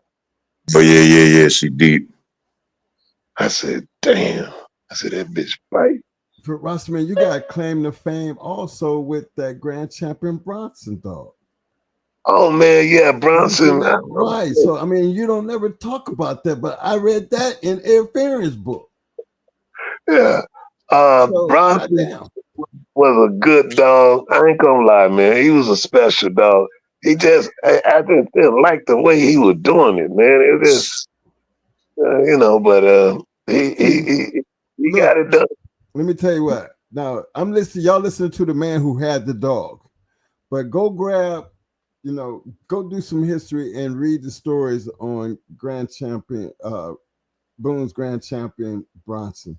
You would just, you want to have a good story about a dog's history. Like I'm a searchy Jeff going like Barney type of guy, you know, because those were the first dogs I was learning about. Read the stories in them, and then I read the stories on Grand Champion Bronson. Now here's Rossman talk about what he didn't like about it, but I know why he didn't like the dog, because he had to sit on the edge of his seat the whole time.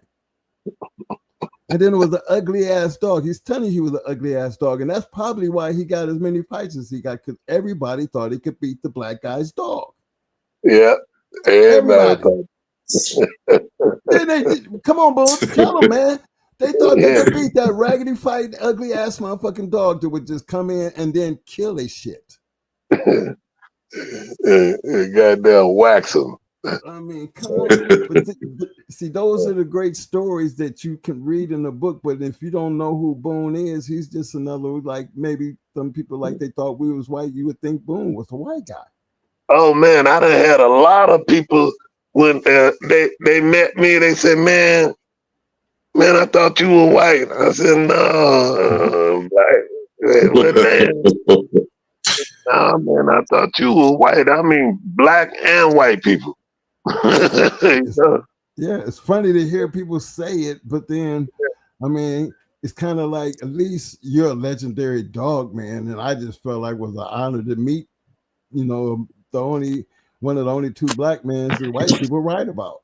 It's hard to say that, you know, without with a laugh, because you know I know Boone now. You know. Boone. Big Saul asked if you could talk about Creek Johnson. Oh man, Creek Johnson. Yeah, that's some off of some of my stuff. Yeah, he I had his daddy, and you know, like, you know, I don't just believe in breeding a dog, goddamn, cause he just came out of my stuff. I don't believe in that. No, it got to be the right one. You got to be the right one representing. So Creek Johnson, you know, he was worthy. You know, he got some of that JP stuff in him. You know, Grand Champion JP Jaw Pressure. That's the one when we went down there and beat Lincoln all them. When you know, they call themselves going out bet us, and God damn it, man, I had brothers, man, that I didn't even know it was like that. They like, shit, tell them motherfuckers whatever they got, we got it. Whatever they got. I said, damn, man. You know, man, see, that's the thing about the dogs, man. A motherfucker don't really have to be hanging out with you, but just feel your energy, you know, like this motherfucker confident in what he do, and and goddamn it, they gonna do 6. We did like 13, 14 dogs, and goddamn it, we smashed everything that goddamn got in front of us. Even smashed one, and the boy let the dude talk him into calling it a draw. And I'm like, I said, man, no, hell no. There ain't gonna be no goddamn draw. I said, we're gonna win this shit. Just be patient. We got him. You can see. See, and another thing is like some people, back in the day, they would get kind of weary going into the wee hours. To me, that's the best place to be. Now you gonna see who really want it. You know what I mean? Yes, sir. Who really want it? You know what I mean? And then, you panic and let another motherfucker get you all scary up, and then you go, oh, well, we just gonna pick them up. Man, fuck that shit, man. Leave that motherfucker down there. Let's see the truth. Let's see the real deal. Now listen to Boone talking The truth and only the truth. Boone be the first motherfucker talking that shit, talking about, nah, you need to go ahead and pick him up, because another 15 minutes, we're going to go ahead and kill him. Hold it. Listen, you're right. But when the opportunity there to get it, you got to get it. Yeah. You see what I'm saying? You never stop thinking. You know that was part of the game, because you never stopped thinking, because you could talk them little young greenhorns right out of the goddamn pit. Not even not the greenhorns. I'm talking about the ones they said veterans. Yeah. Because your name carried that kind of weight. Your names and your dogs carried that kind of weight. That's the only way you was able to pull that off on them. But them little greenhorns who thought they was gonna, they're gonna come up on the great roster, man. Yeah. No. I'm talking about. Listen, twin. Let me make sure we get it right. Okay. See, it's the old motherfuckers that they said that was the killers. Do you see what I'm saying? I made sure that when we met them, we was prepared to get it done. But at the same time, I'm using my thoughts, my wit, and my wisdom of the game. You see what I'm saying? I'm using all that on them. You see what I'm saying? Conditioning, everything is one package. You see what I'm saying? And so when you outsmart them, when you outsmart them, and then you in the best shape. Now trust me. Did I lose back in the day? Yeah, I lost. Yeah, I lost. Lost something that I didn't think I was gonna lose. But did I win? I won more than I ever lost, and I accomplished so much off the wins till I'm still eating off of the shit. Just in case y'all don't know, he one of them 90%ers I was talking about. You know what I mean? That's one of them 90%ers. Wherever he going, we going too. Hey, look, I tell motherfuckers, like, it ain't the physical part of you, it's the spiritual part and the fumes of you that, be everlasting. So that's where I'm at. And if I don't never see another one go, you cannot take it from my mind. You cannot change my mind. You can't stop me from knowing it. I would forever die with it. You see what I'm saying? Yeah. What dog did he use to be Fat Bill? Boone, you got a question. They asked, what dog did you use to beat Fat Bill, and who bred the dog? I had a dog named Batman, and Junior Lucas. It was a guy named Junior Lucas, a white guy. He bred the dog. He had sold the dog to Fat Bill, and then Fat Bill didn't like him because he had bad ears and took the dog back to him. And so Fat Bill and his partner at that time, they decide they gonna kill the dog because they said the dog wasn't shit. So his partner bit the dust first, David, and we're gonna kill your fucking shit. I said, yeah, all right, and then we'll be down there. And that man was a good old nut dog, so the old dog roughed him up, bit him up, and all that. And Batman grabbed his nuts, and his stomach turned black.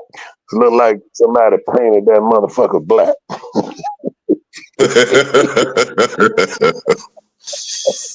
Hey, that man grabbed them nuts and pulled the nuts between his legs backwards. You know, like your nuts going forward. Yeah. And man, worked that motherfucker, had him laying down. That motherfucker wouldn't move. It was like he paralyzed.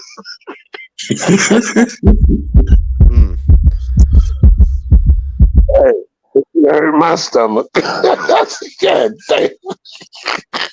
That mother crucial on them nuts, boy. So then they decide they're going to get the brother. Oh, we got one, he's bigger. Yeah, they were Bolero brothers. Yeah. Yeah, they was her brothers. Yeah, that's right. And so then they said, oh, we going to get, I think his name was Bull. Yeah, his name was Bull. Oh, Bull, kill that motherfucker. I said, all right, cool, we'll put him on Bull too. They brought Bull in about 44, 45, way bigger. Batman was 41 pounds. Man, Bull bit Batman ass up. I mean, bit him up. I mean, god damn it, they had his legs turning sideways, you know. Look here. And Lonzo Pratt referee, well, let's see, he refereed both, yeah. But boy, Bull fucked around and turned him loose. And when he turned him loose, man, Batman hit them nuts like he was goddamn going to get some pussy. When he hit him on the nuts and goddamn closed his goddamn eyes and got this shaking on that motherfucker, first thing Bill said, that's a foul motherfucker. I said, yeah, he got them nuts, and he ain't letting them go, goddamn it. If I get on your nuts, you're gonna have a bad day. And Lonzo Pratt, he come to, he said, Boom, I want to come up there and talk to you. I need to talk to you. I said, okay, you know, it's down off his stuff, Zebo stuff, double breaded, you know. He brought a half a gallon of liquor. So I'm like, I'm checking him out. I'm trying to figure out what he's doing. You know what I mean? I said, this motherfucker up to something. I don't know what the fuck he up to. Now, Boom, I want to tell you something, Boom. I like you, Boom. You's a good guy. You know. I tell people you big nigga. You know that. You know, I don't mean that, Boom. You a good guy. You know. Yeah. So he took a cup of drinks. And so after he took a cup, back then I used to have brass and glass in my house. You know, brass had a jig, glass had all that shit. You know what I mean? Brass, all the good shit. Yeah, you know. This motherfucker put his fucking shoes on my goddamn table. Man. I looked at that motherfucker. I said, man, what is you doing, man? He said, nah, Boom, I want you to take a job to get your goddamn feet off my table for one goddamn thing. Ah, Boom, I'm just getting, no, you get the fuck out of here. Get the fuck out of here. Man, I snapped on that motherfucker, man. And like, well, Boom, I thought we was like, nah, motherfucker, I ain't never came to your house, put my foot on your goddamn table. What makes you think you can do it in my house? So you ain't got no respect for my house, but I come to your house, I respect your shit. Get the fuck out of here, man. And so for about 15 years, man, we wouldn't talk or nothing, you know, because I just felt like, you know, I mean, you know, I didn't have no problems with him. And then he was trying to get my dog because he wanted the dog back, but I wouldn't let him have the dog. And You know, that's just like if I came to your house right now, brother, I'll sit my ass in that chair and I will never put my foot up on your table. You know what I mean? Nah, that's something you don't do. Yeah, I just think that was kind of disrespectful. And he didn't see nothing wrong with it, but I seen man, I ain't never came to your house and did that. So anyway, we fell out, after that. And then I just thought about it. I kept, after a while, I said, you know what? I'll just forget that shit, And then one day I called him and he was happy as hell. Boom, come on up here and see me. Come on up here and see me. And I was glad that we had, made peace with one another before he died. I really was. Matter of fact, I got a picture and he told me, he said, Boom, I got a bunch of pictures of you. I said, what? Oh, you got a bunch of pictures? He said, yeah. He said, I got a picture of you and this dog. Let's see if you remember this. And he gave me the picture. I said, oh, shit. He said, I got some more pictures. I said, well, let me get them. He said, well, you just come back. You come back another time. You come. Okay, but man, Lonzo always took pictures, man. And I know he had a bunch of pictures of all us. You know what I mean? Because he used to go down to his spot and everything. Lonzo was a great guy, but he had his little ways, you know what I mean? And when he moved to Lexington, when before we fell out, I used to go down there and he'd be like, look, he said, when you come down here, he said, come down here during the daytime. He said, because I don't want you coming down here at nighttime. He said, because, I don't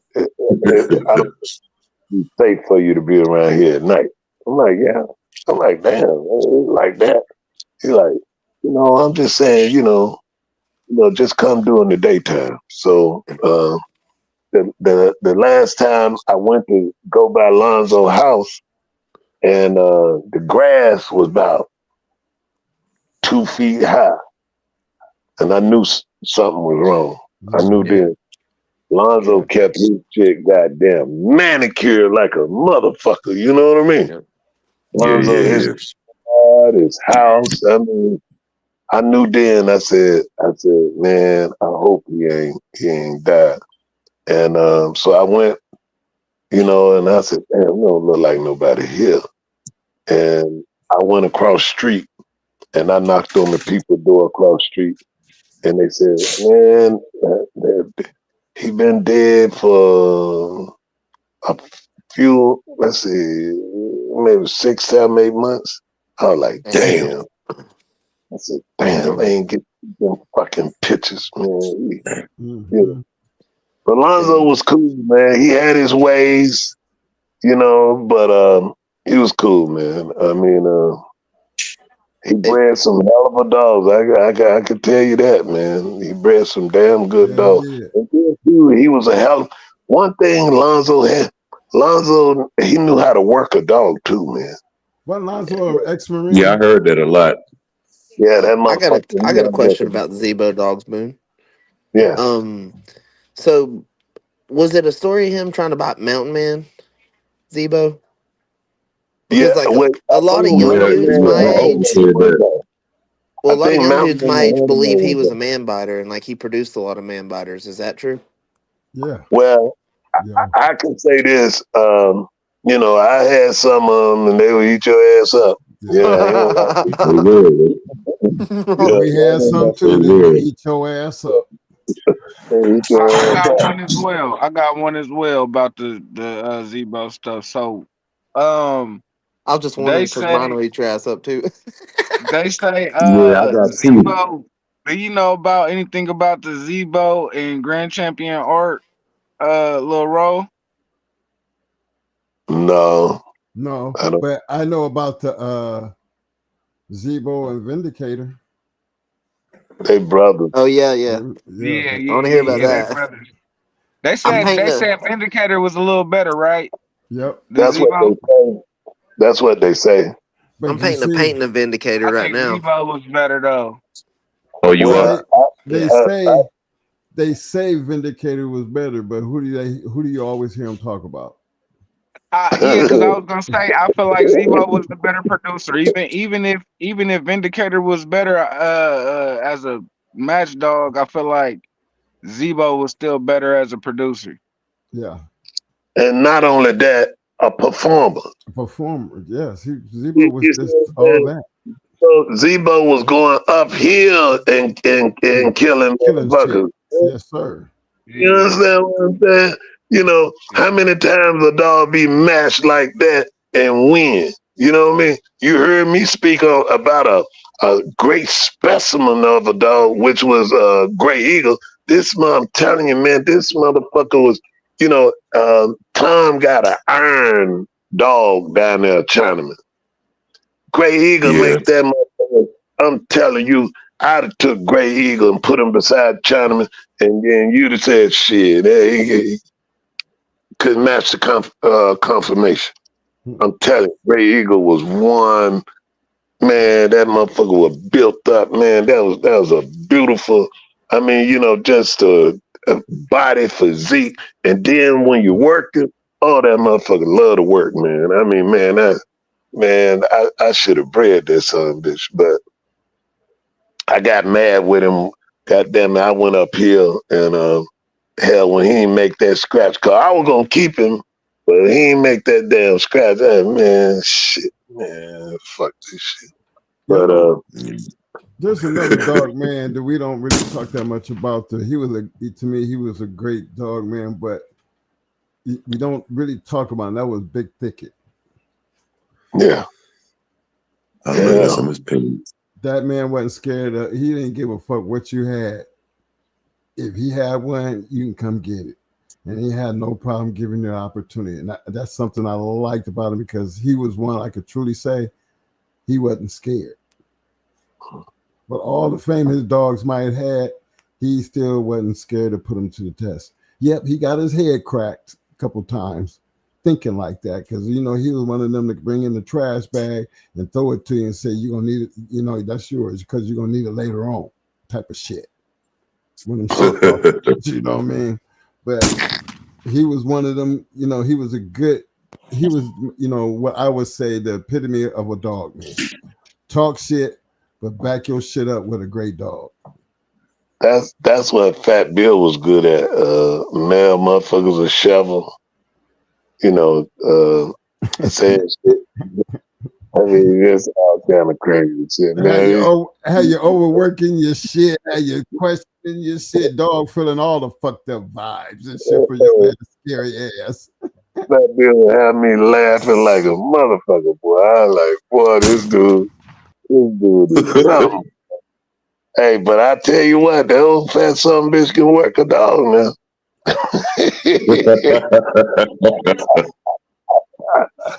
Hey, he can work the hell out of a dog. And on top of that, you would say, damn, man, this motherfucker goddamn get fucked up. I mean, man, he get fucked up. I don't know, fucked up. if he do it now, but I mean, back then, that motherfucker drink white liquor, brown liquor, any goddamn thing you had. Whatever you had, he do it. Hey, Kala.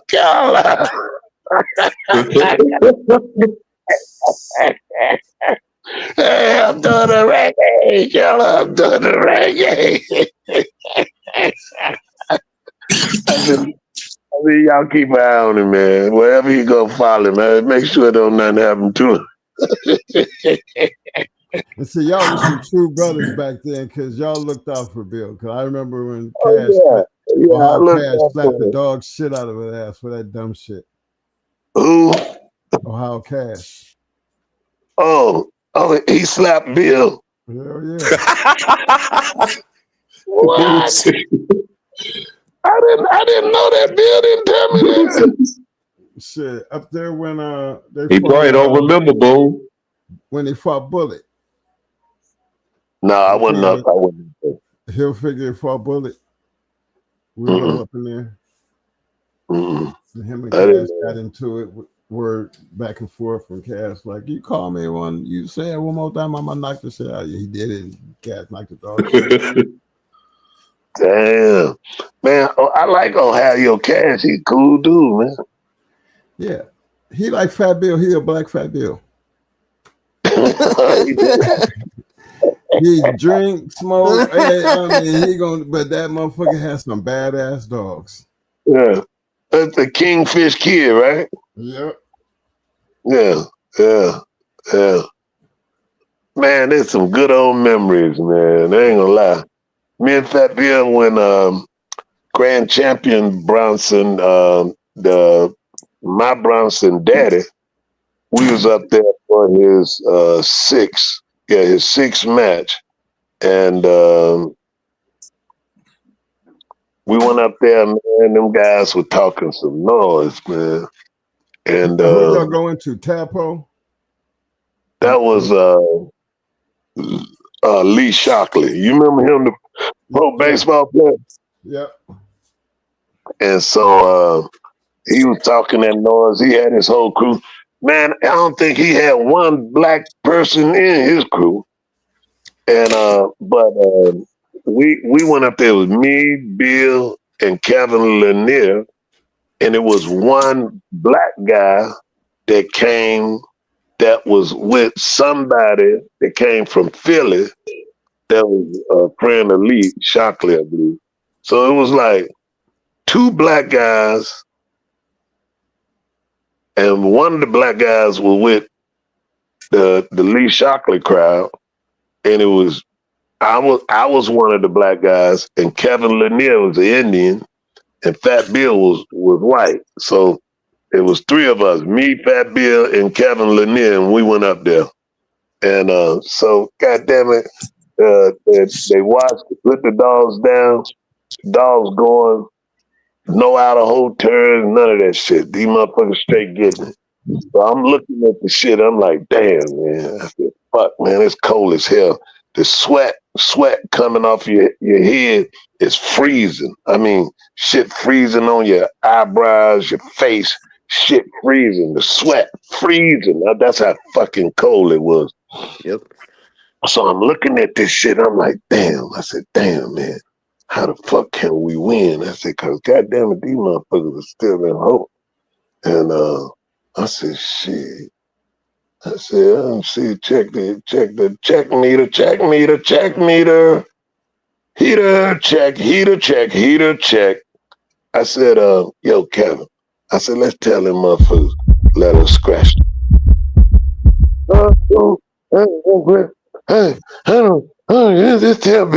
This tell me, whatever. He done got emotional. See, that's one thing you can't do when you move. You can't get upset. You can't get, you got to stay paused. You got to stay with the action. So I said, Bill, I said, tell them motherfuckers let us scratch the win. He's like, if Kevin says okay, I said, Kevin, tell the man to let us scratch the win. So all the white people in there, they said, that black motherfucker won't scratch. They all hollering it out loud. You know what I mean? I'm telling you, man, it was a roar in that motherfucker, like unreal. So so Lee Shockley said, that black motherfucker won't scratch. So he said the same thing his crowd was saying. So I said, God damn, we're gonna find out. And he said, the referee said, Lee Shockley, you agree to let the dogs scratch the win? Yeah, that black motherfucker ain't gonna scratch. Boy, I was dancing like a motherfucker, boy.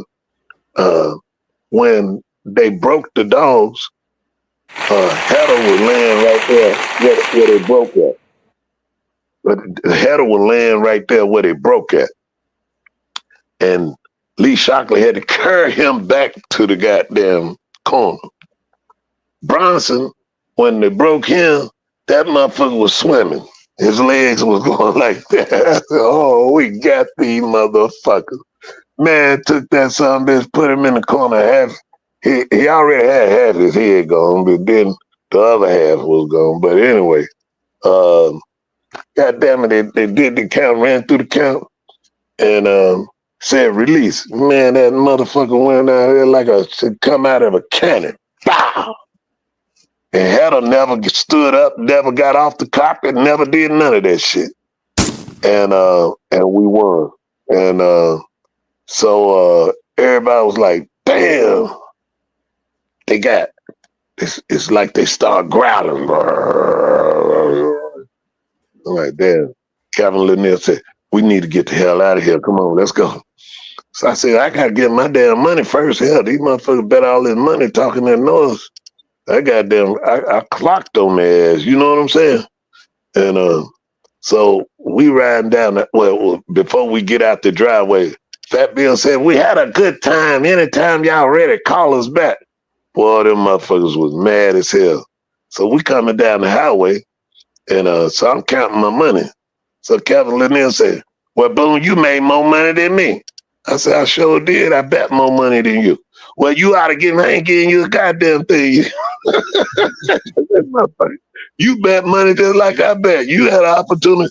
Look, when we went to pick him up, he had to go to the bank and get this and all that. Like, hey, man, you had the same opportunity I had. Why should I have to give you, you know, I took a chance, you know what I mean? But I believed in the dog, and I believed in Fat Bill. I knew Fat Bill gonna work the shit out that motherfucker. You know what I'm saying? Mhm. You know, shit. Goddamn, we pulled that shit off. We left out of there happy as hell. Come on back home and did some more damn dogs, man. And that's how the story goes. But Fat Bill, you know, he kind of like to agitate people. He kind of get on the, he get on, some people, I had people like, man, I just don't like him. I said, I understand what you're saying. I said, but he's not a bad guy. He just do shit sometimes that piss people off. And he know it. Now, don't think that motherfucker don't know what he doing. Mhm. Yeah. He know what the fuck he doing, you know what I mean? Yeah. And I remember one time he was like, this was some funny shit. I ain't gonna call no names, but I said, well, okay, look, man, y'all need to chill out. Y'all need to chill out. So he said, oh, okay. It's all good. It's all good. So my little buddy kept on talking, and then and then after a while, Fat Bill said, fuck you. I said, hey, I was trying to get my buddy to stop, because I was trying to keep them on the one accord, you know what I mean? But he kept talking, and boy, but I knew Bill was gonna result back. That's Bill. That's Fat Bill, man. But Fat he Bill. don't mind paying for his bullshit because you would think I know what you talk about, but even after the whole other thing, I'll be like, he ain't never changed though. Nah. He ain't never changed. That's just Fat Bill. Fat Bill. Period. That's it. Hey, if you want to be around somebody that have you laughing, he's that kind of person, man. He have you laughing like a motherfucker. You know what I mean? Have a good time, and but he do things sometimes. He just don't. Yeah. Sometimes he just don't warrant it, but that's him, man. That's who he is. And then 1 minute he'll be saying this, then the next minute he'll change, and man, he all right with me. I remember, when I was trying to hook up with Ken with Lady Stone, I really feel like he the reason why it didn't happen, because he was the closest thing to me between Ken and me. And I feel like, they had a discussion. Did they feel that Tornado would whoop Stone? And I feel like he told them no. You know what I mean? But and he know the story, you know. But then he gonna say, one time he said that I had my chance. Well, no, I didn't have my chance, because if I'd have had my chance, mission would have been accomplished. But because they didn't, you see, they didn't want to see that. That's why he chose, after I bred Stone, after the bitch was blowed up, to um, match in the Sadie, which I could have backed out of that. No, no, no, no. But I said, hey, let's do it. Let's do it. You know what I mean? Because it didn't mean much, and I still walked away, to me, as the winner of the two. You know, Tornado won the match, but we won the money. But you know what? I always thought about that whole situation. The fact was, Lady Stone would have killed Tornado. I'd have bet my life on it. And they just didn't want to see it happen. Period. All excuses, all that bullshit. I mean, you had to be there. You had to know the relationship with the people involved. And you know how I feel about Fat Bill when it comes to that kind of goddamn shit. Mm-hmm. Because, you know, you good old boys talk, and they don't, they did not want to see that raft of that man called Boom. Mm-mm. Not with that bitch. No.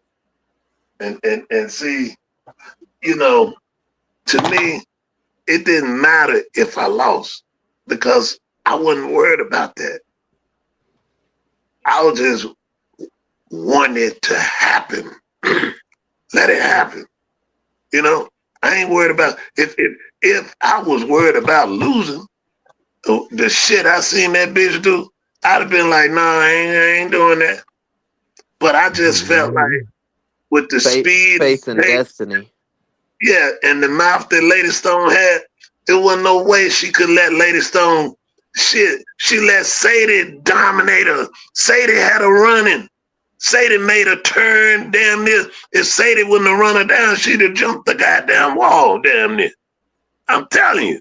I said, if Stone would have got that kind of control on that bitch, man, she'd have ate that motherfucker up. I'm talking about beat her ass. The same way she did Blondie, she'd have did her Tornado the same goddamn way. Mm-hmm.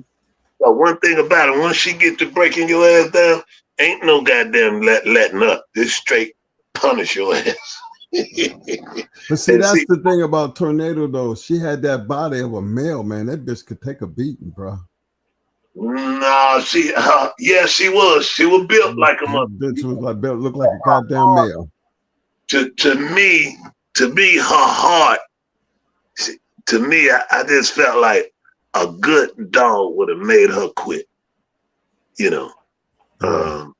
See, everything. Well, they ducked the good ones, though. They ducked the good ones, because not only you, there was another one out there that could have went her ass that she didn't fuck with either.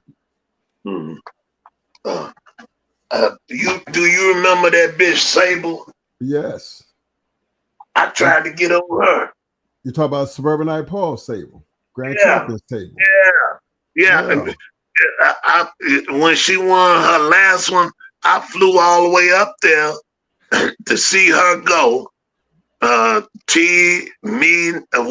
flew up there and all us rode together to the thing. And I made my pitch to Paul. I watched her win. You know, she was good head though. But no, she was a throat dog. She was a throat dog, right? Yep. She was a throat dog. But in watching that match, she got in the throat like she wanted to, but she let that other dog get to her a little bit. And I was like, okay, so she can be got to. You see? So, we'll have just as good a chance, because I know what I got. I know what he got. So I was trying to, get on him. And I talked to Paul. Mr. T introduced me to him and everything. He was like, well, we'll talk about it. We'll talk about it. And I kept calling him, And then, I don't know, do you remember the guy out of Texas? He had one that won 5. She was a bad bitch. Hold on. She ended up losing though. The one that you talking about, I think the one out of Texas is the one that Mason and them beat. What? Hold on, what was her name? Had a big show in what was he at? He was in Alabama. He was somewhere and down there. And I think it was Alabama. And they had a big show, and she won her 5th one that night. And so I was like, okay, I flew down there too. And I said, well, shit, we'll let's do it. Let's do it. Because, after Ken done backed out of it, I was just trying to get on anybody that had a good one, And but I couldn't get him to do it, and Paul wouldn't do it. And so then the pagan guy, Willie Nelson and them, they came up, and they said they would do it. And we're gonna kill that bitch, and man, we run that bitch. We run her ass right out the box. Yeah. Run her ass out the box. And at that time, I said to myself, I said, well, keep chasing and chasing, and this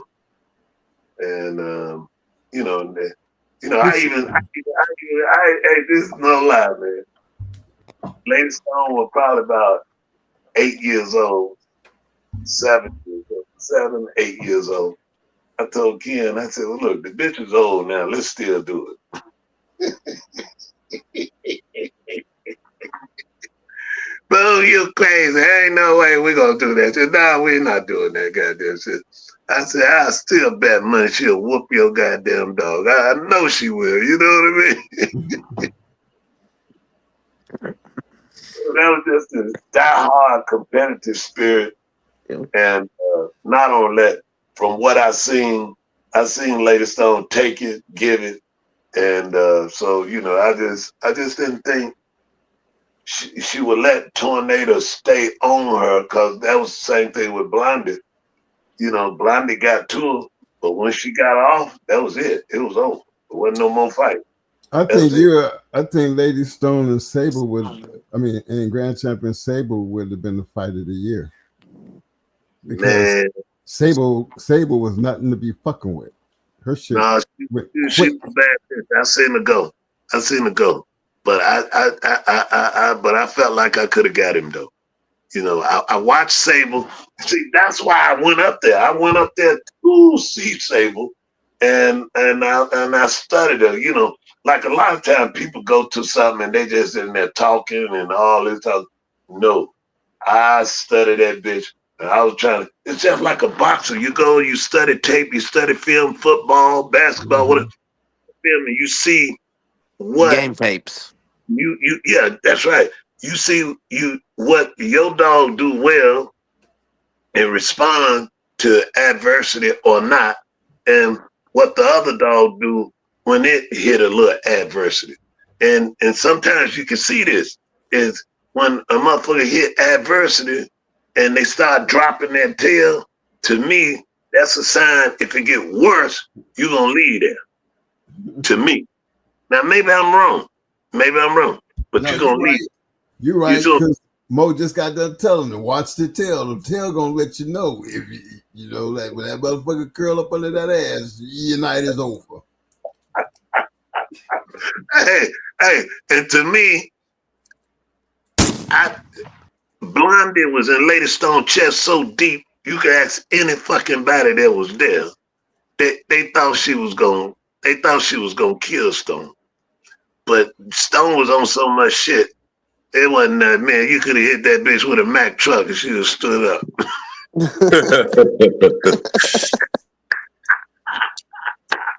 Hey, I had that bitch juiced down, buddy. That motherfucker was around this motherfucker. Goddamn, she was. Woo! That motherfucker felt good, man. That bitch pulled my arm out of place, man. Got my arm fucked up now. dragging my ass. You know what I'm saying? 44-pound bitch. Yep. Dragging me like it wasn't shit. You know what I mean? But anyway, I just felt like when Blondie got in her chest and was biting like that, and I seen that black shit come out of her, I knew she was deep. Not one time did that bitch look up at me, or did she drop her tail, or she whimper, or act like she wanted to leave. That bitch, I said, get low, Stone, get low. That bitch got low, I said, grind on the head. Everything I told her to do, she responded. You see what I'm saying? I'm talking about cool. And it took her, like I said, about 20, 25 minutes to get her out of chest. And when she got out, good God Almighty. Russman, now you made a good point just now because we talk about it, but I'm glad that you said that. When you talk to your dog and your dog hear you, explain to these people how you are able to do that. Well, that's what you call true love and affection, brother. Is when you got that dog around the house and you can talk to it. Like I got a German Shepherd, and if somebody come, man, he this motherfucker eat your ass up, man. I mean, he'll get you. You know what I mean? But I can tell him, back off, motherfucker. Go sit your ass down. Get over there and sit down. And he'll go do what I tell him. But the first chance he can try to grab your ass, he gonna try to get you now. You know what I mean? But the reason why I said that, I made that point, is because when you become them and them become you, you got a relationship that nobody can separate. Nobody can come between it. It's everything about sound and reaction. You know what I mean? And they'll perform for you, man. They'll goddamn do some shit you ain't never seen. You're like, how the hell this motherfucker do this shit? I seen Lady Stone, the bitch was goddamn when she got that bitch out of her chest, when she got Blondie out of her chest, and Blondie was driving, trying to get in her chest. That bitch climbed up on the side of the wall, goddamn pressing in that bitch head between her eyes. Hey, who handling the sound effects? Because that was some jewels you just dropped. Because I know my brother pushes that a lot of times, but they just don't understand that when we talk about the relationship between you and the dog, the things that these dogs will amaze you if you spend the right time with them. Yeah. It's everything about spiritual love. See, they bark and they give you different sounds, and you'll know what those sounds mean. You see, they got different sounds for different things, but you got to be able to determine that and understand that. And so when it comes to emotional, unconditional love, oh man, a human being can't give you what they can. You see, a human being, your woman to get mad and be pissed off at you, and motherfucker ain't give you no pussy. Don't touch me, don't touch me. All that shit. Bulldog, no matter what, that motherfucker gonna love you. Yeah. You see what I'm saying? You know what I mean? No matter what. No matter, you can whoop the bulldog ass, you can tear his ass up, that motherfucker still gonna come to you, wag his tail and every goddamn thing. Sure Because will. it's conditional love. You see? And so when you build that unconditional, when you let them feel just like Bronson, you say I don't talk about Bronson. Let me tell you this here. I let that bill taken when we was down there in South Carolina. I said, I'm working. I said, go ahead and take him. Y'all, you go ahead and do the thing. I'll meet you. I'll be down there. So I get down there. I hear me and Jam coming in the building. I hear a motherfucking dog hollering and screaming. I said, goddamn, Batman must be Bronson whooping his ass. We get in there, and Bakary said, man, goddamn Bronson carrying out. I said, what? So Bronson carrying out. Man, I came in there, I looked at that motherfucker, he over there. I said, Bronson, if you don't get your goddamn ass up, I'm gonna kill your fucking ass. That motherfucker looked up and he looked at me and hey, boy, he was man, he was hitting that motherfucker like Mike Tyson. Boom, boom. You know what I mean? Hey, this no lie, I swear, man. That dog was in Bronson's ass before I got in there. And they said he had been in his ass for a while. When I come in there and I got to talking that smack to Bronson, Bronson got up and killed that motherfucker. It's a different bond. What did Bronson look like? There's no pictures of him online or nothing. Oh yeah, I got there's some pictures out there. Let's see. Goddamn, pull it up. Roscoe Bronson, you'll find some pictures. There's plenty of them out there. Yes, it is. I got. Let's see. I could take a picture of him and send it to you one day or something like that. Whatever. But yeah, man, that son bitch got up and man, he killed that dog. You see what I'm saying? But couldn't nobody believe that. You know, and the reason why they couldn't believe it is because they said he done quit. But I came in the building and told him he better get his fucking ass up and get the job done.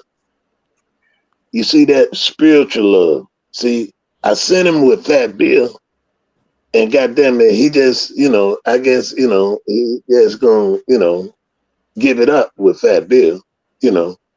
But goddamn it, I got to talking shit to him, and that motherfucker got up and killed that damn dog. Now, I'm gonna show you something else. I had another one, one I called Kush, and I had sold them to some boys down in Florida, and when we, matter of fact, Champion Bobo, Missing Link Champion Bobo. Y'all know what I'm talking about? Mm-hmm. Yep. All right, we put Kush on that motherfucker. Goddamn Bobo was taking it to Kush ass. I mean, he was beating Kush ass. He had Kush turned up. All said, but I'm looking at it, right? And I'm looking at Kush and I'm like, goddamn, Kush in way better shape than that motherfucker, man. He looked better than that motherfucker. What the fuck? So I said, yo, man, talk to the dog, man. Man, shit, ain't no sense in talking to him, shit, man. He gonna get up. I said, bullshit. I went over there. I said, Kush in the bush. I said, you better get on up there and go get it. Man, that mother looked at me. I said, you better go get him. And then Kush got them killed Bobo. Hey, but before Kush got to killing him, Missing Link, he was walking beating on his chest. Grand Champion Bobo! Grand Champion Bobo! Grand Champion Bobo! You go home. You go home. You know, they picking at me, right? Man, when I got to talking to goddamn Kush killed that motherfucker. And when it was over, they walked around sad. They was sad. Them motherfuckers couldn't say shit, man. Kush punished that motherfucker. So that's what I call spiritual love, man. You gotta make sure the dog feel you at all times, man. I got another one. And then I'm gonna let, what time is it, man? It's goddamn about 12 o'clock. No. I know you're on the East Coast time, so you know you see that big ass one up there. Good God, talk about it 12 o'clock. I know you on the East Coast. You don't know damn well you don't yeah, see it's no 113. Yeah, 113. But anyway, what was I gonna tell y'all? Kush, there was something else I was gonna tell y'all. You got one more story just like that. Yeah, I had one more. Let's see, what was it? Damn, I found the picture of Bronson and sent it to Welsh. Yeah. Oh, you did? Hey, can you show us that? Are He's a you black able dog. to? Yeah, that's him. Okay. Show it so everybody can see the picture. Are you able to do that, Welch? I can't, but Welsh probably can. Yeah, that's what I'm saying. Yeah. It was something I was gonna tell you. Damn it, it slipped me, man. Well, it's getting late anyway. Shit. Hey, my point to all that was, when we be talking about have a relationship with your dog, you're hearing it come from one of the best at it, and he tell you the same thing we tell you.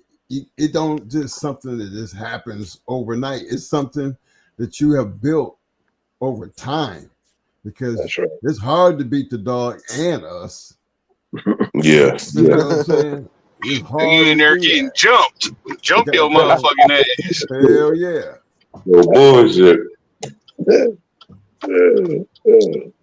But yeah. So hey, before I sign off, can I get Ram to tell a good story about Jack, his dog Jack? Oh, Oh, Jack. Red Jack. Yeah, Yeah. Red Jack. He was probably the sweetest, most lovingest dog as far as that goes. Like, he was a big ass teddy bear, but he was a killer. He finished everything we put on him. Right in the brisket. He was a brisket barbecue specialist. He'd fucking crush your shit, puncture your heart, lung, all that shit. A 10 mouth all day. And I won't say he was dumb, but that was just his only style. So when we put him on Grand Champion Yantis was going out for his championship. And motherfuckers was ducking him, and Roque, rest in peace. So he was like, fuck it, we'll do it, because we was at the time, we was the dream shatterers, that was our shit, to stopping motherfuckers from making champ with first time out dogs, just some wild shit. And we hit Yantis in that motherfucker chest so fucking hard on the release, and motherfucker eyes got big as a motherfucker, boy, and he grabbed us by the muzzle and rolled the fuck out that shit, man. He roared Red Jack, boy. But Red Jack, we was trying to catch him. If he had just a little bit more style, we could have got him. Like, if he would have went for the shoulders, the paw, anything. But he just kept driving all night, never took a step back. And that shit went an hour and 9. But Yantis, he was a bad motherfucker, man. He had a terrible 10 mouth too. And it showed, because when he run Red Jack, we couldn't even use him for school no more. That shit'll bust right open.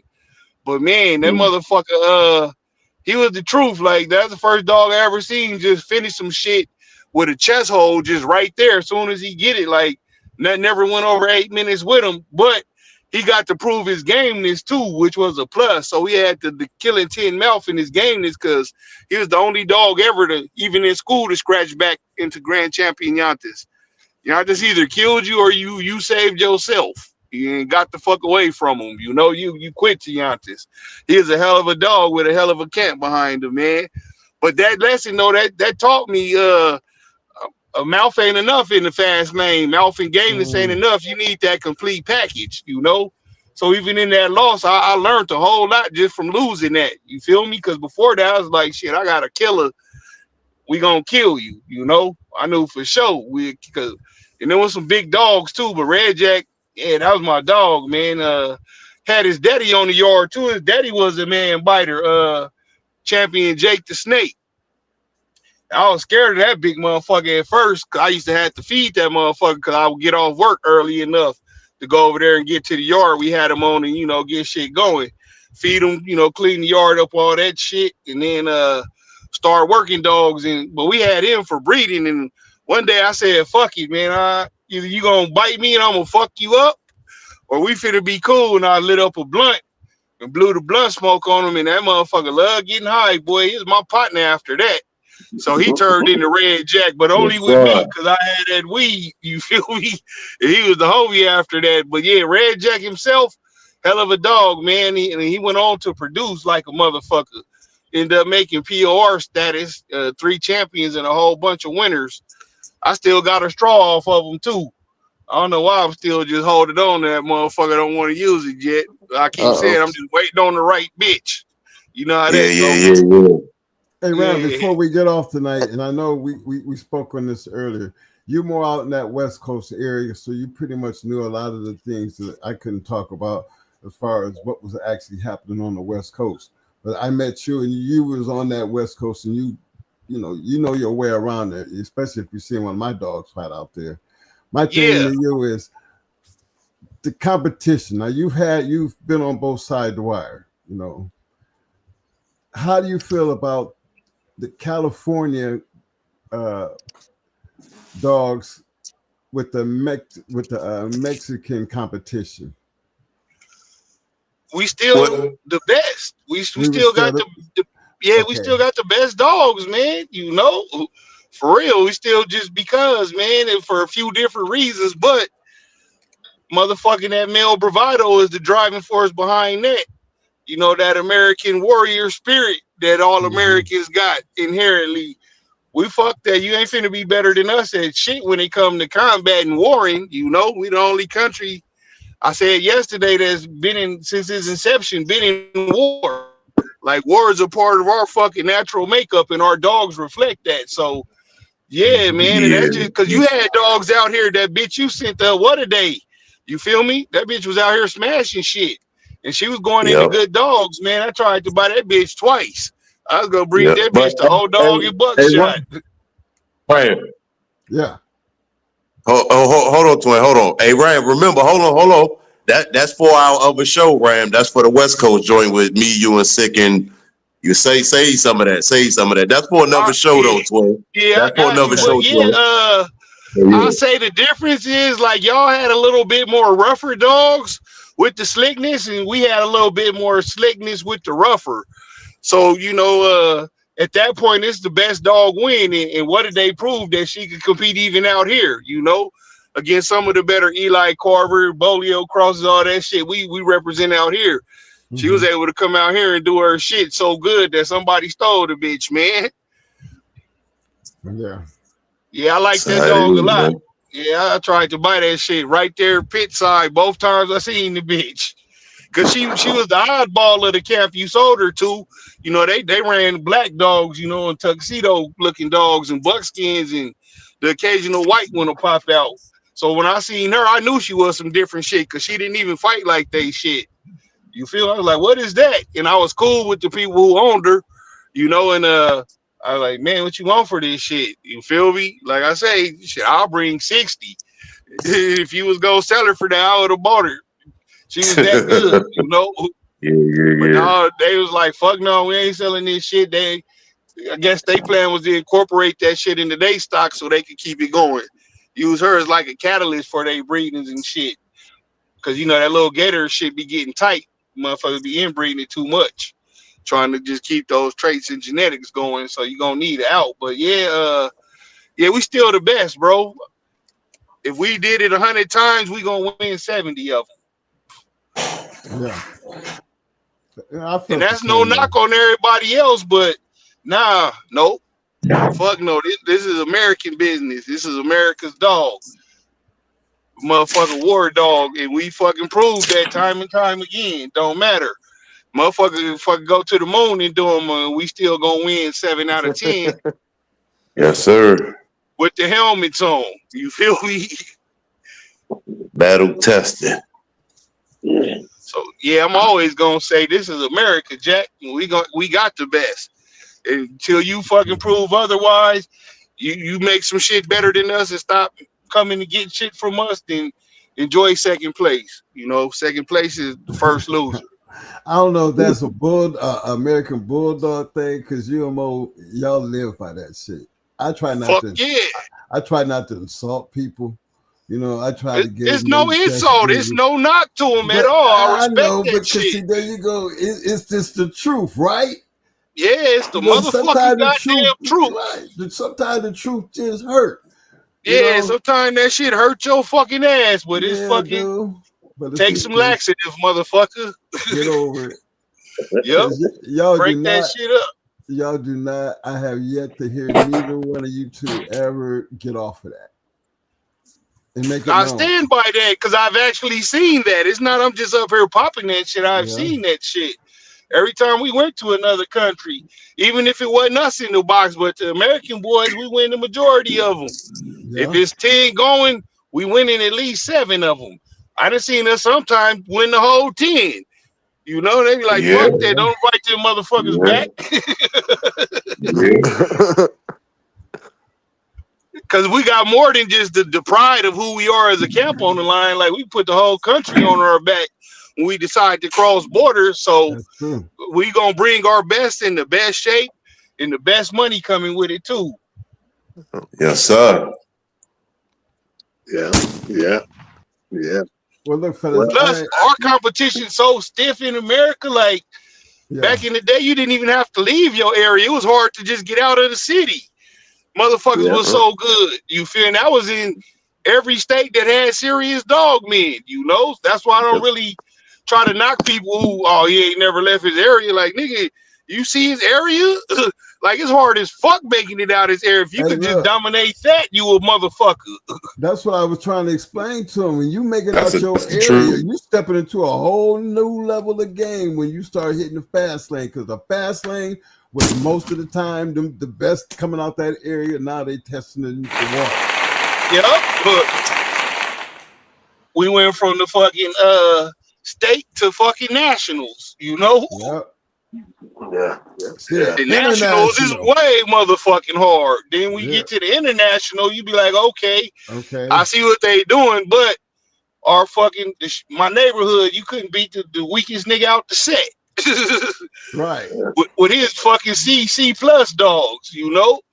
And that's how stiff the competition was though, man, back then. Motherfuckers was a little bit more serious, took their breeding serious. And actually, fucking, if they was attaching their name to the dog, they were serious about that because their name meant something to them. Yes, sir. Right. That criteria was different. Yeah, the good old days, man. I miss them times sometimes. Because it was way less shit talking, and if you was shit talking, you could back it up or get beat up. You feel me? It wasn't no fucking sneak dissing, troll, none of that. Motherfucker beat your ass up soon as the last bitches is finished. Now it's our turn to get in here. That's right. Or and if it get too mouthy, this clear the box and let's get in it. That's what I'm saying. So the last bitch, females go last. So when the last bitches is done, leave the box up. Me and you finna get in this bitch. Damn right.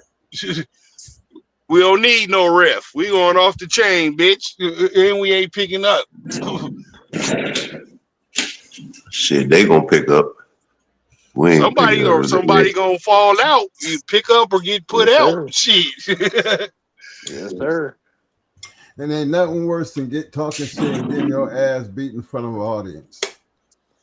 Facts. That's why I'm glad I've never been on the receiving end of that. You know what I mean? Just the thought of it, I'm like, man, hell yeah. Ain't no way in the hell that shit can ever happen to me. I won't let it. I got beat up. My dog lost the money. Like, I'll switch to poodles. Fuck that. I'm gonna breed top shelf poodles if that ever happens. Shit, I ain't fucking with you niggas.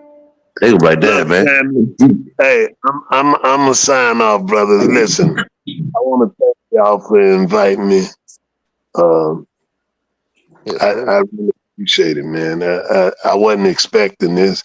Hell, we chopped it up so hard. It's damn near 2:00, man. I can't believe it. Oh, it is? God. Oh, I'm just looking at the time.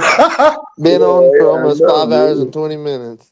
We way past Wasserman's bedtime. Shit. Yeah, I used to be in the bed about it.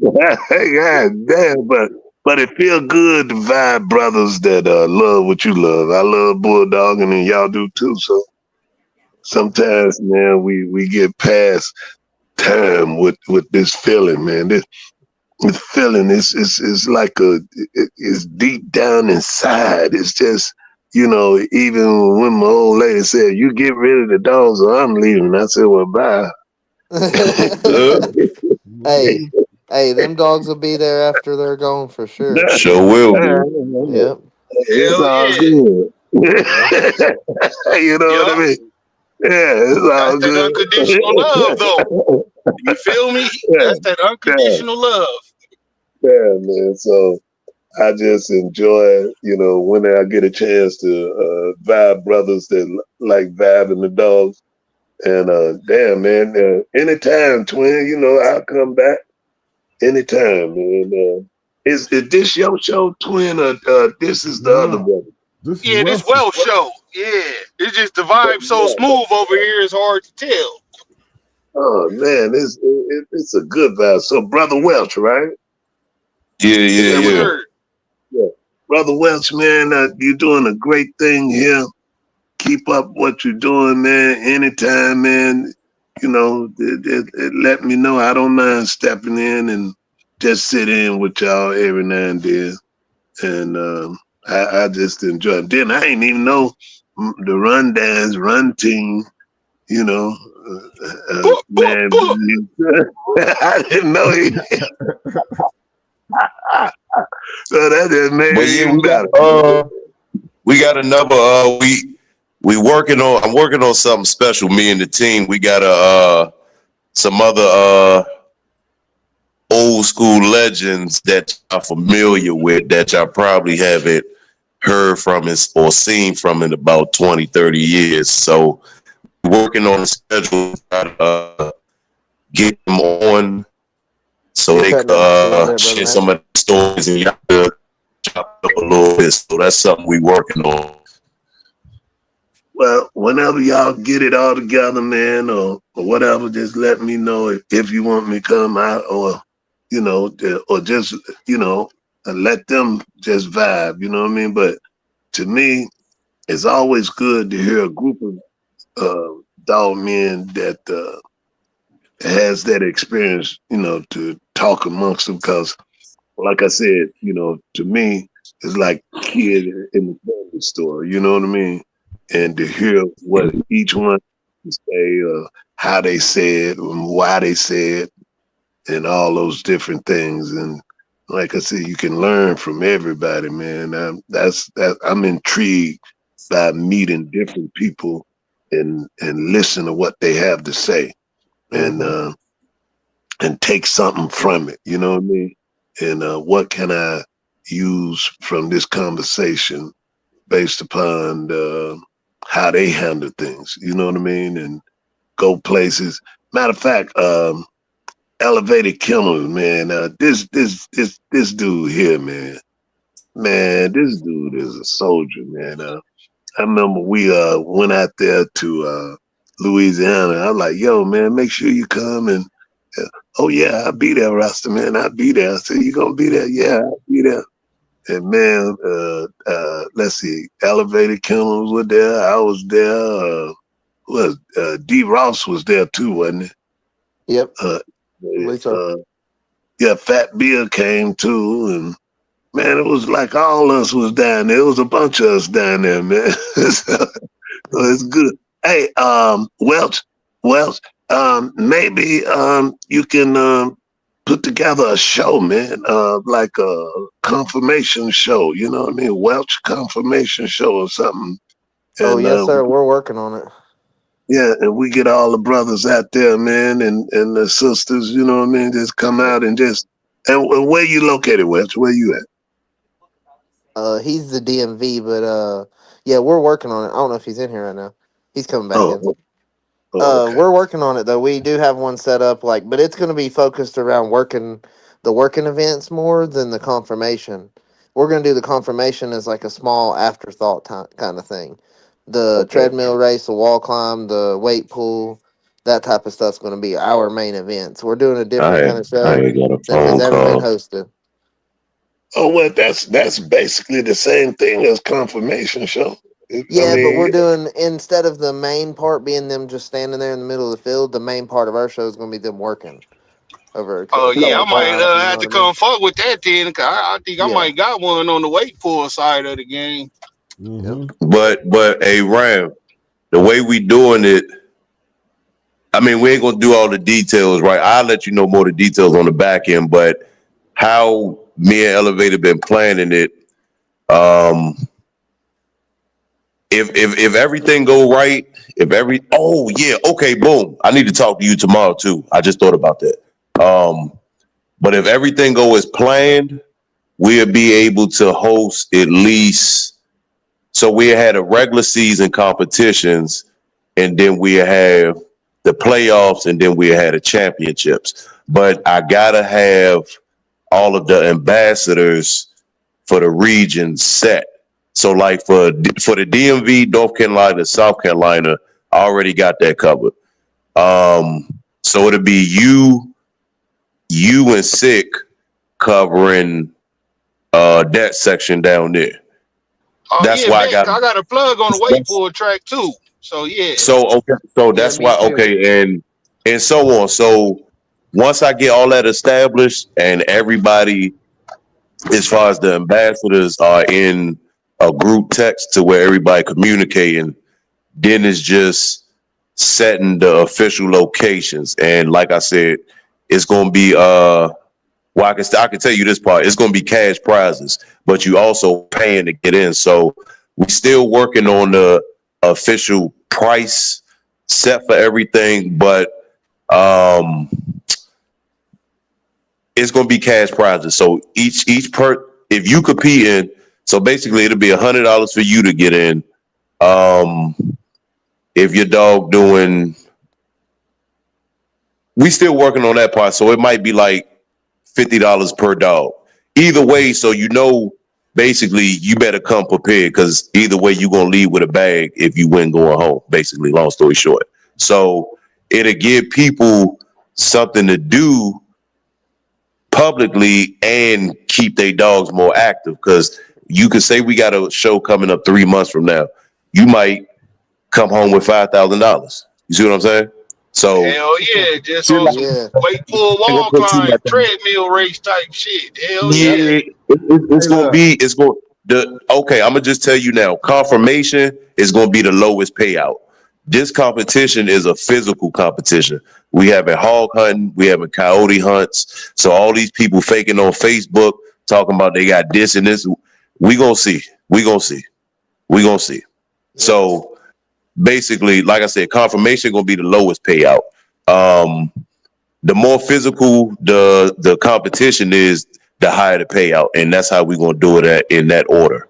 That's So the way as to far as be too. everything, That's dope. Hell Yep. yeah. yeah. So I ain't gonna say too much on here. I'll let you know more on the back street, but we close to getting it started. I just got to get all the ambassadors together so we could go ahead and start scheduling them and getting a head count of how many people officially gonna be there because we doing it by we keeping track. I ain't gonna tell you how on here, but we keeping track of who doing what competitions and how many at the door. So they gonna have to let us know so we know exactly the head count. So we could tell you, so we could divide and know how much the payout's gonna be for that particular day. You see what I'm saying? So, Yeah, but hell yeah. yeah. Pretty much everybody It's been there in the will making win for a some minute. money. well, look, I'm finna get out of here. Look, fellas, let's for everybody who's still around. Look, I'm gonna be in the DMV Saturday. So if you got a dog, show up. Even if you don't have a dog, show up. I just, that used to be an old stomping ground. That Laurel, Maryland area. I used to run hard down in that area. A lot of Boy, players. it's down here, twin.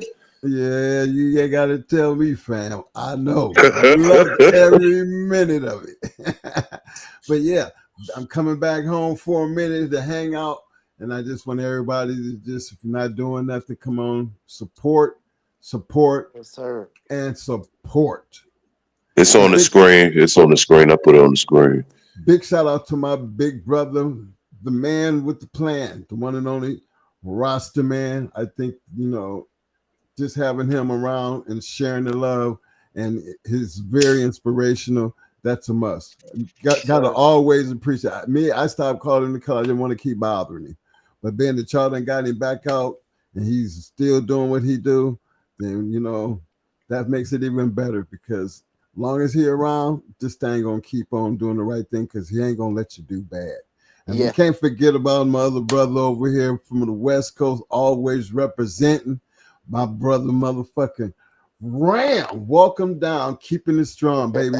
Appreciate you showing up because when Welsh called me and said y'all were gonna show up, you know how I be looking at it. Sometimes they might show up, sometimes they won't, but I'm gonna show up. So see my brother showing up.